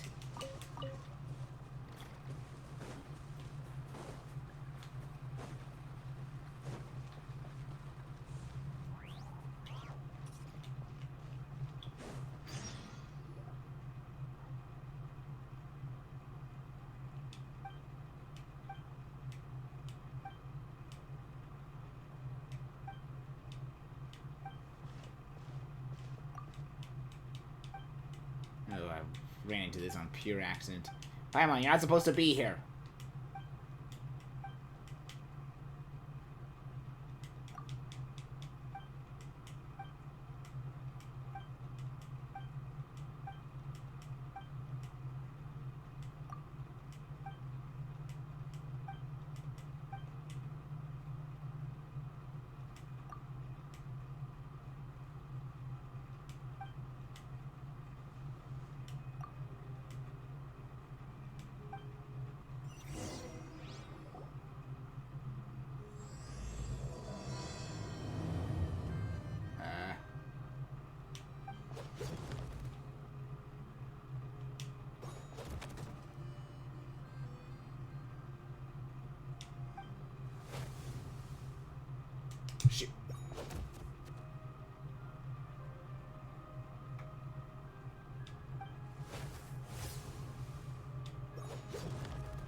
that green thing looked like that bunny thing I saw.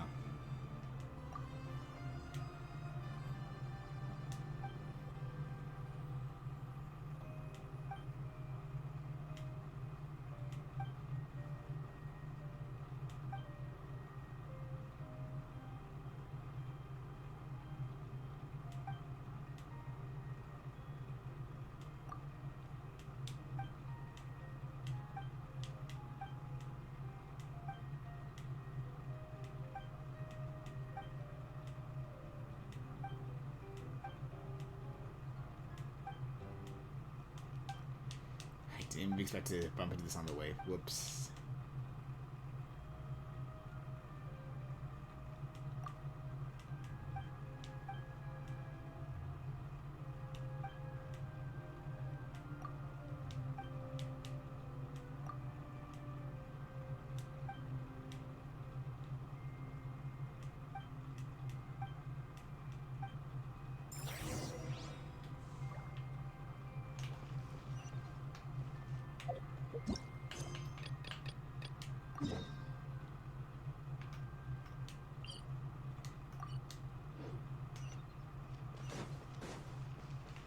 The only reason I was going a long way is because I wanted to see if there's any that I missed.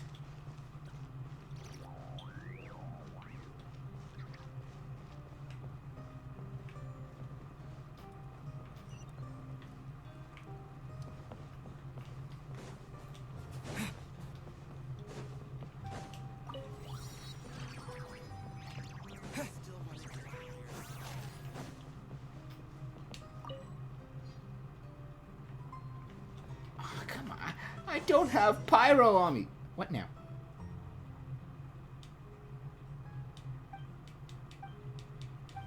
Come on.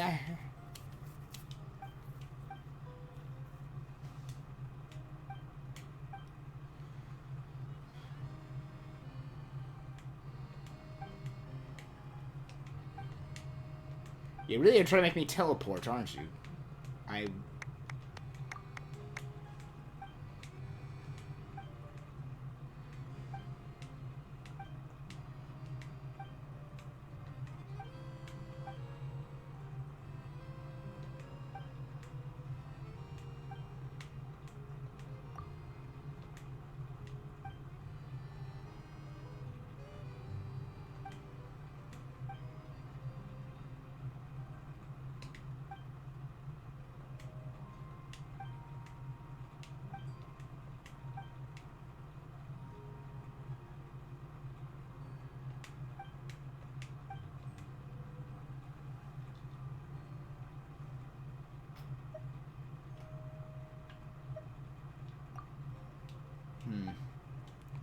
I am like wondering if we'll ever get. I doubt it, but I'm wondering if we'll get characters like some of his phase playable, like a very unique character that still uses the normal models, just not human. And most people say like, but we have like an Oni, we have a Tengu. It's like, yeah, we have that. We have a dragon as well. Sijuan turned human though, is the one thing.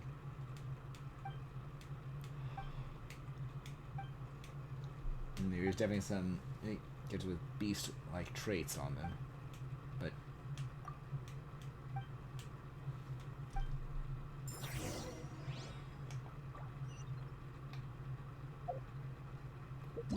anyway, back to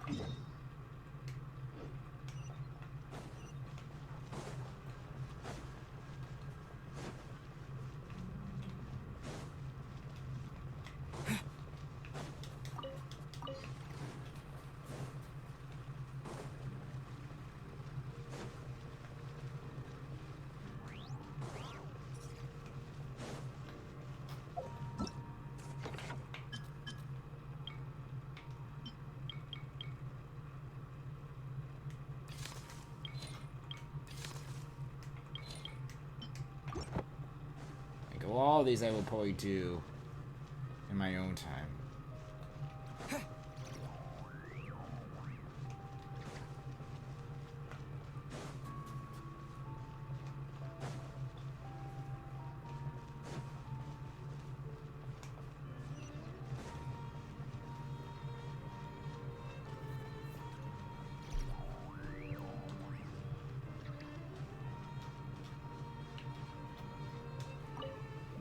Back we go to see Paimon.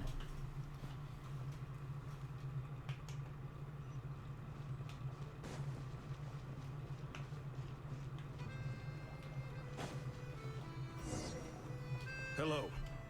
Sorry, but there's a sick person recovering in this room. Can I help you? What happened? Oh, please, excuse me. Are you the Traveler? Could I take a quick look at your Adventurer Handbook? Master Child said I should verify your identity. Sure. We can trust Child.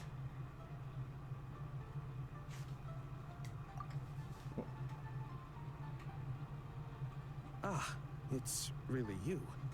Sorry for the inconvenience. We're under strict orders from Master Child to keep this room well guarded. At the same time, we can't interfere with Podvoye Restaurant's business. That would only seem all the more suspicious and draw unwanted attention to this room. Besides myself, a few of my colleagues are stationed in and around the restaurant, in plain clothes, of course. Rest assured, you're in safe hands. I didn't expect such a high standard of protection. That's Child for you. Master Child handpicked us for this special assignment. We're not about to let anything go wrong. Anyway, I won't keep you any longer. Please, head inside. Thank you, Child.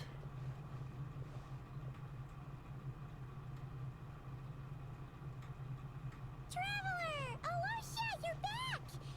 Oh, hey! Who's our new friend? Hi, I'm Odette. The Traveler and I crossed paths a few times. Another friend from the Fatui, huh? You're practically a member yourself by this point. Don't give the bad idea. There's so many people that's support literature that like Trouble's on our side. Well, we don't know that much yet. Paimon's definitely on the mend. We should be back to our usual travels in a few days' time. Seems like that doctor was right. It's just... Paimon's limbs are still feeling a little chilly. I have just the thing. Whoa! What's this? Is that a flame inside an ice cube? Wait, is this real ice? How's it not melting? And how does the fire keep on burning? All keen observations. You're right. This is called core ignis. Whenever I've caught a cold in the past, I found I recover much more quickly if I place this by my bed. You're welcome to borrow it. Awesome! Wow! It's so nice and warm! Oh, it's like magic. Your name was Odette, right? How did you two meet again? Looks like she's in pretty good spirits. That's a relief. Any progress with your investigation yet? No surprises there, I'm sure. They're not likely to let anything slip.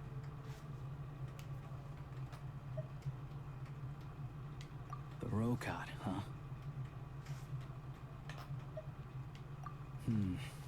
Let me think.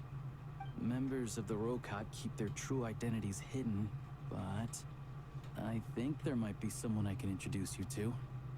Leave it with me. Meet me at the Korolyevsky Troop tomorrow, and I'll tell you how it goes. Would anyone like a drink? I'm gonna head to the bar. Paimon will have... maybe some hot milk? Yeah. Paimon's in the mood for something warm. Enough with the secret chat, you two. Let's catch up properly in a minute.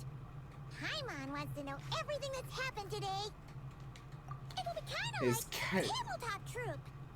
No reason why listening to a story can't be an adventure.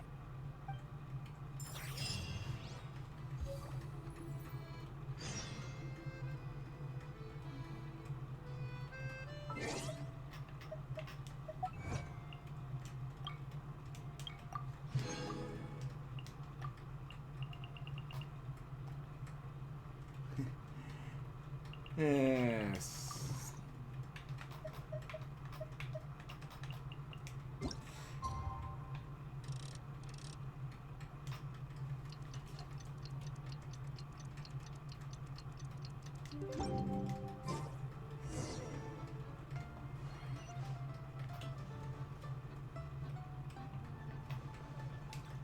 The boss is gonna give Paimon a copy of the latest newspaper to read. That should keep Paimon entertained.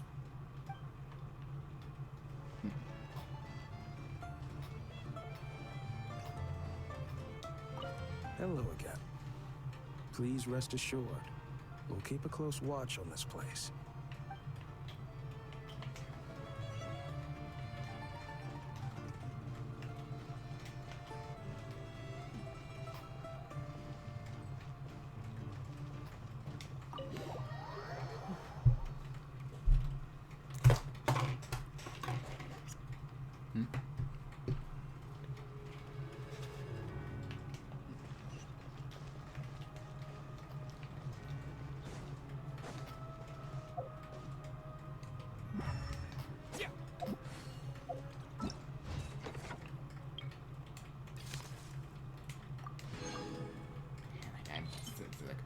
I'm really enjoying this.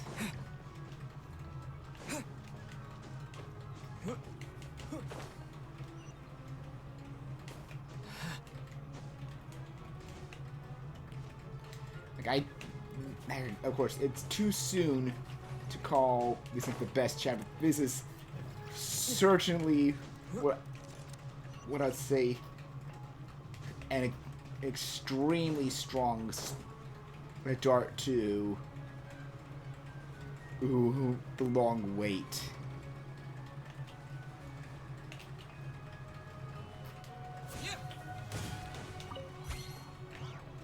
What? No cryo nearby.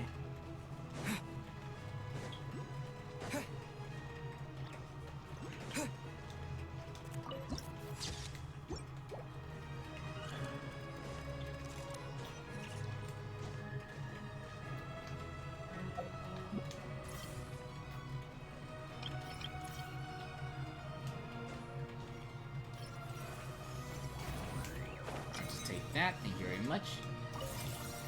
Hey, Alyosha. Ah, you made it. I've got some tickets, and I managed to set something up with the Rokot. It'll have to wait until after the show, though. Happy to stay and watch? I doubt you've seen the Korolyevsky troupe on stage before. Pleasure. Here, this is the way in.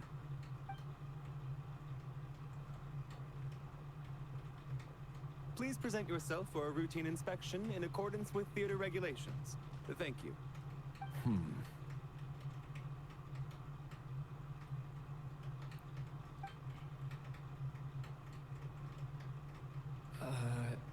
Is that guy with the Fatui? Looks like he's waiting for something. Okay, all done. Thank you for your cooperation. Please proceed through to the theater.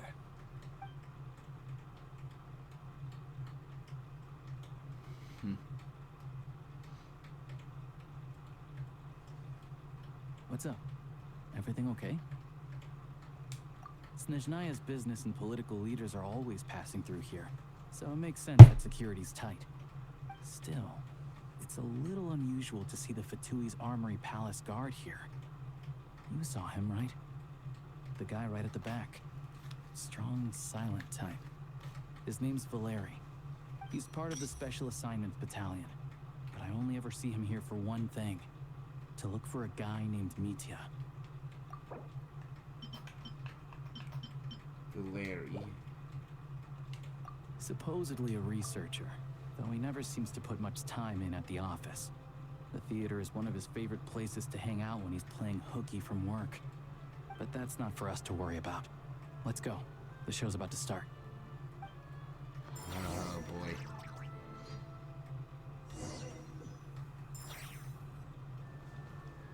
What do you think? Pretty impressive, huh? Yeah, it's nothing like at Fontaine. Oh, the one in Fontaine? I hear it's iconic. Never seen it for myself, though. Here we are, just in time. Sorry, coming through.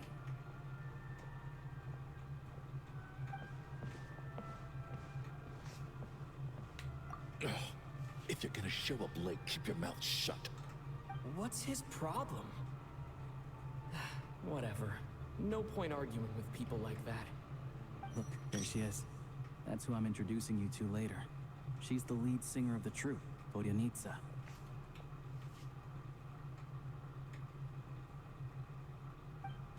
Alright.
This leads directly to the green room.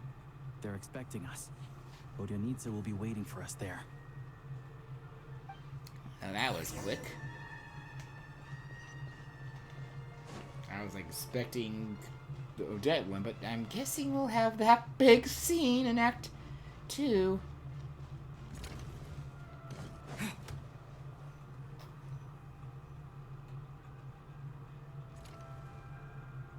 Hey there. Excuse me. Can you believe it? I am so mad right now. Come in.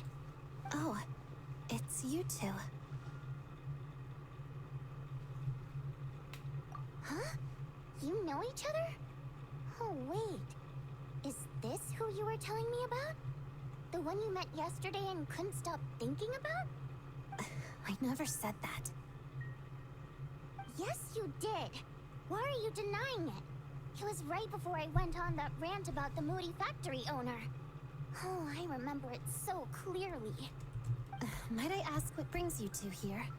Oh, I just brought him here to see the show. And when it finished, he was full of praise for Vodyanitsa's performance. So I thought I'd try my luck. See if we could get the chance to chat for a bit. Maybe get an autograph? You work here. You, of all people, ought to know that's against the rules. It's not what the green room is there for. Oh, what's the big Yep, deal? I had to check, like, that voice sounds familiar. It's like, hey, Fuka from Persona 3. Take a picture too if you want. Do as you please. I finished all my shows for the day. I'll leave you to chat. I guess things are still a little rough sometimes. I wasn't making that stuff up, you know. Odette's just too proud to admit it. She thinks very highly of you, and so do I. You did the right thing in Svietloladovka. We're good. Odette's out of earshot. I'll lock the door. Confidentiality, of course. The Rokot is very strict on that. Whoa, Alosha! Not out loud! Not with an outsider here! Relax. I've taken care of it. Look at this. The president's reply sent this morning. Wait, so he's been approved to join? You told me last night that you wanted to get intel from the Rokot. Unfortunately, Rokot intel is only available to members. But ever since you set foot in Sneznhaya, we've been working together. I've seen the way you work, your character, and your motives. Everything about you is perfectly in alignment with what we're trying to achieve in the Rokot. So he is one of the So Rokot. I figured I might as well cut to the chase. I wrote a letter to the president explaining your situation, including just the right amount of detail. His approval came very quickly. Of course, it's still your decision whether you want to join or not. We'll respect your choice. Well, assuming Odette was telling the truth and she didn't misjudge you, I guess we don't need to worry about you blowing our cover. Still, you gave me a real fright. I didn't know that's why you came looking for me. So, that stuff you said about admiring my performance, was that just because Odette was here? Did you actually mean it? Now you're talking. That's what I like to hear. Anyway, let me give you a quick rundown of how things work. Like I said, the Rokot is a covert organization, and we hide our identities. Members typically don't meet in person or even know each other's identities. This helps us maintain a high level of independence and secrecy. Because of this, members are basically free to decide their methods without constraints, so long as the outcome of any activity doesn't violate the organization's principles. After all, we don't have any ostensible contact with each other. This way, if anything goes wrong, no one else will be implicated. Beyond the freedom to choose how you operate, it's also your choice whether to act at all. We have plenty of members who have yet to take any action. In short, joining the Rokot in and of itself won't place any restrictions on your activity in Sneznhaya. There's a code of conduct you can read if it interests you. But basically, as long as you don't plan on using your anonymity to go around doing evil, you'll be fine. I tried reading it 5 or 6 times. Never made it all the way through. Even the most lackluster script makes for more interesting reading. I guess we're... Great. Then I'll go grab an official application form. Be right back.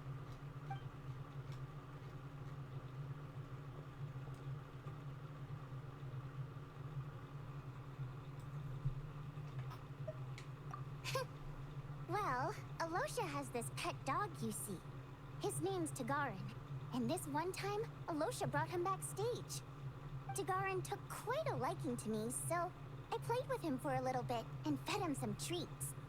Then, the Rokot was out on a mission one day, and even though we were all in disguise, Tagarin recognized me right away. Just a coincidence, really. We didn't report it to the higher-ups, though, to avoid dealing with the fallout. Like... my job at the theater, for instance. I really needed to make ends meet. By the way, what were you complaining about just before we came in? Did everything go okay with Chuganov? Everything did not go okay. That's why I was so mad. I tried to make some small talk with him before I went on stage to fish for intel about the Iskra manufacturing plant. But he wouldn't take the bait. No matter what I said, he kept dodging the question. And then he started complaining. He said he didn't appreciate his second-rate seat in the stalls because he usually gets a private box. I mean, what did he expect? Everyone knows that if you want a box seat, you buy a ticket well in advance. But instead, he sends me a letter the day before the show when we're practically sold out. I had to juggle things around just to get him a half-decent seat, hoping he would appreciate the gesture enough to share some information. Well, this is the end of it. But nope, I'm saying. he didn't give me anything. Yeah, meeting Chuganov in person has definitely been a disappointing experience. Oh, you probably don't know who we're talking about, do you? Chuganov was that older guy you were sitting next to today. I'm sure he didn't make a great first impression on you either. To the citizenry, he's a family man and a kind boss. But our interactions with him tell a very different story. It's one thing to ask for a favor, but he acts like it's his right. He always expects special treatment. Yeah. Take the ticket situation, for instance. I've actually gotten him a private box in the past. But not only was he not even grateful, now he's acting like I've sold him short this time. Not to mention that he's never paid for a single one of his tickets. And another thing, if he's such a big family man, why doesn't he bring his wife and daughter to see the show once in a while? I've never seen them here, not even once. Calm down, Vodyanitsa. If you won't do it the easy way, we'll have to try the hard way. But first things first, here's your application form. Go ahead and fill it out.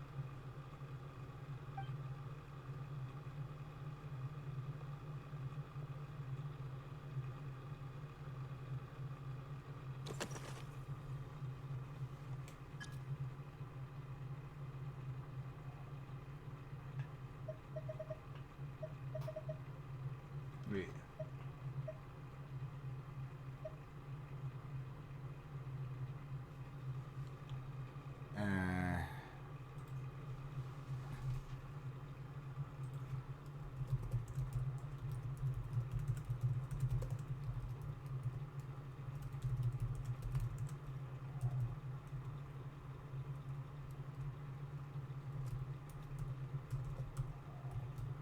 I don't even know. I can.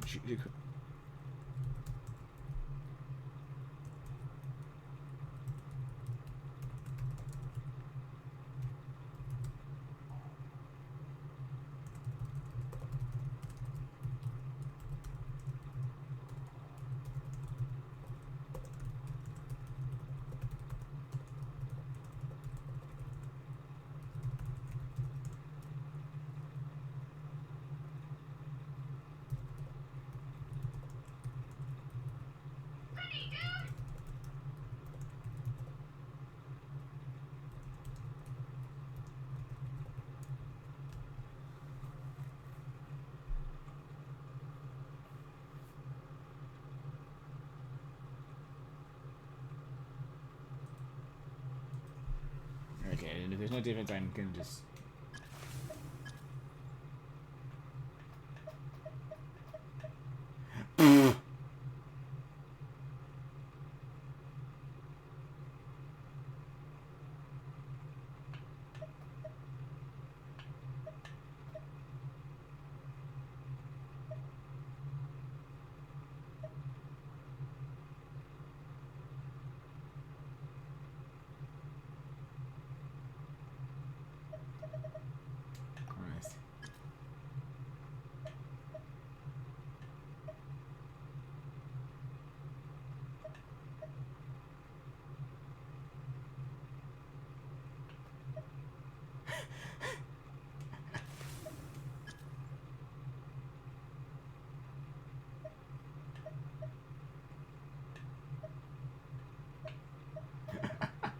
Okay.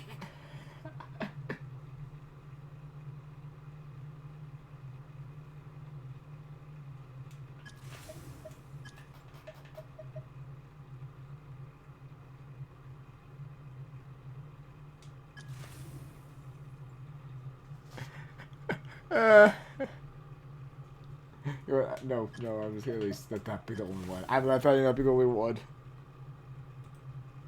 It's really funny.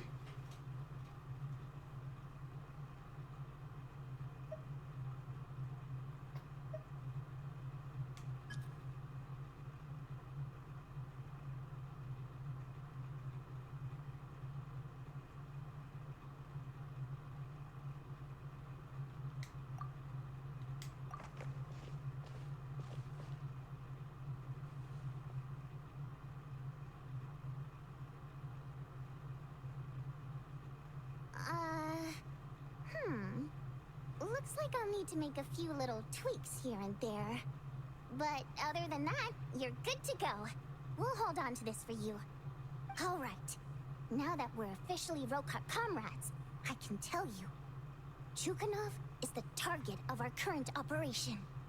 Recently, we've done some recon work at the Eastpro manufacturing plant, which pretty much confirmed that their energy consumption is way beyond the legal limit. All we need now is some direct evidence to present to the Vetcha, so we can demand that they shut the plant down. That way, the Kresny Crystal can be allocated to where it's needed most. I was hoping he might let slip during one of our chats, but he's too tight-lipped. We'll have to find another way. I'm meeting another regular theater goer tonight, Mitya. But Valeria's here too, and he's probably looking for Mitya, so he may end up being a no-show. Don't you worry.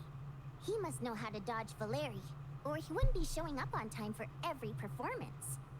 Mitya Metia is a renowned energy expert. Although we can't get any direct evidence of the excessive energy consumption at the plant, we can accidentally let the information slip to him. The authorities should take someone like him seriously. So if he starts raising questions about energy use at the Iskra manufacturing plant, there will be a proper investigation. Also, we're not allowed on site, but he has clearance. So all we need is his cooperation. Yeah, so that's the other thing we're trying to figure out. Though I think we're far less likely to make any progress on that front. Still, I hear that Metia is a bit of a chatterbox. So, who knows? Maybe if we catch him in the right mood, he'll let something slip. What do you think? Sound like something worth your time? Okay, in that case, you guys find a seat somewhere nearby. Pretend you're a couple of buddies there to eat, and keep your ears peeled for useful information. He's a huge fan, so I doubt he'll have his guard up around me. But you two need to be convincing. If he suspects anything at all, he might stop talking. Sure. Don't worry. We'll make a believable pair of buddies. Perfect! You've sold me already. Now, help me tidy this room up a bit before we head out. Okay. What needs tidying? Everything! Okay.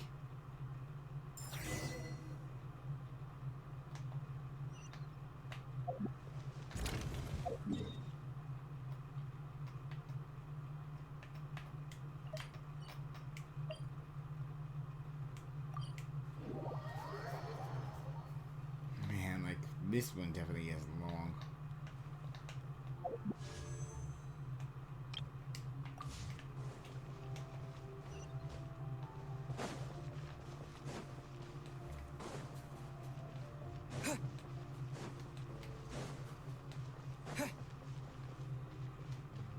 I might change the time of the next stream then. Yeah, how long this one goes, because oh my gosh, it's 5 hours. We come here often, so we shouldn't stand out. Let's sit here. Now, it's up to Vodyanica. Let's see how the conversation goes.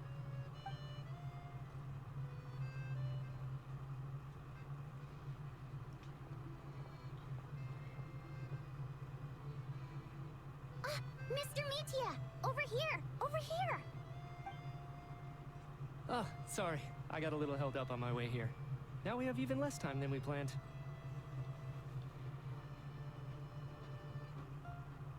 Go ahead and order some snacks and drinks. Whatever you like. Let me see. According to my schedule, we still have 25 minutes left. You're really pressed for time today, huh? I was imagining this would be a leisurely chat. If you'd prefer, we can always reschedule for another afternoon when you have more time. No need. Getting to meet the lead singer is a very precious opportunity for me. I'm not about to pass it up. I keep I've feeling already there's had a... to decline your invitation several times because our schedules rarely align. If I don't grab this chance while it's here, who knows when the next one will come around? Well, it's very kind of you to make time just for me. No, there's not much I think I recognize. I'm not too sure, to be honest. But Sneznhaya is full of weird and wonderful things like that, so people tend not to bat an eye. I'm sure the same will go for the Eye of Grey and Paimon. The reason I invited you out for tea and a chat today was to get some feedback from a true fan of the theater. Well, I genuinely have nothing bad to say. No matter how many times I hear you sing, it never gets old. It always seems fresh and new somehow. Maybe it's because the more times I listen, the more details I notice.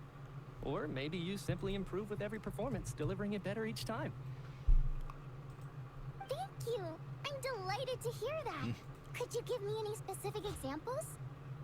Oh, yeah. That, the piece you sang today, for example. Beneath the Frozen River? Hey, what's with you? I'm just praising a good performance.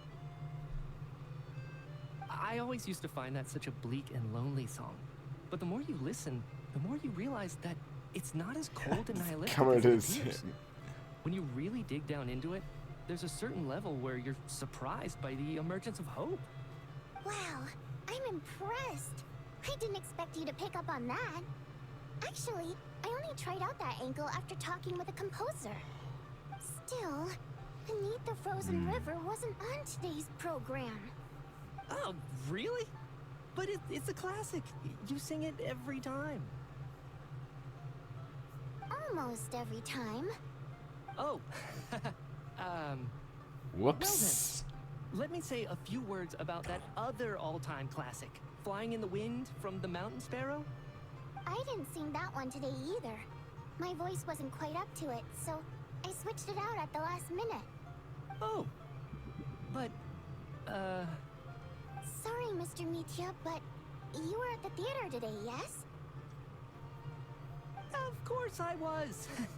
Remember? I said hello to all the troupe members before the show started. You, Odette, and the others. So, what did Odette sing today? Elegy of the Snow-Winged Goose, of course. Correct. I see. I see. You find my singing boring, don't you? That's why you don't remember a single song. Looks like I'll need to cut a few from the program next time. No, that's not it. I swear. All right. I'll be straight with you. I'm sorry. My mind was wandering as you took the stage today. I enjoy watching your shows because the exquisite performances stimulate the mind. It always sparks some inspiration for my research. So, whenever I get stuck at work, I come to the theater for a change of pace. Odette's dance during the elegy of the Snow-Winged Goose today was simply incredible. It got me wondering what she's been going through recently. That look of sheer defiance in the face of utter tragedy? It was so inspiring. I'm trying to think, I started what scribbling is in my notebook right away. Not that I made a ton of progress in the grand scheme of things, but I still think it was productive. By the time I snapped out of it, the entire show had finished. So what you're saying is, you didn't listen to my singing at all? Unfortunately not. I'm sorry. I don't know which is more disrespectful. The fact that I don't always come for the show itself, or the fact that I missed your performance. Seems like things are getting a little awkward.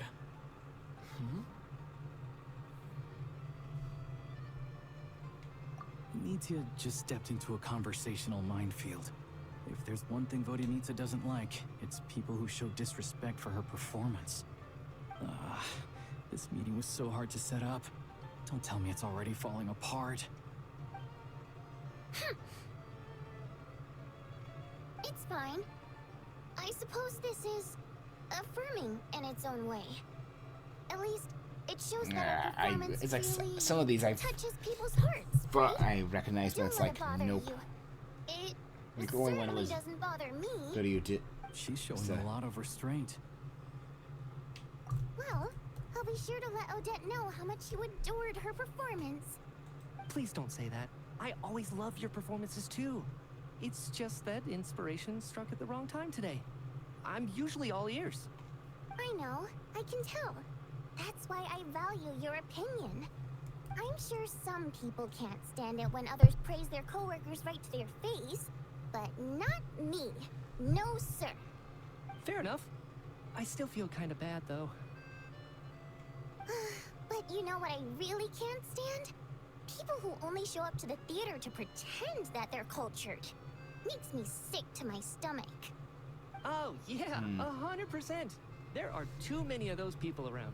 By the time they're walking out the door, they've forgotten all about the show. What's wrong?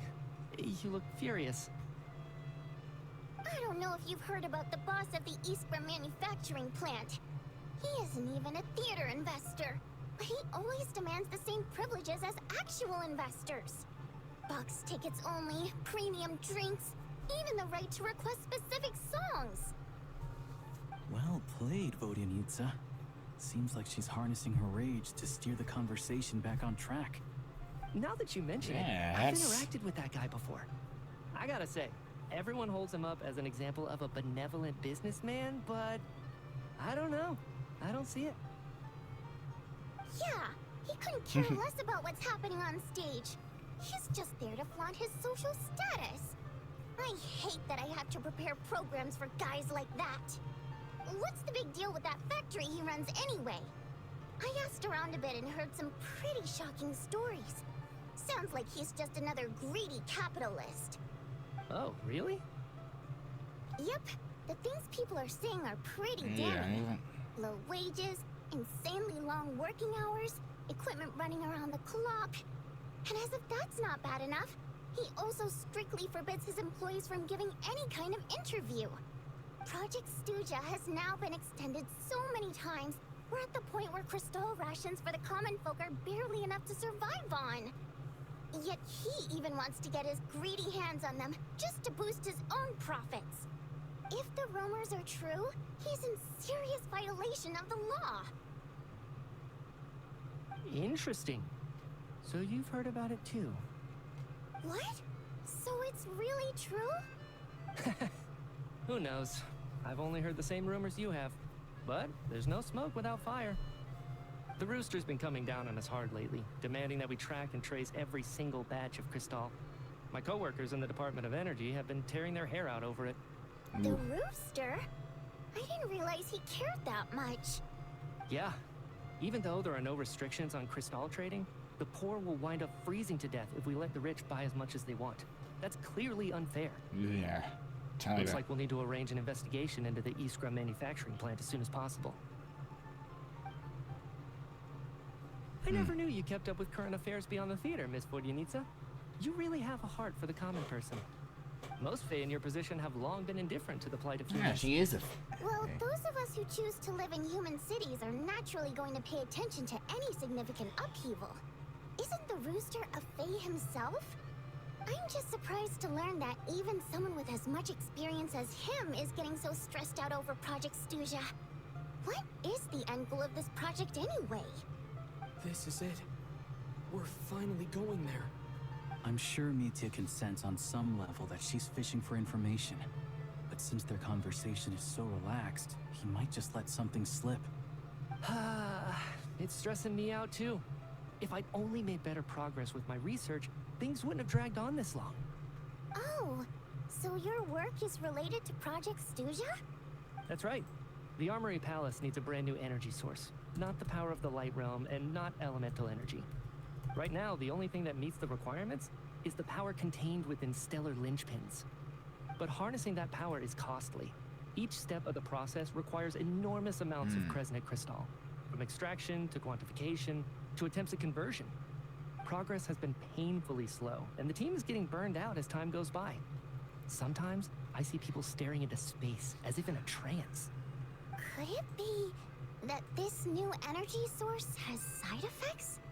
No, it doesn't affect us, because the energy is used for... Okay, I got it. Stop choking me. Darn it, Skull. I can't talk about that. I think we're all just exhausted. We've been working ourselves to the bone for so long, close. with so little progress to show for it. It's no wonder people are struggling to stay motivated. Seems like I owe you an apology. I shouldn't have gotten so mad at you for not paying attention during the show. Don't worry about it. I count myself lucky, to be honest. I don't envy the people who work closely with the Tsaritsa herself. I'd much rather be in my current position. At least I don't have to shoulder any major responsibilities. So they're trying to develop a completely new kind of energy. Yeah, censored by a scarf. Who would have thought? Yep, censored by a scarf. Looks like my time is up. I'm afraid I have to leave. I'm so sorry. We ended up barely talking about the theater. That's okay. It was a pleasure chatting with you, really. Let's make up for it next time.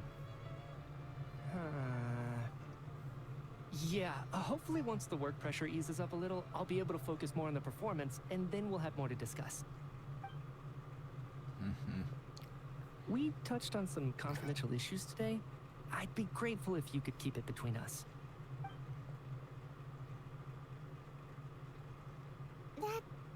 gone worse.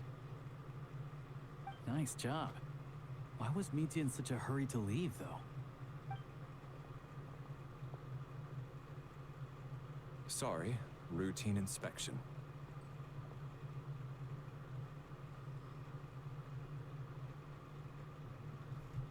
Oh, crud.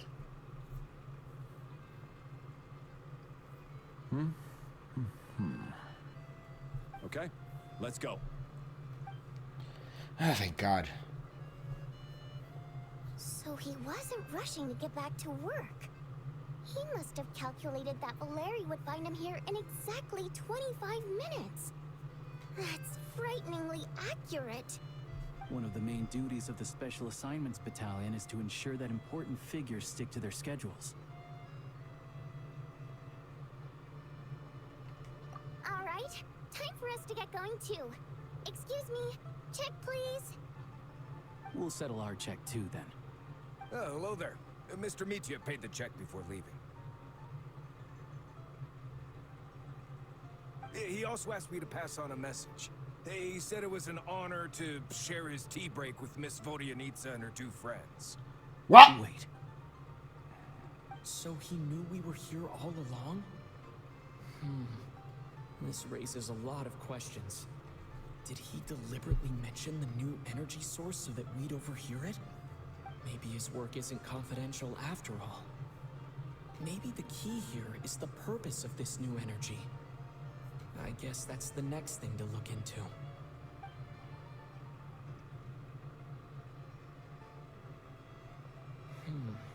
Vodyanitsa and Alosha have left. Time to head back and call it a day. Oh, that's... Ooh. Okay, now I'm recognizing.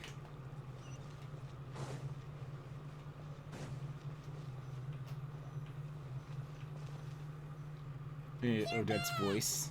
Here pretty early today. Paimon was just gonna mention that. After she woke up today, Paimon felt like her temperature was completely back to normal. But her strength still hasn't returned. Still, there's some good news. Paimon thinks she might have figured out the source of the problem. It's like there's some kind of mysterious power affecting Paimon. Paimon's never felt this way before during any of her travels. She only started feeling this way since we arrived in Sneznhaya. That's right. The Armory Palace needs a brand new energy source. Could that have something to do with this? What is it? You're making that face again. You know, the one you get whenever you have a light bulb moment?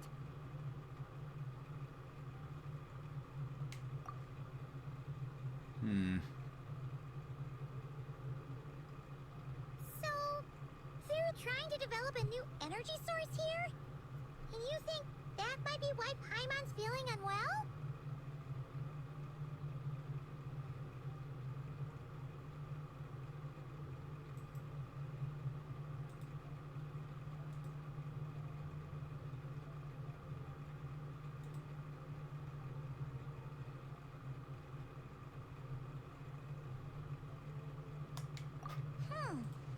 Well, Mitya denied that the energy they're researching has any side effects. Although, he did say that people working on the project have been having issues with their concentration and short-term memory.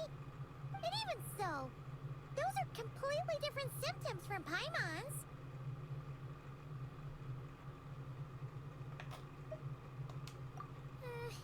It's pretty faint, so it's kind of hard to tell. But, if anything, it seems like it's coming from roughly the same direction as the Armory Palace. Sure, Paimon's with you there. But how, though? The Rokat only has a limited amount of intel. Oh, great point! They argue about Project Stuja every day. If we could sit in on one of their sessions, we might pick up some new leads. Good idea! Oh yeah, While you were out, Paimon tried all the yummiest looking desserts in the Podforia restaurant. This one seemed right up your alley.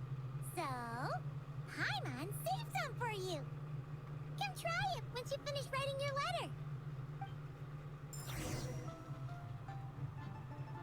Oh my gosh, it's still going on.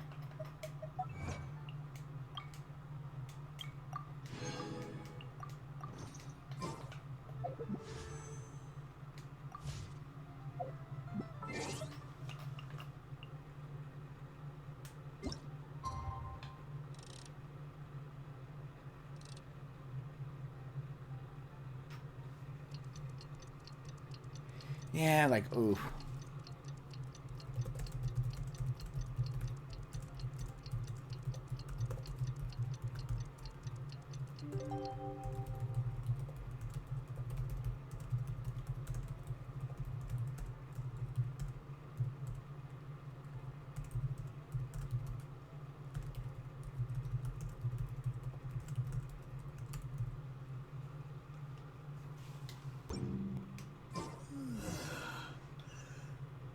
Alosha replied.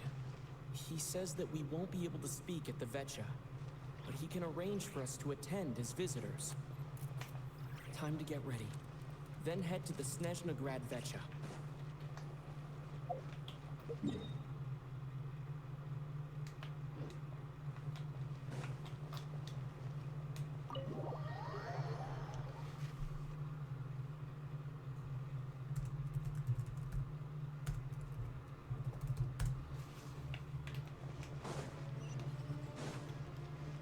Here we go.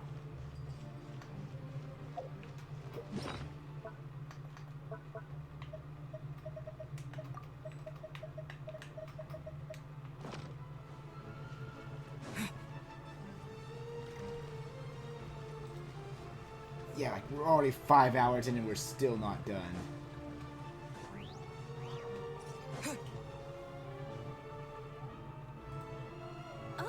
Miss Vodyanitsa, prima donna of the Korolievsky troupe. What a surprise meeting you here. Will you be sitting in on a session of the Vetcha? Sorry, I'm not taking interviews today. Oh good, you're here. The session's about to begin. Let's get inside. Please wait, Miss Vodyanitsa. Could you introduce me to your new friend? All right.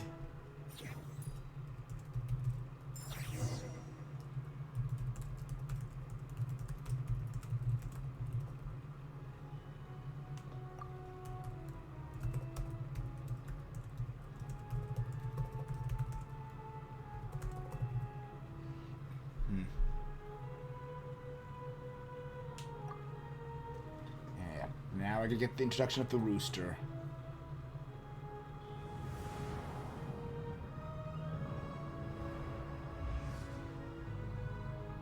In summary, the energy management commitments made for the outgoing period have been delivered upon.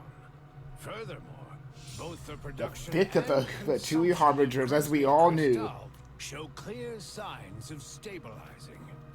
The relevant agencies have assessed the present circumstances and determined that the status quo can be sustained until the next period.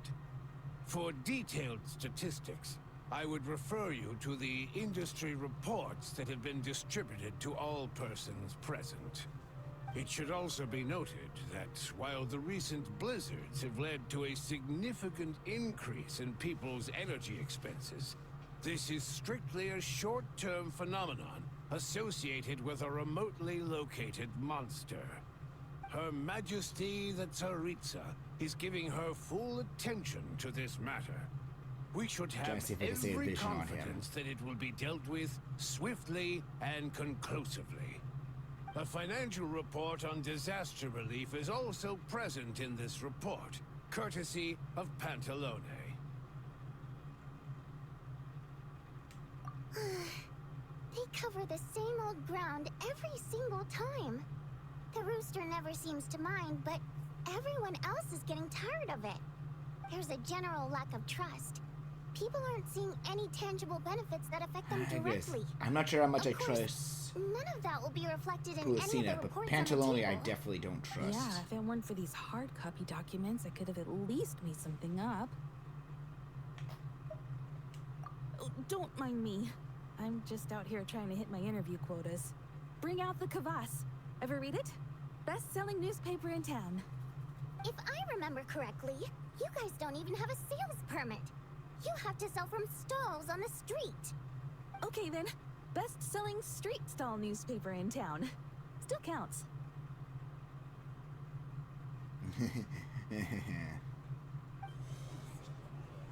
Order! We will now open the floor to the representatives. If there are no further substantive issues to discuss, we will then proceed to a vote on this motion. Sneznhaya has a long tradition of treating members of the Fatui armed forces and their dependents favorably. But recent surveys shows that Fatui families in remote areas have access to 15% less crystal than the average civilian family in Sneznograd. It's been said many times before, but it bears repeating now. There needs to be a clear and consistent rationale behind how crystal is allocated, or we will soon face immense public backlash. Perhaps you wouldn't need to keep repeating yourself if you would hear me out for once. I say again, true consistency exists only in principle. In the real world, fairness is relative. You appear to treat resource allocation as a simple function of production and population. So what about when the equipment used in production breaks down? Have you factored that into your equation? And do you even know how long it's been since Sneznhaya last conducted a census? If I knew the answers to questions like that, I'm sure I'd be a very wealthy man. And I doubt I'd be going by child. I'd like to bring the focus back to the specific issue I raised. Or do you wish to deny that favorable treatment for Fatui dependents is our long-standing policy? It's easy to be a critic when there's no accountability. That seems to be a running theme in the anti-Project Stuja cohort. Defeat the ringleader and all other problems will magically resolve themselves. That's what they seem to think. But in case you aren't aware, not one jot in my report would change whether Project Stuja continues or not. So you have no intention whatsoever of finding a solution to this problem? On the contrary, I'm the only one here who ever brings solutions. Child opened by speaking up for the armed forces. Regrader struck back with style and a war of words ensued.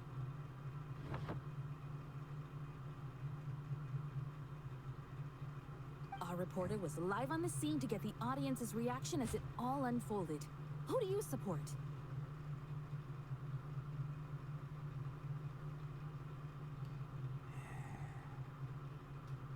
The people have spoken. I'm with Chad, but that's because I don't like Raucous applause from Regrader. the crowd as he pushed Regrader onto his back foot with a relentless barrage of questions. It had to be seen to be believed. Okay. Now you see why they don't have a sales permit.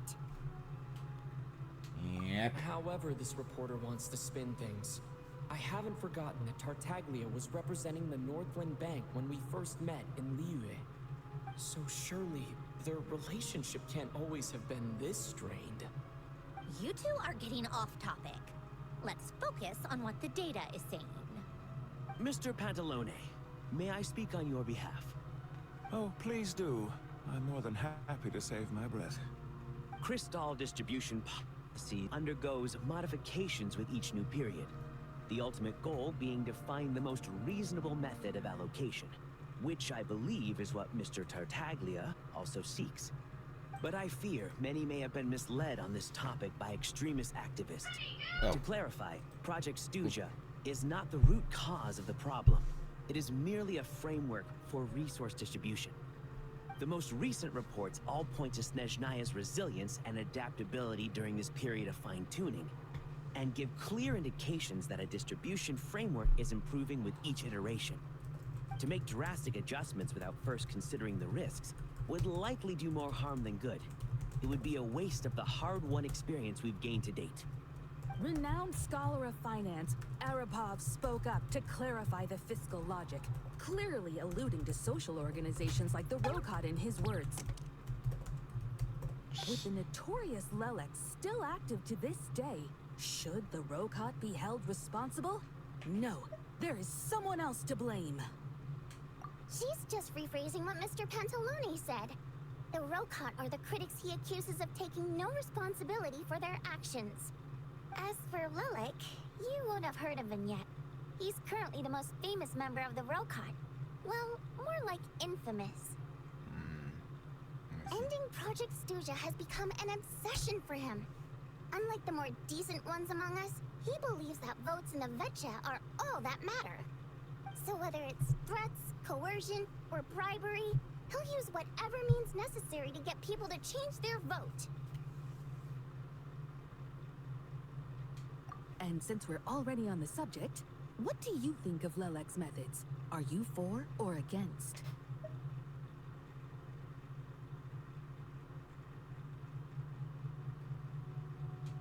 Well, whatever the story is, his actions benefit us all. We stand with Lelek. At least someone here wants to take this discussion seriously. I've been considering that issue myself.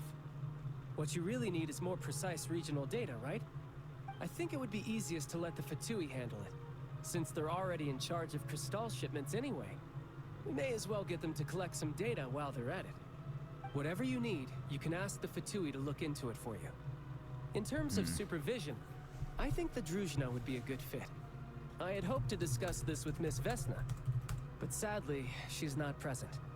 I will be happy to take a note of your suggestions and present them to Commander Vesna for a decision upon her return. The Commander has always taken a keen interest in Project Stuja.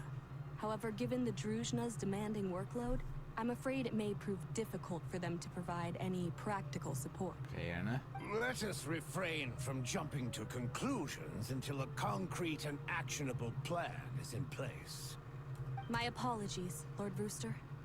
There are numerous issues to address here, including manpower, time sensitivity, and reporting lines. Nevertheless, I support drafting a proposal. Follow the usual procedure, and it can be raised as a new motion for all parties to evaluate at the appropriate time. In that case, I'd like to share one thought before the proposal is drafted. The issue of time sensitivity was raised just now, which I presume relates to the official reports.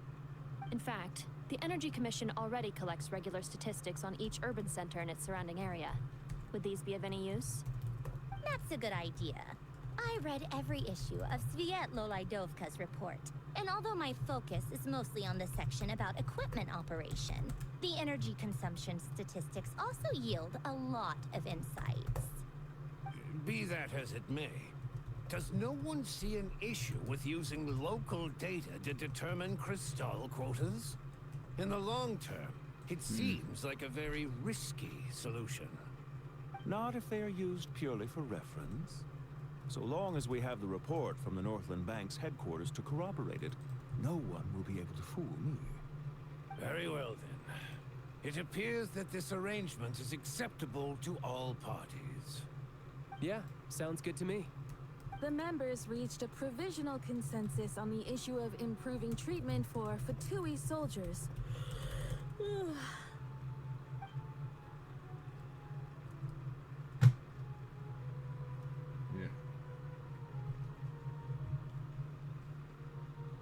Today, the prima donna of the Korailievsky troupe attended a session of the Sneznhaya Vetcha in the company of a dashing young man. The question on all our minds is, what is the true nature of their relationship?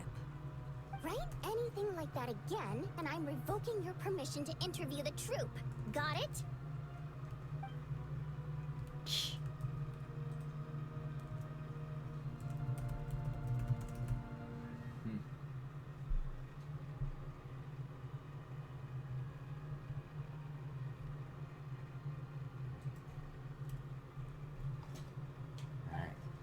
Just like waiting. This is just very much polished.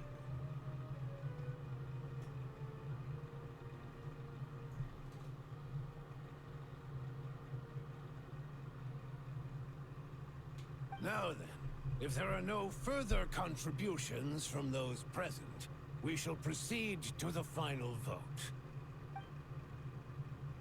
Hey, check it out! What made him vote against? Why now?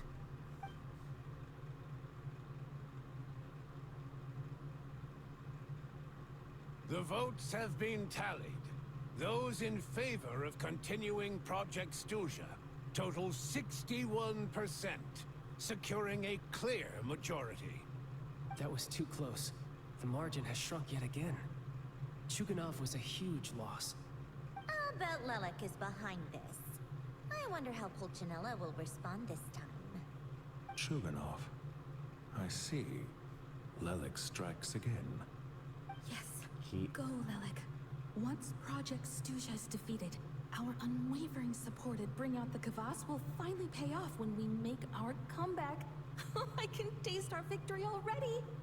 In accordance with the result of this vote, Project Stuja will remain in effect until the next Vecha period. Finally, may I remind us all, we debate only for the greater glory and solidarity of our nation. May the aurora shine ever on, and the tundra always stand firm. The session is concluded.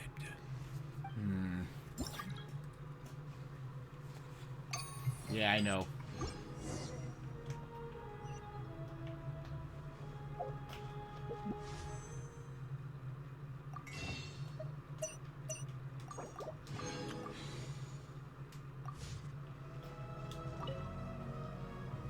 I have to say, I really wasn't expecting Chuganov to vote against Project Stuja.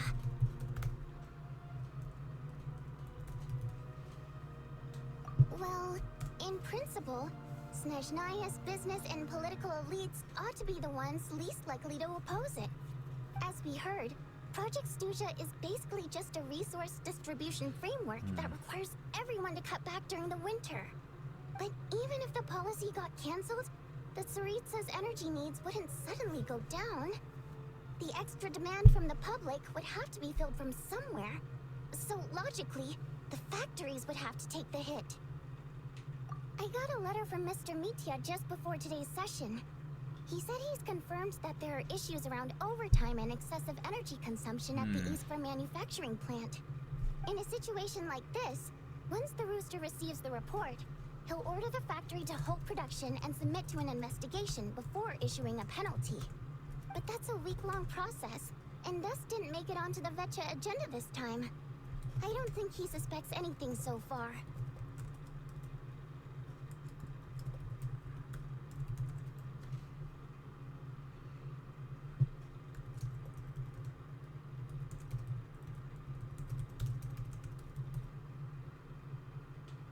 Exactly. And as you know, he's a very selfish person. I was originally gonna try and flip him after he received notice of the official sanctions. My plan was to convince him that the whole thing was completely unfair. I really do think it's Rather than just sit back and take the hit while his factory stopped production, he'd be better off voting to end Project Stuja. At least that way, no one else would be able to make any money either, because all the factories would suddenly have more limited energy to work with. But now, he's already voted against it, which means someone must have used more forceful means to change his vote, just like with everyone else who flipped. Yeah, no one knows why Lelek is so obsessed with ending Project Stuja, but by the looks of it, he's inching closer and closer to success. Lelek must have strong motivations, given how he'll stop at nothing to achieve his goal. Maybe he knows the full truth of Project Stuja. Maybe my next step should be to focus on him. All right. What are your plans for the rest of the day? Shall we head out? Hey, comrade. I noticed you were here during the debate. I didn't take you for a political enthusiast. Greetings, Harbingers. I just happened to have some free time today, and my new friend here thought it might be fun to check out the Vecha. Ah, Odette must have introduced you. Looks like you two are getting along pretty well. I'll leave you to catch up. I should head back to the troop. Sure. Break a leg and all that.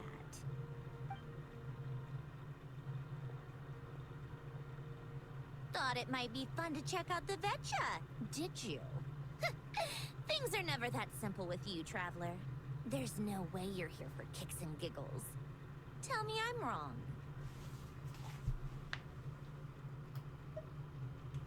Oh, yeah. To some, he's a captivating enigma. To others, he's the bane of their existence. No one ever thought that some anonymous nobody from the Rokot could cause such a stir.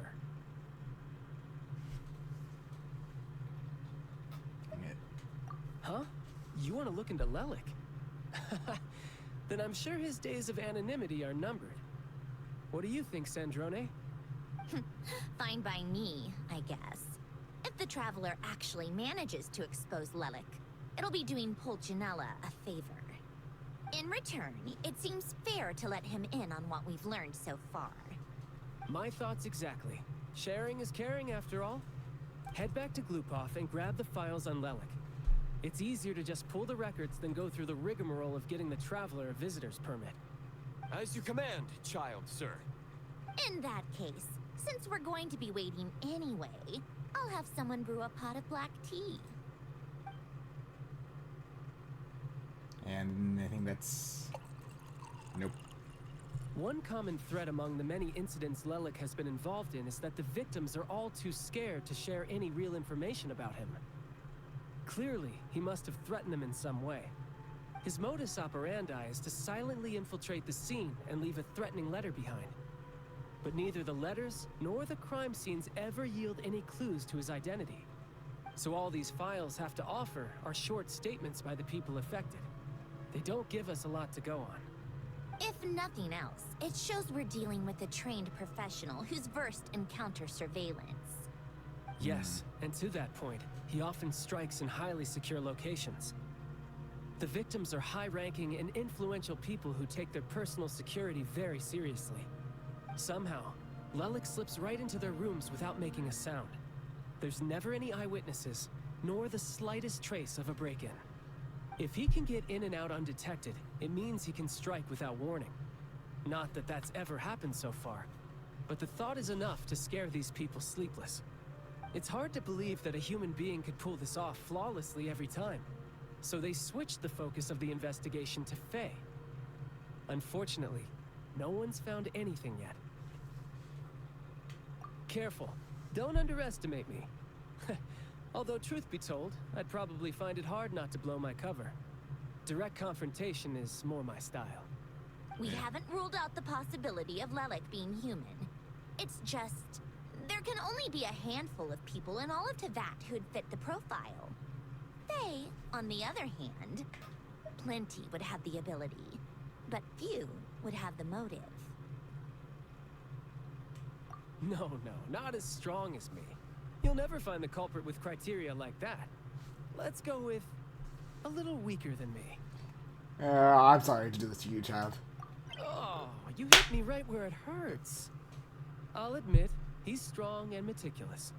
But can we at least limit this to candidates who have something to do with Sneznhaya? He's just trying to find a reference point. Stop getting fixated on who's stronger than who. But that's the most important thing. In my opinion, anyway.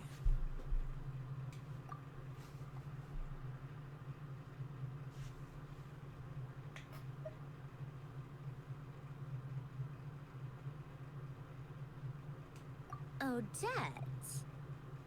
Yeah, that seems about right.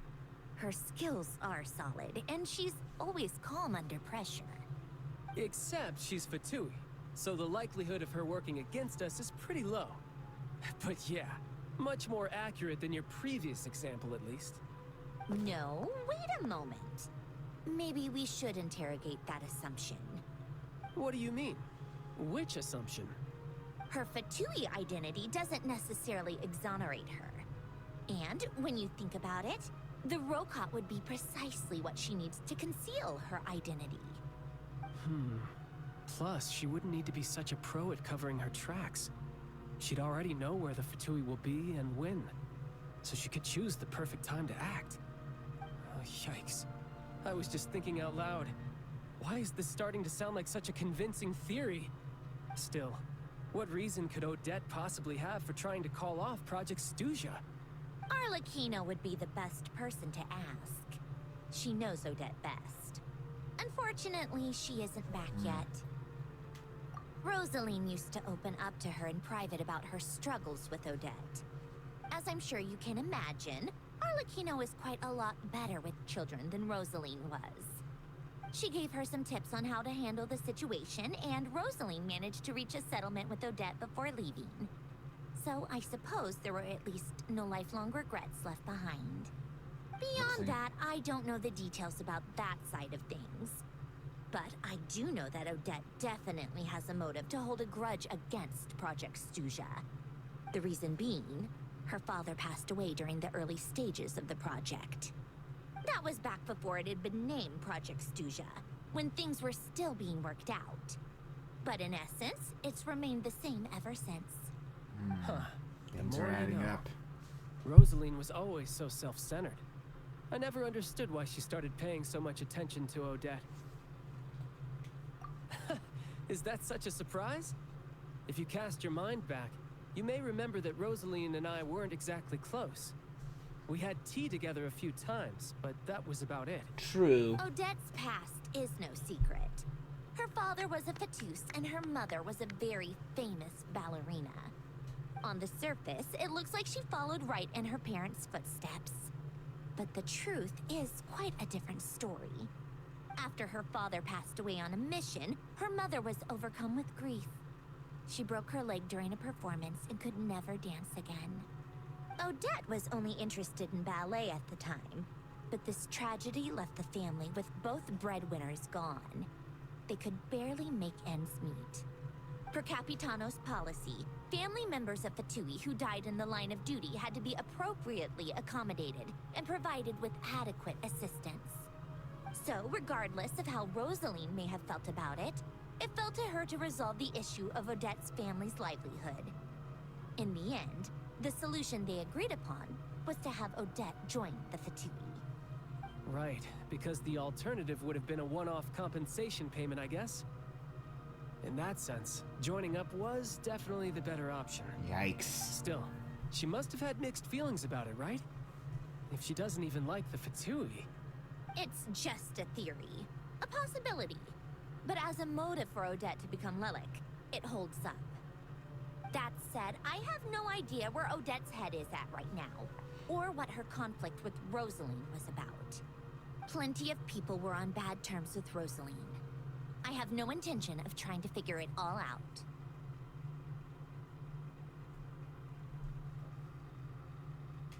Yes, but there's not much point in discussing that now. Yeah, because she dead. Yeah, back to Lelik. Since our investigations so far have turned up next to nothing, we've got nothing to lose by trying a new angle. Funnily enough, Tonya and I had actually made plans to go to the theater tomorrow to watch Odette's rehearsal. Unfortunately, thanks to this Lelik situation, I'll be stuck working overtime again. Which means you can go in my place. No point wasting the ticket. Plus, you'll get to meet Tonya. Spirit Seeker. Quite the classic ballet. It was passed down through Odette's mother's family for generations, though it hasn't been performed in years. But Odette's been practicing it diligently, and it's finally ready for a return to the stage. Excitement is through the roof. Tickets for the official performance sold out long ago. Tonya's excited for it too. She's desperate to see it no matter what. Personally, it's not really my kind of thing, but since she's my little sister, I had to figure something out. I've actually seen it several times before. The story's pretty straightforward. The lead character follows a trail of clues left behind by a spirit, gradually recovering her memories along the way. It's a tale of love and regret. So not exactly reinventing the wheel, at least by today's standards. But when that classic melody kicks in and the lead character begins to dance, it always gets me. It really is beautiful. Not an easy dance to do justice to, though. I know it's always been Odette's dream to perform this piece, but I'm not sure she's really ready. In that case, I think that even if she is Lelik, we should wait until her performance is over before we respond. I'll let you take it from here, comrade. All right.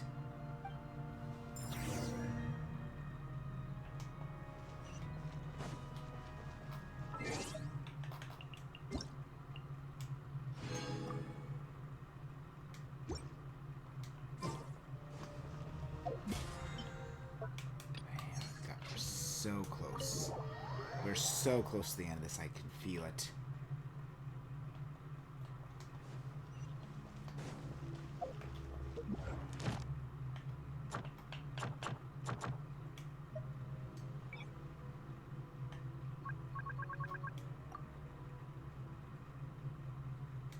I should have done that in advance, but that means I'll have one last set of dailies elsewhere, and then Sneznhaya dailies.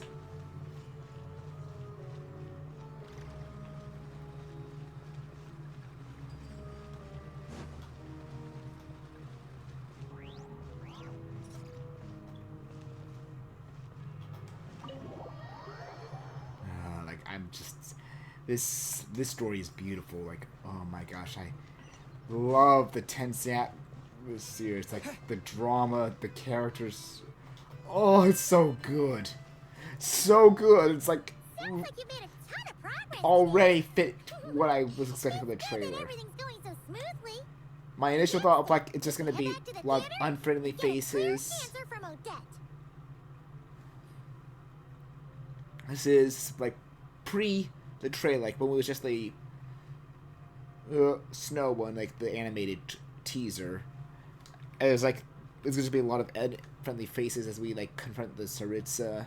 Don't know what Ryan Daughter's involvement is in this. And then the trailer hit, and the moment I see, well, I'm not going to say who, I know who, but I feel like it's going to happen fairly soon in the. Either way, Paimon doesn't get the sense that she's a bad person. Sure, she might have done some pretty extreme things, but Paimon bet she has her reasons. Maybe this is going too far, but like, with everything she's managed to do so far, wouldn't it make more sense in theory to be even more, you know, heavy-handed? Why leave a letter when she could, well, we know there are plenty of other ways to keep people in line, right? The point is, she could have gone further, but she didn't. So, if it is her, she's got some principles at least.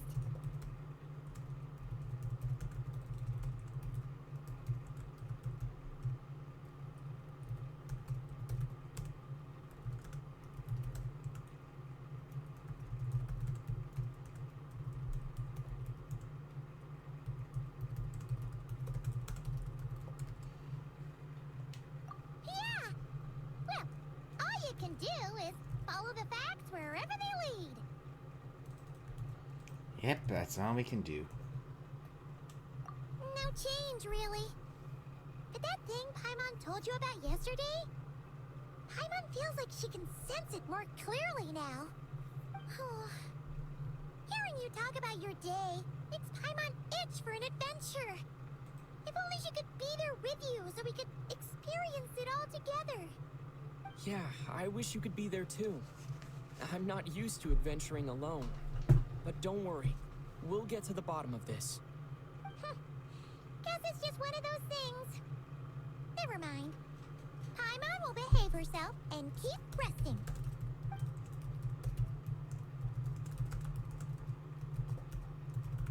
If Odette is Lelik, she may well have inside information on Project Stuja. Her father was involved with the project's early implementation and tragically died in the process. Now, she's dedicated herself to bringing it to an end. It's hard to imagine she could have gotten this far without knowing anything at all about the Tsaritsa's true intentions. When she spoke to us as a member of the Fatui, how much did she let on? And how much was she hiding? Only time will tell. Maybe tomorrow, everything will be answered. Hey look! It's snowing! Could be a tough day ahead. Make sure you wrap up warm tomorrow.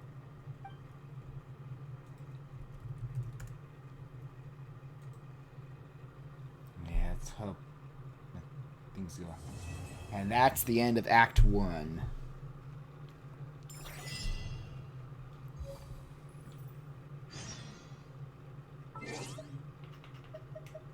I might actually, if what things are saying is right, and it's only, from what I looked up, and it's only 3 or 4 hours, I'm gonna try and do it. I'll keep to the main time.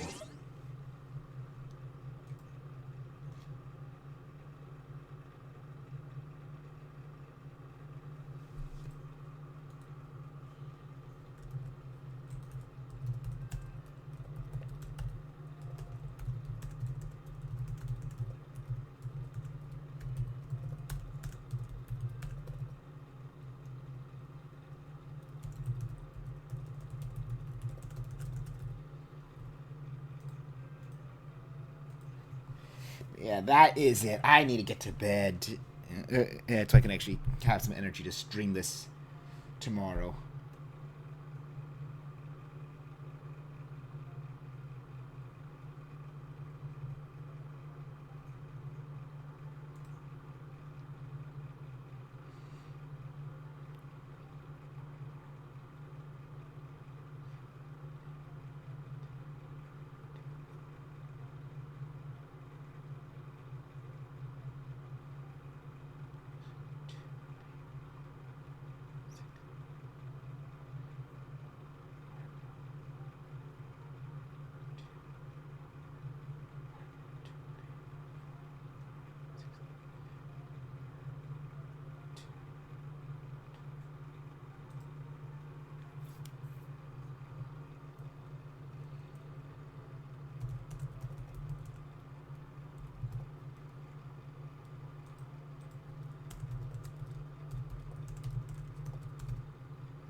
Alright, but yep.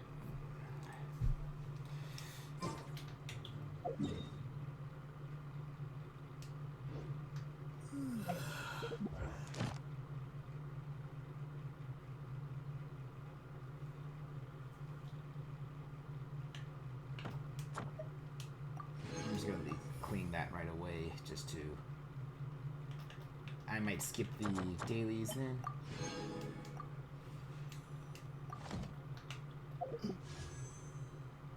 Oh, I actually have enough. Well then, let's just do one, just to end it off. It's not like I'm gonna... Yep, I kind of called it.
still don't have enough of those. Okay.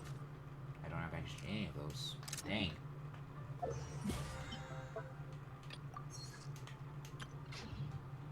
Yeah, that would definitely be it for now. So,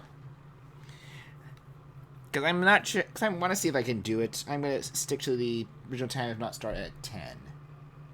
We'll see.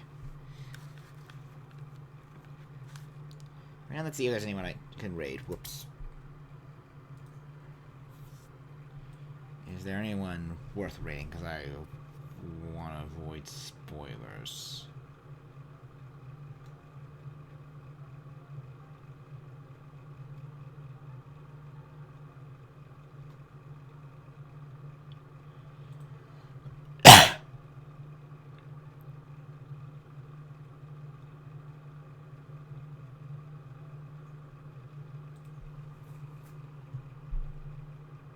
Okay.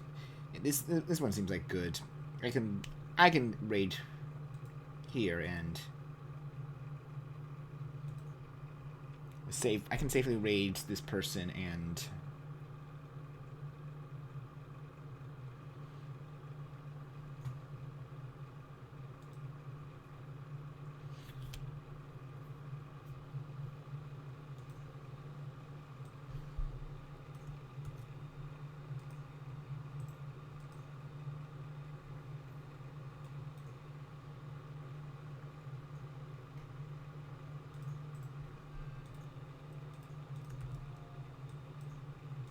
what is it? This person.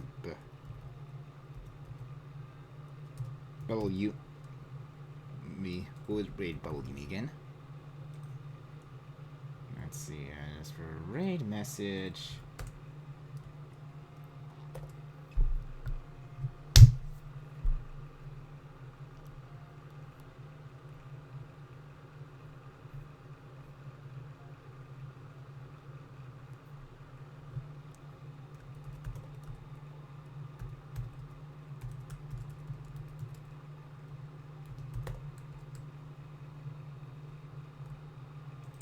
I think this is the best one to do. Sneznhaya has come. Guys, it has. I'll see you guys tomorrow for Act 2. Oh boy, like this was long, but man, it was good. Man, it was good. Chest. Oh, chest. Yo, that's 10 Primo gems, bro. What does that mean? I can do a 10 pull. Oh, a new one. Oh, okay. Well, she's like very focused on this part. Yo.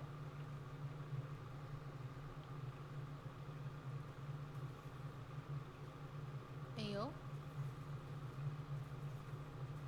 How dare you?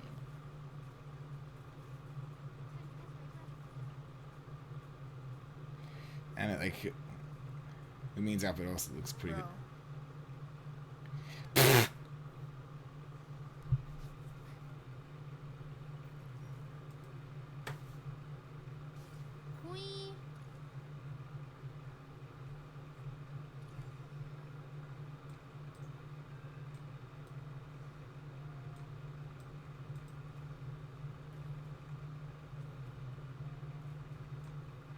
Wait, actually, we can just do this.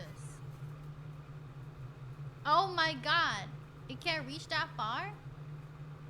Now I look Anyway, dumb.